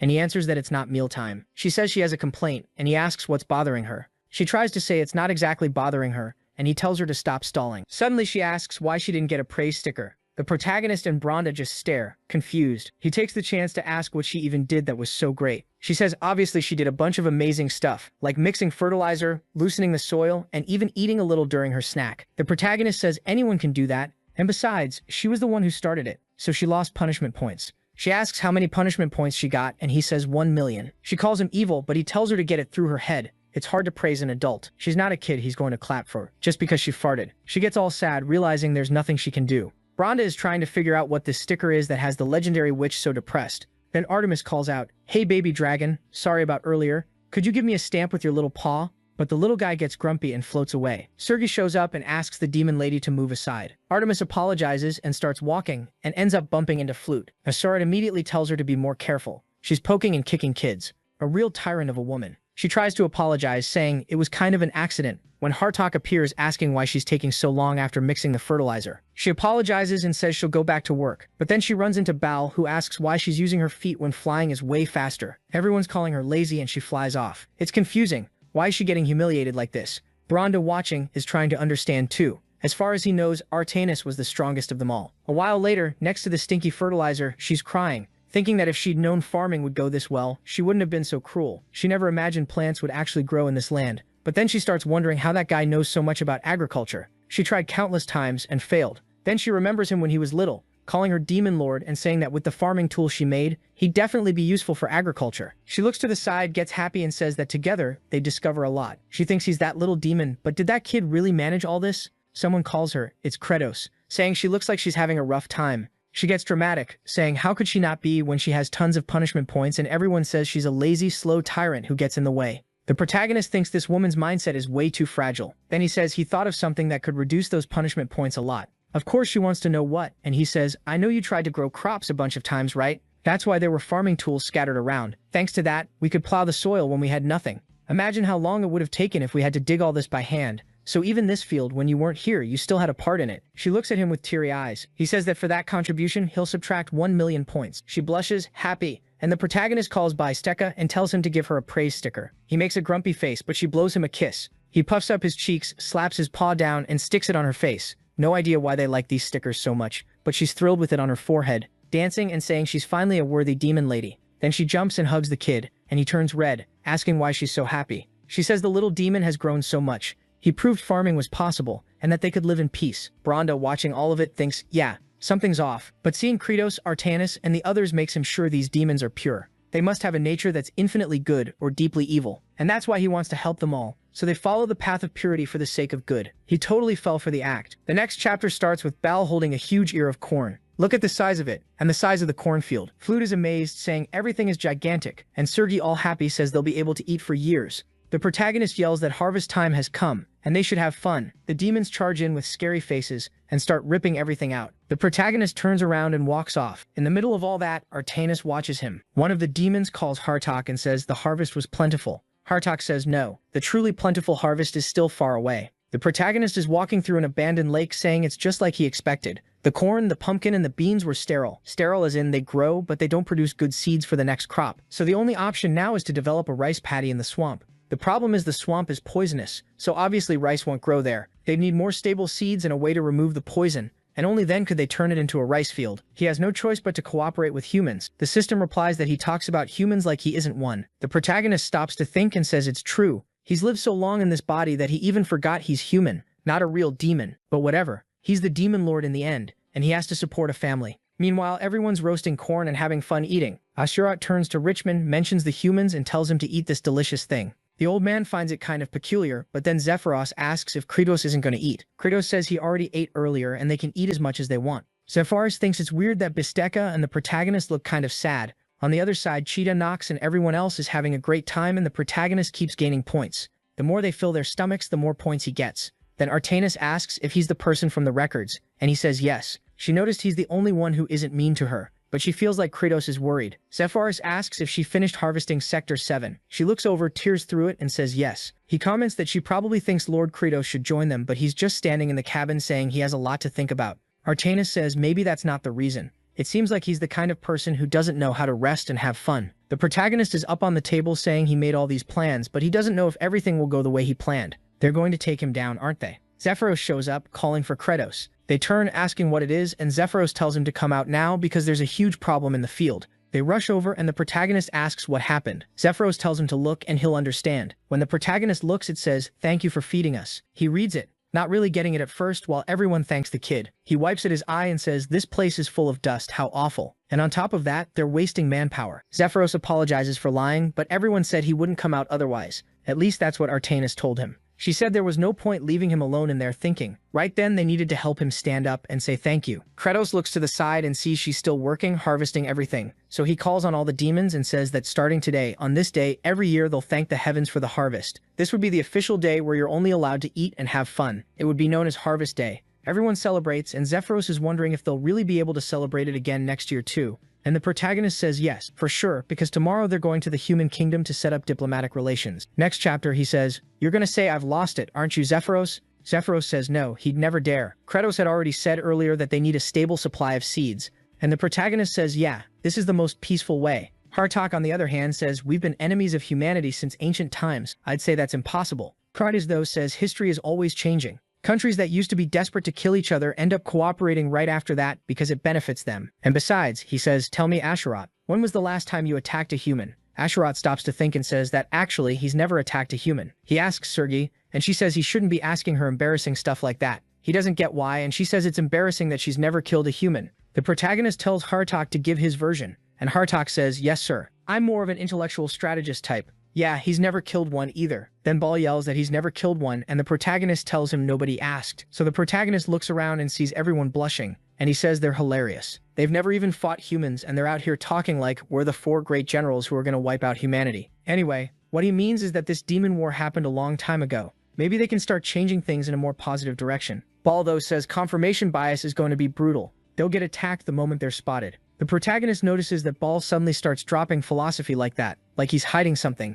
but he decides to let it go. Then, out of nowhere, Branda shows up. Obviously, they didn't know he was there. He says that if that's the plan, he can help. He can go with them and talk to His Majesty, the king, and explain that humans today want peace, and that he could even get the spices from the demon lands that he wants so badly without needing to fight. Kratos smiles right away. The plan was working, but the protagonist says, look, I appreciate it, but what Ball said makes sense. Humans are going to run for cover as soon as they see us. That's why we're going to say we're representatives of the exiles. We can say something like, we're the ones who established relations with the demons. Bronda says that's kind of smart. And the protagonist says he knows what Bronda's really getting at. Nobody would believe they look human. That's why they leave the 4 generals who are already sulking and say it's time for the transformation. Hartok would handle everything while Ball, Sergei, and Asherat would go with him. The 2 poor guys try to refuse, but the protagonist immediately goes on the offensive, licks both of them in the stomach and says he needs 2 pack animals. Then the alpaca, the pelican, and the big burro are back. The protagonist transforms too, and says the diplomatic expedition has begun. Then someone in the back says she wants to go too. The protagonist is shocked she was even there,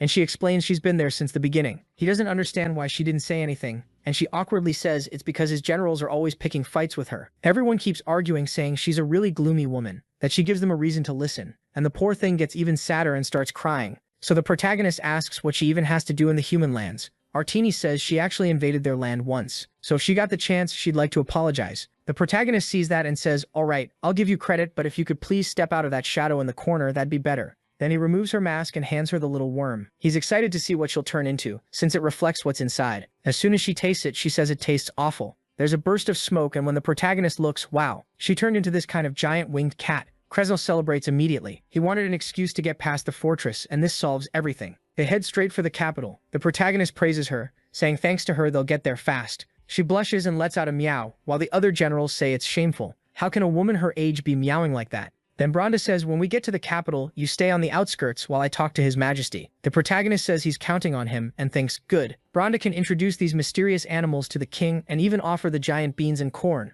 Only then will he propose a deal. Artines flies right over Kimchi and he wonders what that is. He has no idea, but soon enough he'll be arriving in demon territory. Yeah, yikes. That night they finally spot the human fortress. Artines lands and Bronda says he's going to see His Majesty. He leaves and now everyone's questioning whether he really thinks this is going to go the way they planned. The protagonist explains that unfortunately they don't have another choice.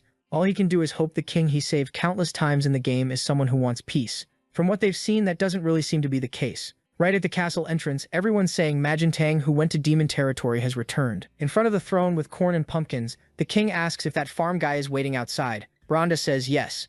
And they also have rare animals you don't see in these lands. They brought all of it. The king goes serious for a moment, then says fine, he'll meet them. Next chapter, a knight asks His Majesty if he's really going to do this. Those people are descendants of exiles. This is extremely dangerous. But the king says God's code says the kingdom must follow the law of perfection, and developing abandoned lands is part of that too. The knight says he understands, but granting the requests of those disgusting people would be dangerous. The king looks back and says he never said he'd grant anything. Not long after, someone at the door announces they'll be arriving soon. The king tells them to bring everyone to the audience hall. So the protagonist and the group arrive in the human kingdom. He looks to the left and sees the statue that shows up at the start of the abandoned land at the beginning of the game. Which is weird because this place is really far away. So what is it doing here? Maybe it's intimidation. Except it isn't. The statue is catching the scent of demons and starting to move. The king introduces himself as Marnika. The protagonist says, yeah, I'm Jungso from the village of the exiles. The king comments about the crops, and the protagonist says yes, they planted seeds specifically in that barren land. Potatoes, corn, beans, giant pumpkins, everything grew there. The king asks how it's possible to farm there with demons personally in that region. The protagonist says he talked to the demons, and it seems like they don't want to fight as much as people think. The protagonist is eager to use the blood eyes and figure out the king's intentions. But right away Hector tells him to lower his head. He shouldn't look directly at His Majesty. He immediately obeys, apologizing and saying he acted without thinking. But he doesn't really care, because he can see the king's reflection on the polished floor. He stares at it, thinking he's dying to find out what this guy's plan is, so he can build a strategy. Then he says, if your majesty allows trade, I'll offer giant crops as tribute. Marnika can't believe it, but the protagonist says not only does he want to, he'll offer anything His Majesty desires. The protagonist's eye is already burning, and he's wondering why the blood eyes aren't activating. Kratos says he heard His Majesty is interested in something in demon territory. If he invests just a little labor there, he can get many other things. The protagonist knows this guy isn't going this far just for potatoes. He needs something more. Then the blood eyes activate. The protagonist is in pain, but grateful. Until the system says King Dior is thunder and lightning. It must be some kind of buff, because he's certain you're a demon. The protagonist panics, and the king is thinking, how dare this guy try to deceive me? Demons are absolute evil, and all of them must be killed and exterminated. The system points out the obvious.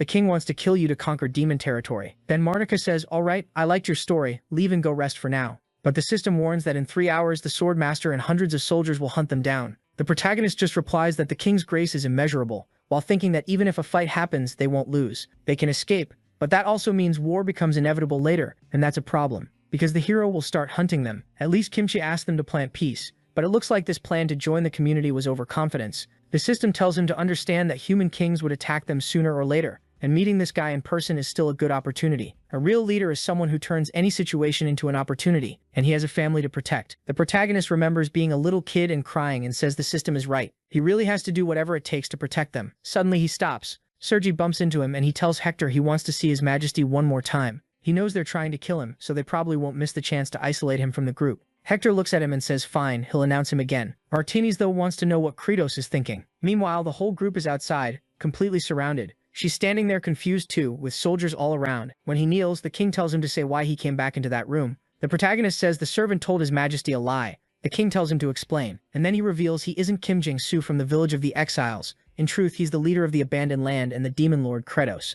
The king is shocked that he revealed himself. Hector says he's got nerve admitting it. Marnika tells him to show his true form. Then, smoke rises, and the protagonist really lets his horns out. But then the statue outside immediately says it found the demon, and he must be killed. The protagonist just stands there like a final boss. Hector comes up from behind, calling him the cursed demon lord, but then Kratos kneels. Hector and the king are surprised he's just staying there like that. The king asks if he came there to die on his own. The protagonist says no, he came there to live. First, he wants to know why His Majesty is so determined to exterminate demons. The king says he doesn't get to ask. It's obvious. They're demons, natural enemies since ancient times. Everyone knows they devour humans and must pay for their sins. Hector moves in to slash him, but the protagonist bows even lower. Hector swings down, but the protagonist rolls away and Hector smacks his face into the floor. When Hector goes for another strike, the king tells him to stop for a second and let the demon explain himself. The protagonist says this humble demon lord knows 1,000 words wouldn't be enough, but he speaks sincerely and apologizes for the sins committed by their ancestors. He would accept paying for those sins as long as they aren't killed. Marnika says it's shameful.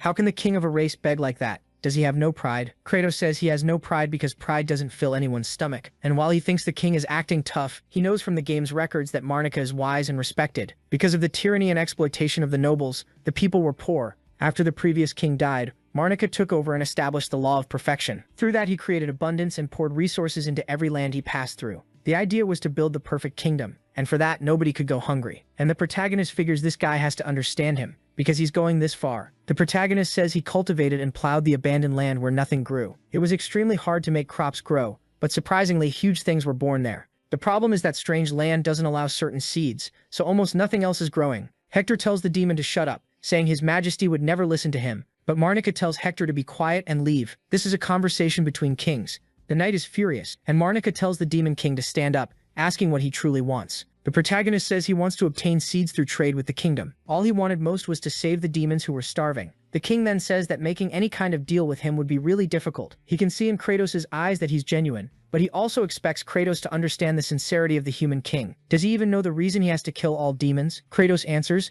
if you wipe out the demons, you'll gain things like revenge for the past, honor and respect, and control of those lands. But I know King Dior isn't interested in any of that. The real reason is that you're afraid the demons will invade someday and hurt your people. The king just freezes, staring. After a long silence, he tells them to get ready because the conditions will be strict. Hector is in shock, and the protagonist thinks maybe he actually pulled it off. Even if the king sets ridiculously unfair conditions, even if farming becomes harder, it would still be the only way for everyone to have something to eat. And if the result is the end of the demons' suffering, it's a cheap price. The king says that to establish diplomatic relations, there are certain things they'd need to know about each other. But right then, the whole place starts shaking. Hector immediately puts his sword to the protagonist's neck, demanding to know what he set up. And the protagonist says he has no idea what Hector is talking about. Then one of the knights bursts through the door and reports that the statue of the sacred angel is moving and heading their way. Artinis and all the celestial demons watch it approaching, and the only thing it's thinking is that there's a demon lord there who needs to be killed. That's when the king says the legend was true. Their ancestors feared humans and prayed to God, and God granted a wish, the angel statue, with the power of the angelic throne. The protagonist realizes they've been detected, and that's why the thing is moving. In the same instant, a beam of light hits the statue, forms a halo, and a gigantic hammer appears in its hand. Weirdly, the item even comes with a purchase date, a serial number, and a department label. The king tells Kratos it's a shame, but diplomacy is cancelled. They should leave immediately. The protagonist is furious. His plan was 1 second away from working. The statue keeps walking, smashing everything, while Artinis wonders what the hell that thing is. The soldiers on the ground say that if the sacred angel is moving, they should capture those demons. Then they hear Kratos up above calling out, telling them to fall back and go that way. And the little bug girl heads toward him, while some soldiers pull their spears and attack her. One spear hits her in the butt, and she instantly drops out of her transformed state, collapsing on all fours in pain. The protagonist asks if she's okay. She's crying, saying she got stabbed. He tells her she's fine, and that she needs to put everyone on her back and run. But she starts whining, saying a spear went through her butt, she lost her status, and it hurts like crazy. The Celestial Kings start roasting her, calling her lazy. As Juret says he gets struck by lightning every day, she cries even harder. Then the protagonist feels something and looks back. Now the statue is coming in with a massive hammer swing. Lloyd, Gaviev, Bronda. Everyone who sees it is stunned. The protagonist can't understand why it's smashing the ground when they're far away. He tells Artenis they have to get out before that thing keeps destroying everything. Meanwhile, the king is standing at the window thinking something is off about that creature's condition. Hector tells His Majesty the demons are running, which is good because it means the angel will follow them. Artenis flies past and the protagonist calls out to the pale guy telling him to follow the demons. But the creature looks at them and completely ignores them. Now they can't figure out why they aren't being chased. Artenis thinks it's broken because it's old. But the story explains that when humans prayed for the creature, they asked for something that would destroy any and all evil. And the angel thinks demons are evil, so anything evil counts as a demon. It looks at a soldier holding a spear and says that one cheated on his wife, another stole from people, and the guy with the mustache embezzled public money. The evil in that place is overflowing. Then it unleashes a sweep of light that destroys the city right down the middle. It would have to kill everyone to purify the region. Hector warns the king to be careful, still wondering why this is happening. Sergi comments that they aren't being followed. So is that good? Kratos, on the other hand, thinks things just got way more complicated. Coming to this palace was a terrible move for Katras Dater. Artenis calls to him and says they can't harm humans after what the ancestors did. That would only increase their debt. The protagonist smiles, thinking they're screwed, because if they let that thing destroy everything, the blame will land on them. Future negotiations would become impossible, so there's only one option left. He calls the 4 great generals and says they're going back to destroy that thing. Artenis immediately changes direction and flies straight at the angel, while the hammer swing is about to hit the king and Hector. She stretches out her arm and sends her clothing attack to latch onto the hammer's handle, while that spear is still stuck in her butt. The angel yanks, pulling her closer, and she goes flying away, but the king realizes the demons just stopped the attack to protect them. The angel doesn't care and swings again anyway. The king is sure it's over. The blow looks like it lands clean, except the angel's expression changes. It looks at the kid's cape, and the protagonist saved everyone with his friends. The angel tries to strike again, but when it looks to the side, everyone is standing there staring it down. The protagonist turns to Hector and tells him to take that cranky old man somewhere far away and safe. Marnika asks why they came back. They could have been gone by now. The protagonist says even low-level demons know this. It's what humans call doing the right thing. The king turns bright red, practically glowing, and the protagonist is thinking, wow, that line was good. Then the angel's eyes start glowing as it prepares another attack. The protagonist tells everyone to dodge. The laser fires, blows up the ground behind them, and everyone gets thrown around. Sergi says that thing could easily beat even Artenis, so how are they supposed to win? The protagonist says he has no idea, but they'll figure it out. She thinks he's lost it, but the protagonist starts analyzing. With that size and strength, it's not the kind of enemy you beat with brute force. And in the game, this statue ended up destroyed on the ground, which means there's a way to kill it. The angel comes down with a stomp. The protagonist tells everyone to dodge, and they barely make it out. He slides in and tells everyone to start attacking the ankle. Asuret says, fine. Looks like the boss found the weakness. They all rush the leg, but one flick of the foot sends them flying. Asuret says that bastard is way faster than it looks. He asks the demon lord what they're going to do, but Kratos is already far away running, and they just stand there confused. The angel is like something out of Attack on Titan, staring from up high and then slamming a huge hand down. But again, everyone escapes. The protagonist thinks his generals are going to have to hold on a little longer. He needs 400 seconds to observe the angel and figure out the weakness. The problem is Sergi is completely wrecked and can't get up, and another attack is coming. Asuret yells for her, but the one who swoops in and saves her is Artenis. Even the Ice Monarch is confused, saying she's always giving Artenis a hard time, so why did she save her? Artenis just says of course she saved her. They're still comrades. Sergi gets emotional and starts hugging her with 16 arms, all tangled up, while the angel closes in for another hammer strike. But the queen just beats her wings faster, drops Sergi onto a house and shoots toward the sky. She stops face to face with the angel and Kratos knows she pulled that spear out of her butt, but it definitely still hurts. Still, since it's Artenis, he believes she can stall the thing for them. Then he releases the seal. Instantly the mask disappears. The angel locks onto him with a golden glare and fires the Cyclops attack. But the queen steadies her voice and sings an impact song into the strike, redirecting it. The angel is stunned, overwhelmed by her energy, stumbles and crashes to the ground. Everyone cheers, saying she really is the best and she can win. But her throat is already hurting. Since she goes so long without using her power, when she finally does, she's out of practice. The angel's halo starts breaking apart, turns into a laser and shoots at her. She's forced to turn her outfit into a cloak, but even while tanking it, she gets blasted into a wall. The attack doesn't stop there. It swings toward the trio and explodes between them. Asura realizes that Cursed Halo is making up for the fact that the thing is gigantic. But how are they supposed to deal with both at once? That's when he notices Kratos, weirdly climbing up the creature's leg. After observing for 400 seconds, he's decided it has no weakness at all. The angel swings a huge hand and the protagonist says at least he knows the emergency shutdown method. He keeps speeding up. Artemis tells him to be careful. On another stomp, he slams the ground and activates the spikes of punishment.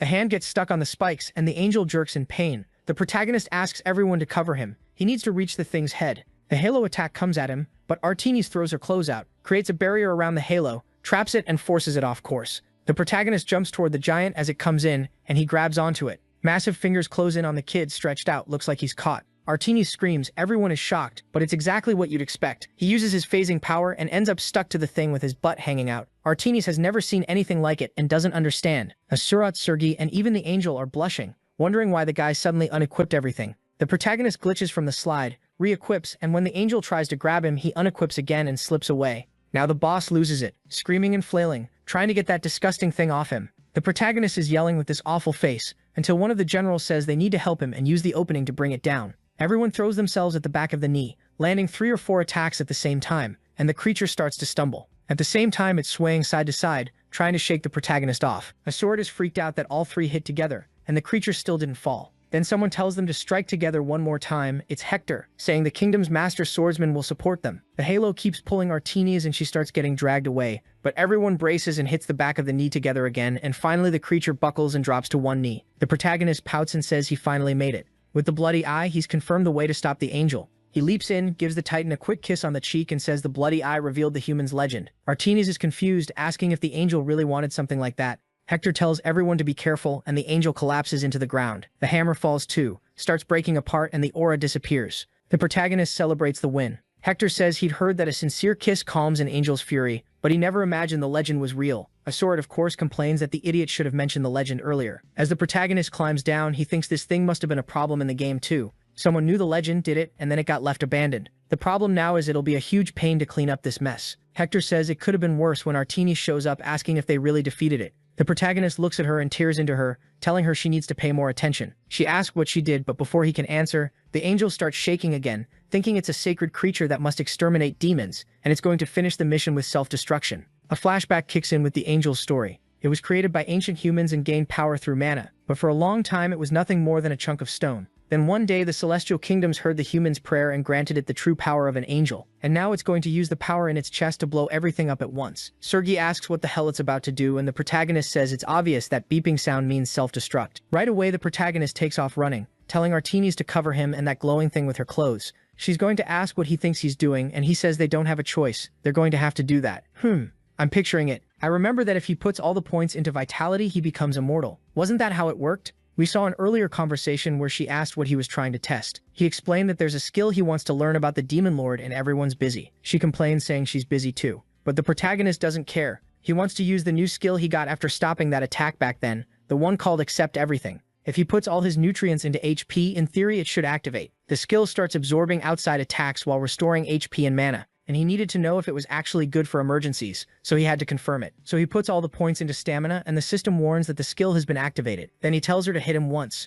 She's kind of confused, but he warns her that if she doesn't hit him today, she won't get anything to eat. So she gives him this cute little punch, and he says she's really filthy, that she's useless, that she's going to starve, and then he decks her right in the mouth. She thinks she hit too hard, but the protagonist is sitting there with this face like he liked it. Like, what is this? He's even licking his lips, saying the more he gets hit, the more his blood sugar goes up. Artemis gets scared on the spot, wondering if the Demon King has that kind of preference. He really was weird and gross, and now he's drooling, telling her to hit harder, until he loses consciousness. She says no way, he's a total creep, but he keeps running his mouth, ordering her to attack for real, while she tells the lunatic to back off and starts beating him with a whole combo. The protagonist, though, feels like he just ate French toast with Nutella syrup and strawberries. He grabs her feet, begging for more and more, and then the people working nearby see him getting thrown away with a face like he's loving it. Whoever did it, he slams into the wall all happy, realizing the skill really does accept any attack, but then Artemis blasts him with her hand. Yeah, when his eye starts rolling back and blood starts coming out, he says there's a limit to destructive power. At that moment, the sweet taste stops being pleasant, and it looks like that limit depends on Kratos' strength. Running toward the angel's core, he says he won't have a choice.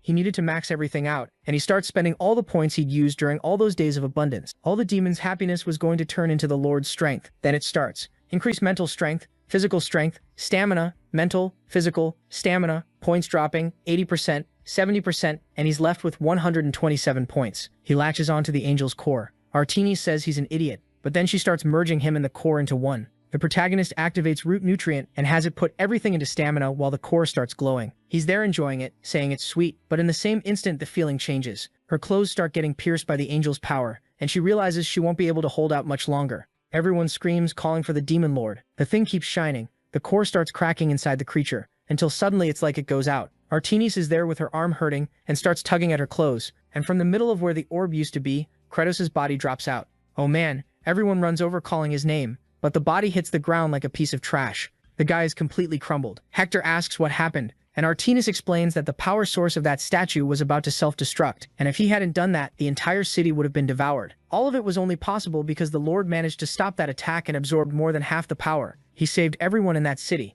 I trust Kratos so little that I'm thinking this is all an act, you know? But maybe it isn't. Hector asks why the demons went that far. Even if that statue got out of control because of them, they could have just left. Artemis is crying, saying all her lord wants is for nobody else to get hurt, except him. I'm not buying it, you know? Everyone says that kind of thing. When someone lies a lot, you stop believing them even when it's true. That's how I feel. Scene changes. The angel is still lying there, destroyed, while the protagonist has been put in a bed. The demons are all around, and Marnika says it's been 5 nights. Are they sure the Lord will get up? Artemis explains he was still breathing. But it was strange, because demons recover way faster than humans, yet his recovery was really slow. Then the king says the damage reports from that night came in. Countless injured and a lot destroyed, but no deaths. Thanks to the demons who fought the angel statue, everyone was able to escape safely. He wanted to thank them for what they did. Artemis says it's fine. The angel moving is their fault too. The king says even if that's true, they still saved the people, and he won't ignore that, since it wasn't their responsibility. Artemis asks if he doesn't know who she is. He says of course he does. She's the Witch of Melody, the one who terrorized the kingdom in previous years. And she says that's right. She's the former demon lord of those evil creatures. And maybe they weren't saved out of kindness. The king shouldn't trust them because he might be getting tricked. Honestly, I still think the king is lying. But Marnika says, someone trying to deceive you doesn't have that look or talk like that. Artemis lowers her head, stands up, walks to the king and kneels, saying that back then they were so hungry they didn't even know what to do. And she apologizes for invading those lands. I still think they might be lying, but it's kind of sweet. Even the king gets a little emotional, and then explains that in the code of the god he serves, there's the law of perfection. It demands that there be perfect abundance and that nobody goes hungry. Only then would the world be perfect. And according to the prophecy of the legend, the Saint of Ten would appear to fulfill that wish. But they can't wait forever. So will the king help make their land fertile? Artemis gets emotional. She really had gotten one step closer to her wish. But then we see Kratos sitting in a chair, and Zhang Xiao, our protagonist, face to face with him, thanking him. Zhang Xiao doesn't understand, and Kratos says yes, it's him, the real demon lord Kratos, the owner of the body. He explains that he handed his body over to Zhang Xiao, and stays asleep in this unknown space. The protagonist steps closer, confused, asking, wait, what do you mean? You're the one who brought me to this world? Kratos explains no. He doesn't have the power to cross dimensions. He only made the wish. And someone higher up must have heard it and brought him there. Zhang Xiao, confused, asks, hold on, but wasn't your wish to conquer the world and devour humans? Kratos says he had the same dream countless times, the nightmare of going insane from hunger and having to devour his own family and people, of needing to invade the humans' land to escape it. But in the end, dying to the celestial paladin, so even though he was a demon, he prayed, wanting to know what the hell he was supposed to do, and what the only way was to escape that cursed land. He wanted to live in this vast world with other creatures, and he begged for them to be saved, and that's how he ended up in this situation. Zhang Xiao says he's pretty calm for someone whose body got taken. As a demon king, he should want to live, but sitting there in that place is basically the same as being dead. Kratos says it doesn't matter. Zhang Xiao is in his body and his wish is being fulfilled, and until the end he was counting on him. Then the system says he protected countless lives from defective products of the heavenly kingdom. The protagonist opens his eyes, and as a reward, the mana seed evolves into a seed. No, actually, it falls into water and rises up as a sprout. Now his attribute amplification increases 24 times, and he can use 100% of the original Kratos' vitality. But the protagonist makes an ugly face, saying he doesn't want any of that. The more power the player gets, the harder things become. He wants to stay weak. The system tells him to stop complaining. He's getting a ton of stuff. The foundation of agriculture was strength. The protagonist thinks he just wants to farm. But putting that aside, what was that weird Kratos story? He asks if the system knows anything because he met Kratos in another dimension, but the system explains it's just a message window and has no idea. The protagonist thinks that bastard has some nerve, but then someone next to him calls his name. It's Artemis, with that little teary look she always has. She hugs him so hard she practically crushes him, saying he finally woke up. The protagonist thinks it's weird because everyone is there around him waiting for him to wake up. Asura and Sergo say they weren't waiting for him. They were just standing there because the room is huge and there's space for a lot of people. Baal says they're just saying that, but in psychology we call this type tsundere. The protagonist wakes up telling him not to start with his lessons. Meanwhile, in the king's room, Hector says Kredios woke up. The king asks how many days he was asleep, and Hector says exactly 10. Then the king says the prophecy said, the saint of the 10th would resurrect on the 10th day and lead the law of perfection, and he can't believe that's the person. But the scene goes to the demon king's castle, where the little demon is telling Hartok that a super energetic human is coming. Hartok asks what he means, and the little guy says he not only looks powerful, but also kind of crazy. Here comes Kimchi.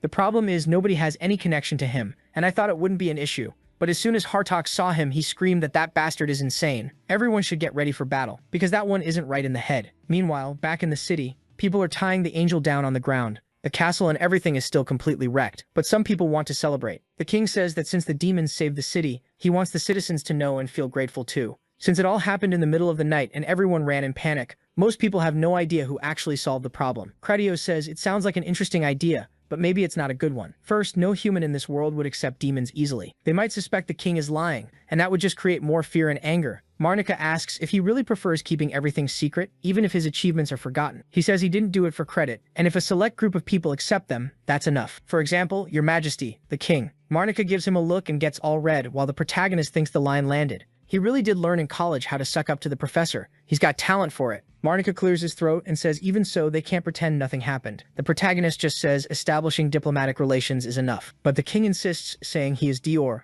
king of Camelon, the one who repays any favor received, and that's his golden rule, and it has to be upheld. His name is Dior Marnika. That's why I sometimes call him Marnika. But I think I'm going to start calling him Dior. And the protagonist is smiling, saying harvest time has come. Like he fought that giant thing just to play hero. He'd been planting seed after seed to create this moment. Then the protagonist says, well, looks like you didn't ask for anything, huh? You're gonna feel guilty. The king says yes, he can ask for anything. The protagonist makes a face and says, all right, I'll ask for something simple. I just want the kingdom's treasure, the precious sword of Camelon. The king is clearly shocked, and the protagonist thinks that's super useful in the game. It's an item that continuously restores your life when you're on a type of terrain that damages you, and especially it can remove any negative status, including poison. And the scabbard was the best detox item in the world. The plan was to use it to purify the swamp of degradation. He already knows where the sword is. He only needs the scabbard. It's kind of separated. Then the king turns his face away and says, unfortunately, the sword was stolen a long time ago. The protagonist answers that he knows, he only wants the scabbard. The king turns away again, saying his ancestors told him to at least protect the scabbard. He looks at the protagonist, who's there crying with a sad face. Then the protagonist says, man, sorry, Your Majesty. I didn't know my request was ridiculous. I'm really ignorant. I don't understand how human gratitude works. The king says, no, wait, it's not like that. And the protagonist says, no, it's fine. You kept insisting I ask for something. I wanted something to help my people, but I should have just stayed quiet and not asked for anything else. That's when the king realizes the kid's totally crushed and apologizes, telling him to take good care of the scabbard. The protagonist is smiling, and in the very next panel, he's already being handed the scabbard. With that, all he had to do was grab the sword. Then he could purify the swamp and create rice patties. He'd missed eating rice for a long time. Next scene, he tells everyone that tomorrow they're heading back home with supplies and 200 engineers from the kingdom. Martinis points out that if they move in a group that big, the humans are going to notice. And on top of that, some people probably won't be happy about this diplomatic relationship. Asura tells her to stop being so negative, just keep up appearances. But then, out of nowhere, Sergi, without her helmet, pale elf and all, clings to Artinis and tells Asura to never mistreat her sister again. Asura wasn't allowed to say anything nasty to her anymore. Asura's completely confused, while Ball tells him to respect his elders. The protagonist agrees, saying that without Artinis, everyone would have died already. She's standing there all emotional, loving hearing that. And the protagonist tells Ashurat to stop whining just because he was a lantern for a few days. Ball pats him on the shoulder and tells him not to cling to the past, live for today. In the end, he accepts it and apologizes to her. She says it's fine, and she's sorry too for almost killing him that day in the swamp. Then Kratos says what she said makes sense. It's impossible for rumors not to spread. When suddenly the whole room starts shaking, the protagonist wonders if the monster has a second phase. But when he looks out the window, the giant thing is walking around. He immediately tells everyone to get ready to fight. Everyone draws their weapons. The protagonist steps out calling for that bastard. But then his expression changes. The huge creature is just standing there, kind of bowed in front of him, introducing itself as the statue with the power of angels. And it says it wants to apologize for the defect in the Celestial Kingdom's product. Before the protagonist can say anything, Sergi tears into it, saying the idiot doesn't even know how to apologize properly. Baal tells her to calm down, and she says she's just being honest. The statue says the Celestial Kingdom understands how serious this is, and to make up for the damage in the lower world, they'll offer a reward to the demon lord who stopped it and saved countless lives. Because of that, he'll receive the privilege of having the statue now serve Lord Kratos, to be used for whatever just purpose he wants. The protagonist is standing there in shock, while the angel says the only problem is the core was destroyed, so it won't be that useful. Still, any interference in the lower world goes against the rules, so from now on it loses its connection to the celestial kingdom. Right then, the angel simply tells Kratos it's at his service. Dior notices it's all clear to everyone now, but would people really be grateful to Kratos? Obviously, he figures they won't. A father holding his child wants to know why the demon lord is in the capital, and why a holy angel is serving him. So the protagonist says fine, he's going to give the order he's wanted to give for a long time. Everyone immediately panics and runs, yelling that the demon invasion is starting, until the protagonist shouts, ordering that damn statue to fix all the mess it made in the city. The angel lets out a shout and starts gathering up the remains of the houses. People don't really get it. Like, is this really what the demon lord wants? In the crowd, Gavir is thinking that just like he suspected, the demon he saw that day really was Jang Shao. Next chapter, in the imperial capital, the pale guy is hauling blocks back and forth and everyone's celebrating. Behind him is the protagonist group, thinking he looks kind of embarrassed, like he only did it so they'd survive. Artinis asks if that's really the only reason. He says of course it is. He only did it to score points with the king. He doesn't care about humans. Artinis thinks he's making excuses, and he tells her to stop bothering him. Then Dior tells the whole crowd to listen. The kingdom of Kamilin, together with the demons who protected the capital from the great threat, announces that they'll establish a major diplomatic relationship. They'll send engineers to the demon's land to make it fertile, and to search for a path toward coexistence. Everyone should salute the departure of the heroes who protected the capital. Kratos watches all this and thinks the pressure is way too much. Sergei tells him to at least smile a little. People are just thanking him. Artinis says he should thank them while looking at their faces. A lot of people look genuinely happy. Humans also feel relieved that there won't be so much tension with demons anymore. And Artinis says if he responds now, he'll earn even more points. I'm scared he's gonna smile and ruin everything. I swear. Yeah, obviously. And he does smile, gives a demon-style little wave, and instantly everyone who was celebrating starts getting scared and the kids start crying. He tells Artinis it was her idea and now she messed everything up, while she decides she's not even gonna answer. Sergei, who's now always protecting her, hugs her and tells him to stop picking on her. While everyone down below is trash-talking Kratos, Gavir is yelling that Demon Lord Kratos is amazing. The protagonist notices Mr. Azram, and Gavir tells everyone that the one who also saved them back in Departure was Demon Lord Kratos. His face is terrifying. He's ugly as hell, but he was more righteous than anyone. Bloyd is watching, then throws his arm up shouting Lord Kratos' name, and everyone starts chanting Lord Kratos, Lord Kratos. The protagonist is standing there, kind of confused about what this weird celebration even is. Most people set aside the old demon legends and gave in to gratitude, but not everyone. The engineer's captain Forkry thinks differently. He says he'll never obey those filthy barbaric demons. Next scene, that Windows wallpaper kind of landscape, with the angel and the engineers walking. Forkry tells Magentano he has a question. He knows the guy spent a few days in demon territory. He wants to know what their lives are like, where they live, what they wear. Branda says everything there is really rough. Most clothes are just improvised rags, and since they don't have water to drink, they have even less to wash with. Most houses are just wooden boards and tents. Basically, they don't even have a proper place to cook. Forkry thinks, yeah, they really are a bunch of savages, like he imagined. Then from up ahead, the protagonist tells everyone to stop resting. They've walked half the day, it's time to eat. Forkry's expression changes, and the scene cuts to him making a stew. He tastes it and says the seasoning is perfect, spicy in just the right way. A soldier says, of course it is, since it's Forkry's recipe, the best cook around. Forkry has this villain look on his face, thinking it's no surprise he was top tier even before joining the army. To him, cooking is the peak of civilization. He glances to the side and sees Bal calmly eating a huge potato. Forkry turns and tells a friend to pass him the miso pepper powder. The guy hands it over, and Forkry pours it into the pot, thinking this is the strongest flavor you can find in the kingdom luxury ingredients, and now he's going to give it to that guy. He walks over to Bal and says he'll get sick of eating only potatoes, so he should try this food. Meanwhile, he's thinking these savage demons are going to bow before the taste of his civilization. He's trying to win from an angle he didn't expect, but when Bal takes a bite, his face changes. He drops to the ground and starts rolling around. Forkry tells him to calm down. He doesn't need to roll around from happiness because this is a flavor he's never experienced before. But Bal's got his tongue out, and Suraudare asks what happened. He shouldn't waste food like that. Then the next moment, Suraudare is rolling too. Suraudare says it's weird, people who are starving should be grateful for any food. Then she starts rolling too. Forkry thinks these cave idiots just weren't ready for that intense flavor,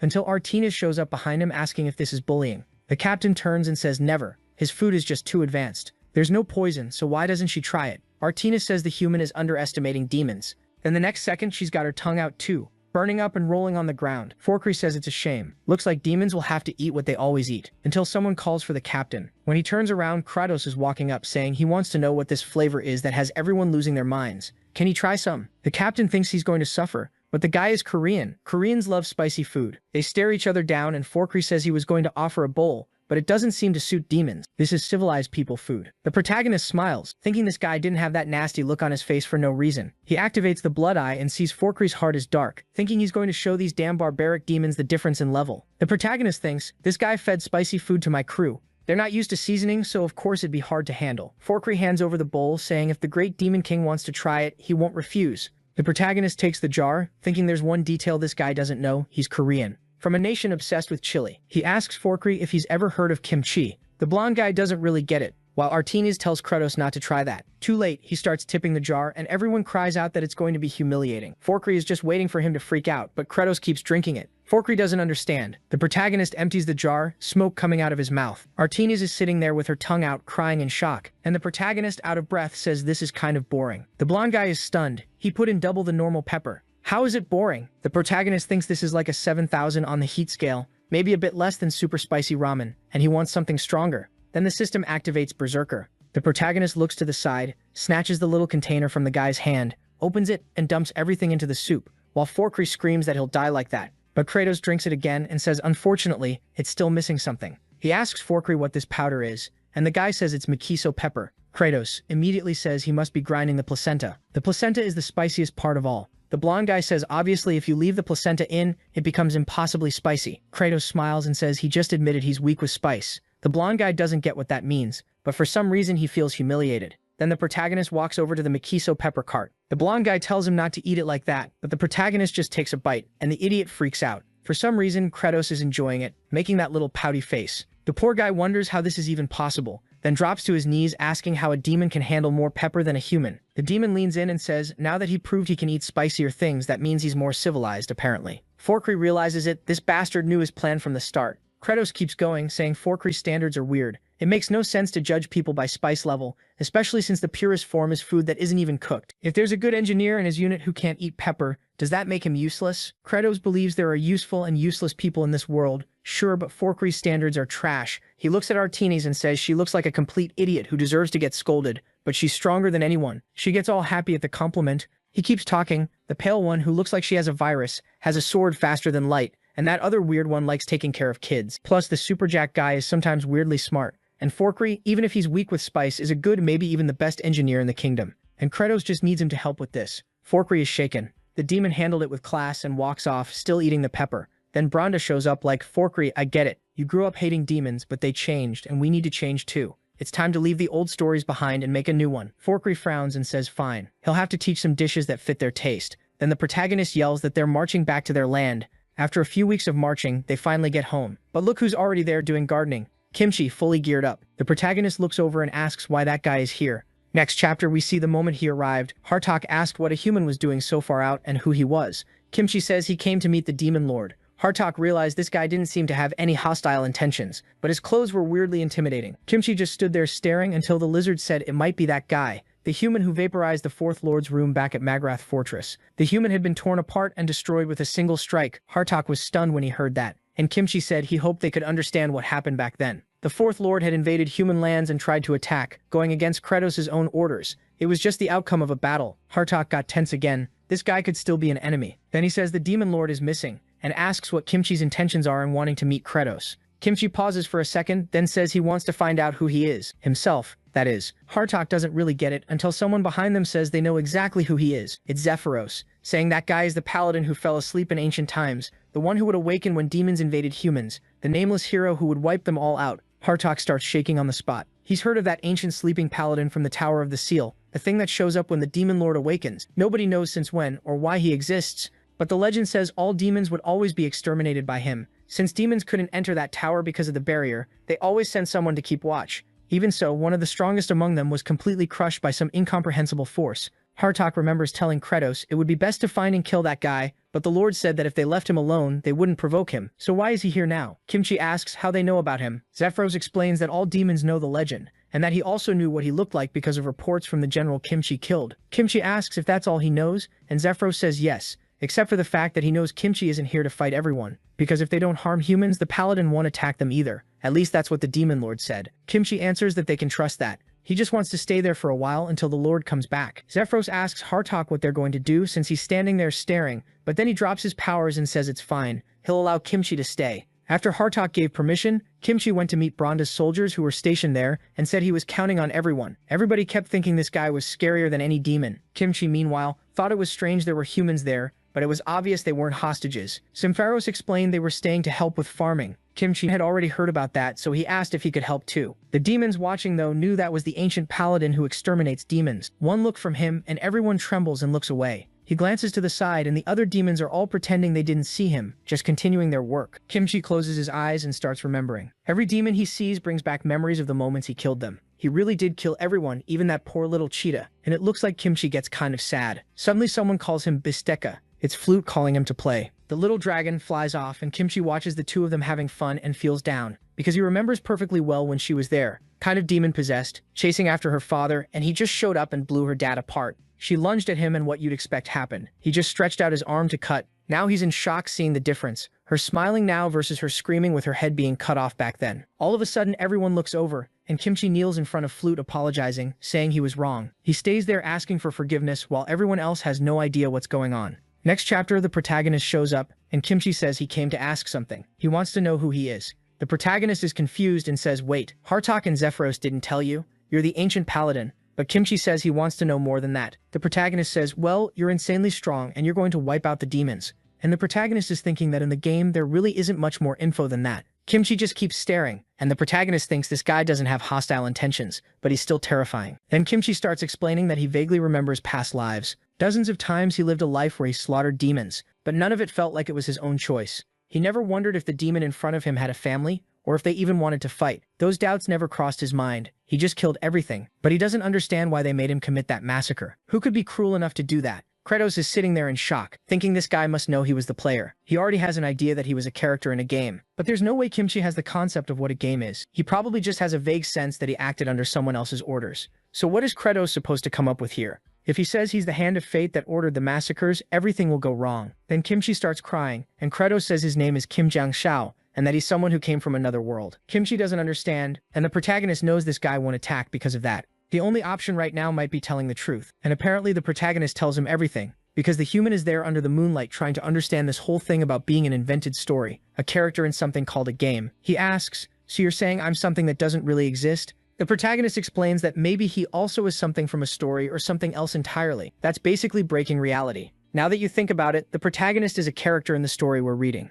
Are we characters too? Are we being read? Am I being read? Help. The Manhwa narrator who never left his room. No way, I'm not a story. Nobody would write a mess like this. Then Kratos says maybe that isn't important, since both he and Kimchi are free to make their own choices. They can be the main characters or the background extras. If he can take responsibility and act the right way, that's what he wants to do. So Kimchi is the one who has to answer how he wants to live from now on. Kimchi says he wants to help with farming, but he just stands there thinking about life. Then suddenly someone calls him. It's Flute calling him the crybaby. She walks up telling him to stop crying so much. While Asherat thinks that guy is the legendary nameless paladin, Sergei says maybe they should get rid of him at night. He killed the great general with one punch. Asherat says maybe they shouldn't pick a fight over a guy who ate his own kind. Maybe it was a good thing that general died. Flute tells Kimchi she heard from the adults that he can kill everyone and now they're scared. But the demon lord said it won't happen and she trusts him because he seems like a good person. This is starting to feel like something's going to go wrong because it's going way too smoothly. Kimchi smiles and says yes. He's a friend of the demon lord and he's there to help with cultivation. Flute gets all happy and then they turn around wanting to know if they're a couple.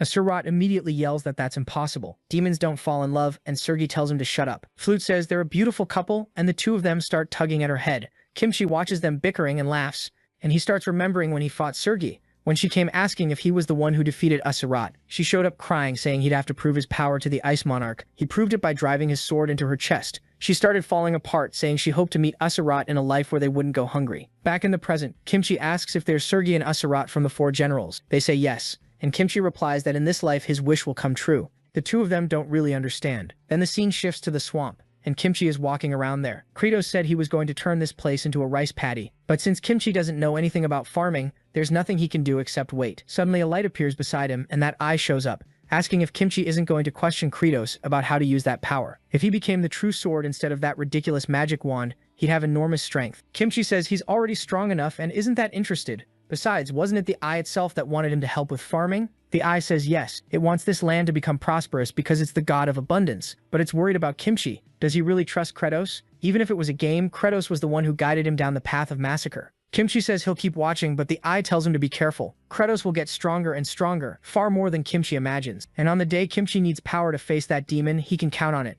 and it will gladly give him that strength. Then the spirit goes back into the wand, and Kimchi is left confused. The scene moves to the next day. The protagonist is ordering them to build housing for all the engineers who will be staying there. Severus is about to ask something, but the protagonist says they need to follow the first step of cultivating the swamp of degradation. It has to be purified, and for that they need Camillen's precious sword. And from now on, his plan is to steal it. The next chapter starts in the abandoned land, in the 4-star area of the Desert of Storms, somewhere off in a corner. At the bottom of an underground cliff, there's a guy sitting on a rock. He says his name is Marash, just some kid from the orc race who are famous for being weak. One day a human merchant told him to buy this sword and go to the abandoned land. If he defeated the demon lord with it, nobody would ever look down on orcs again. But he took the wrong path and fell into this cliff, and he's never been able to get out. Years have passed, and he says he's starving, begging someone to get him out of there. Anyone would do. Even the demon lord. That's when he hears footsteps behind him, and when he looks back, it's the protagonist walking up. Rosh gets emotional and launches into a speech. My name is Marash. Of the orc race, I've been trapped here for years.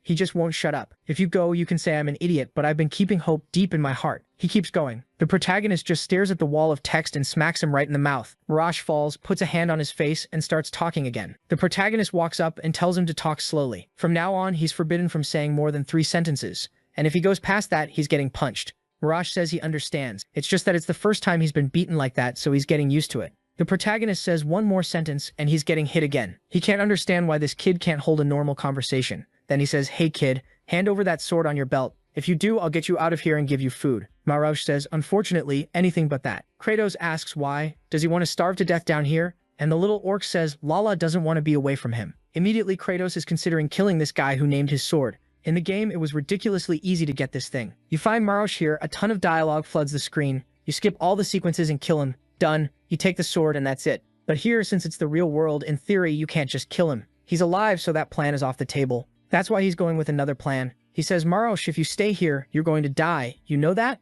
It'd be better for both of us if you gave me that sword. Marash says he'll climb up, but Lala isn't into it. The protagonist tells him to shut up and says to hand it over before he gets killed. The kid is already on the ground. He reaches to his waist and grabs the sword, but the sword asks where he thinks he's touching. Lala belongs to Marash. The protagonist is confused about what the hell this thing is saying to him. The sword starts scolding Marash, telling him not to let that freak touch her. He apologizes, but she says he never keeps his promises. The protagonist grabs the sword and says he doesn't care that it can talk. He needs it for purification, while Marash tries to hold on. The sword replies that if he separates her from Marash, she won't use even a tenth of her power. Orc asks her to obey him for once. He's hungry and Flute is going to get him out of there. Lala keeps complaining, saying it looks like he's trying to leave her now. But he yells back that what he wants is to live. They stay there arguing. She says he's suffocating her, and he apologizes for messing up. Then she starts crying, saying Marash is acting weird because he's hungry. There's no reason for him to want to leave her like this. He apologizes too, saying that unfortunately from now on, each of them is going to live their own life. But the sword answers that it won't accept that. If he's serious, he'd have to let go of her with his own hands.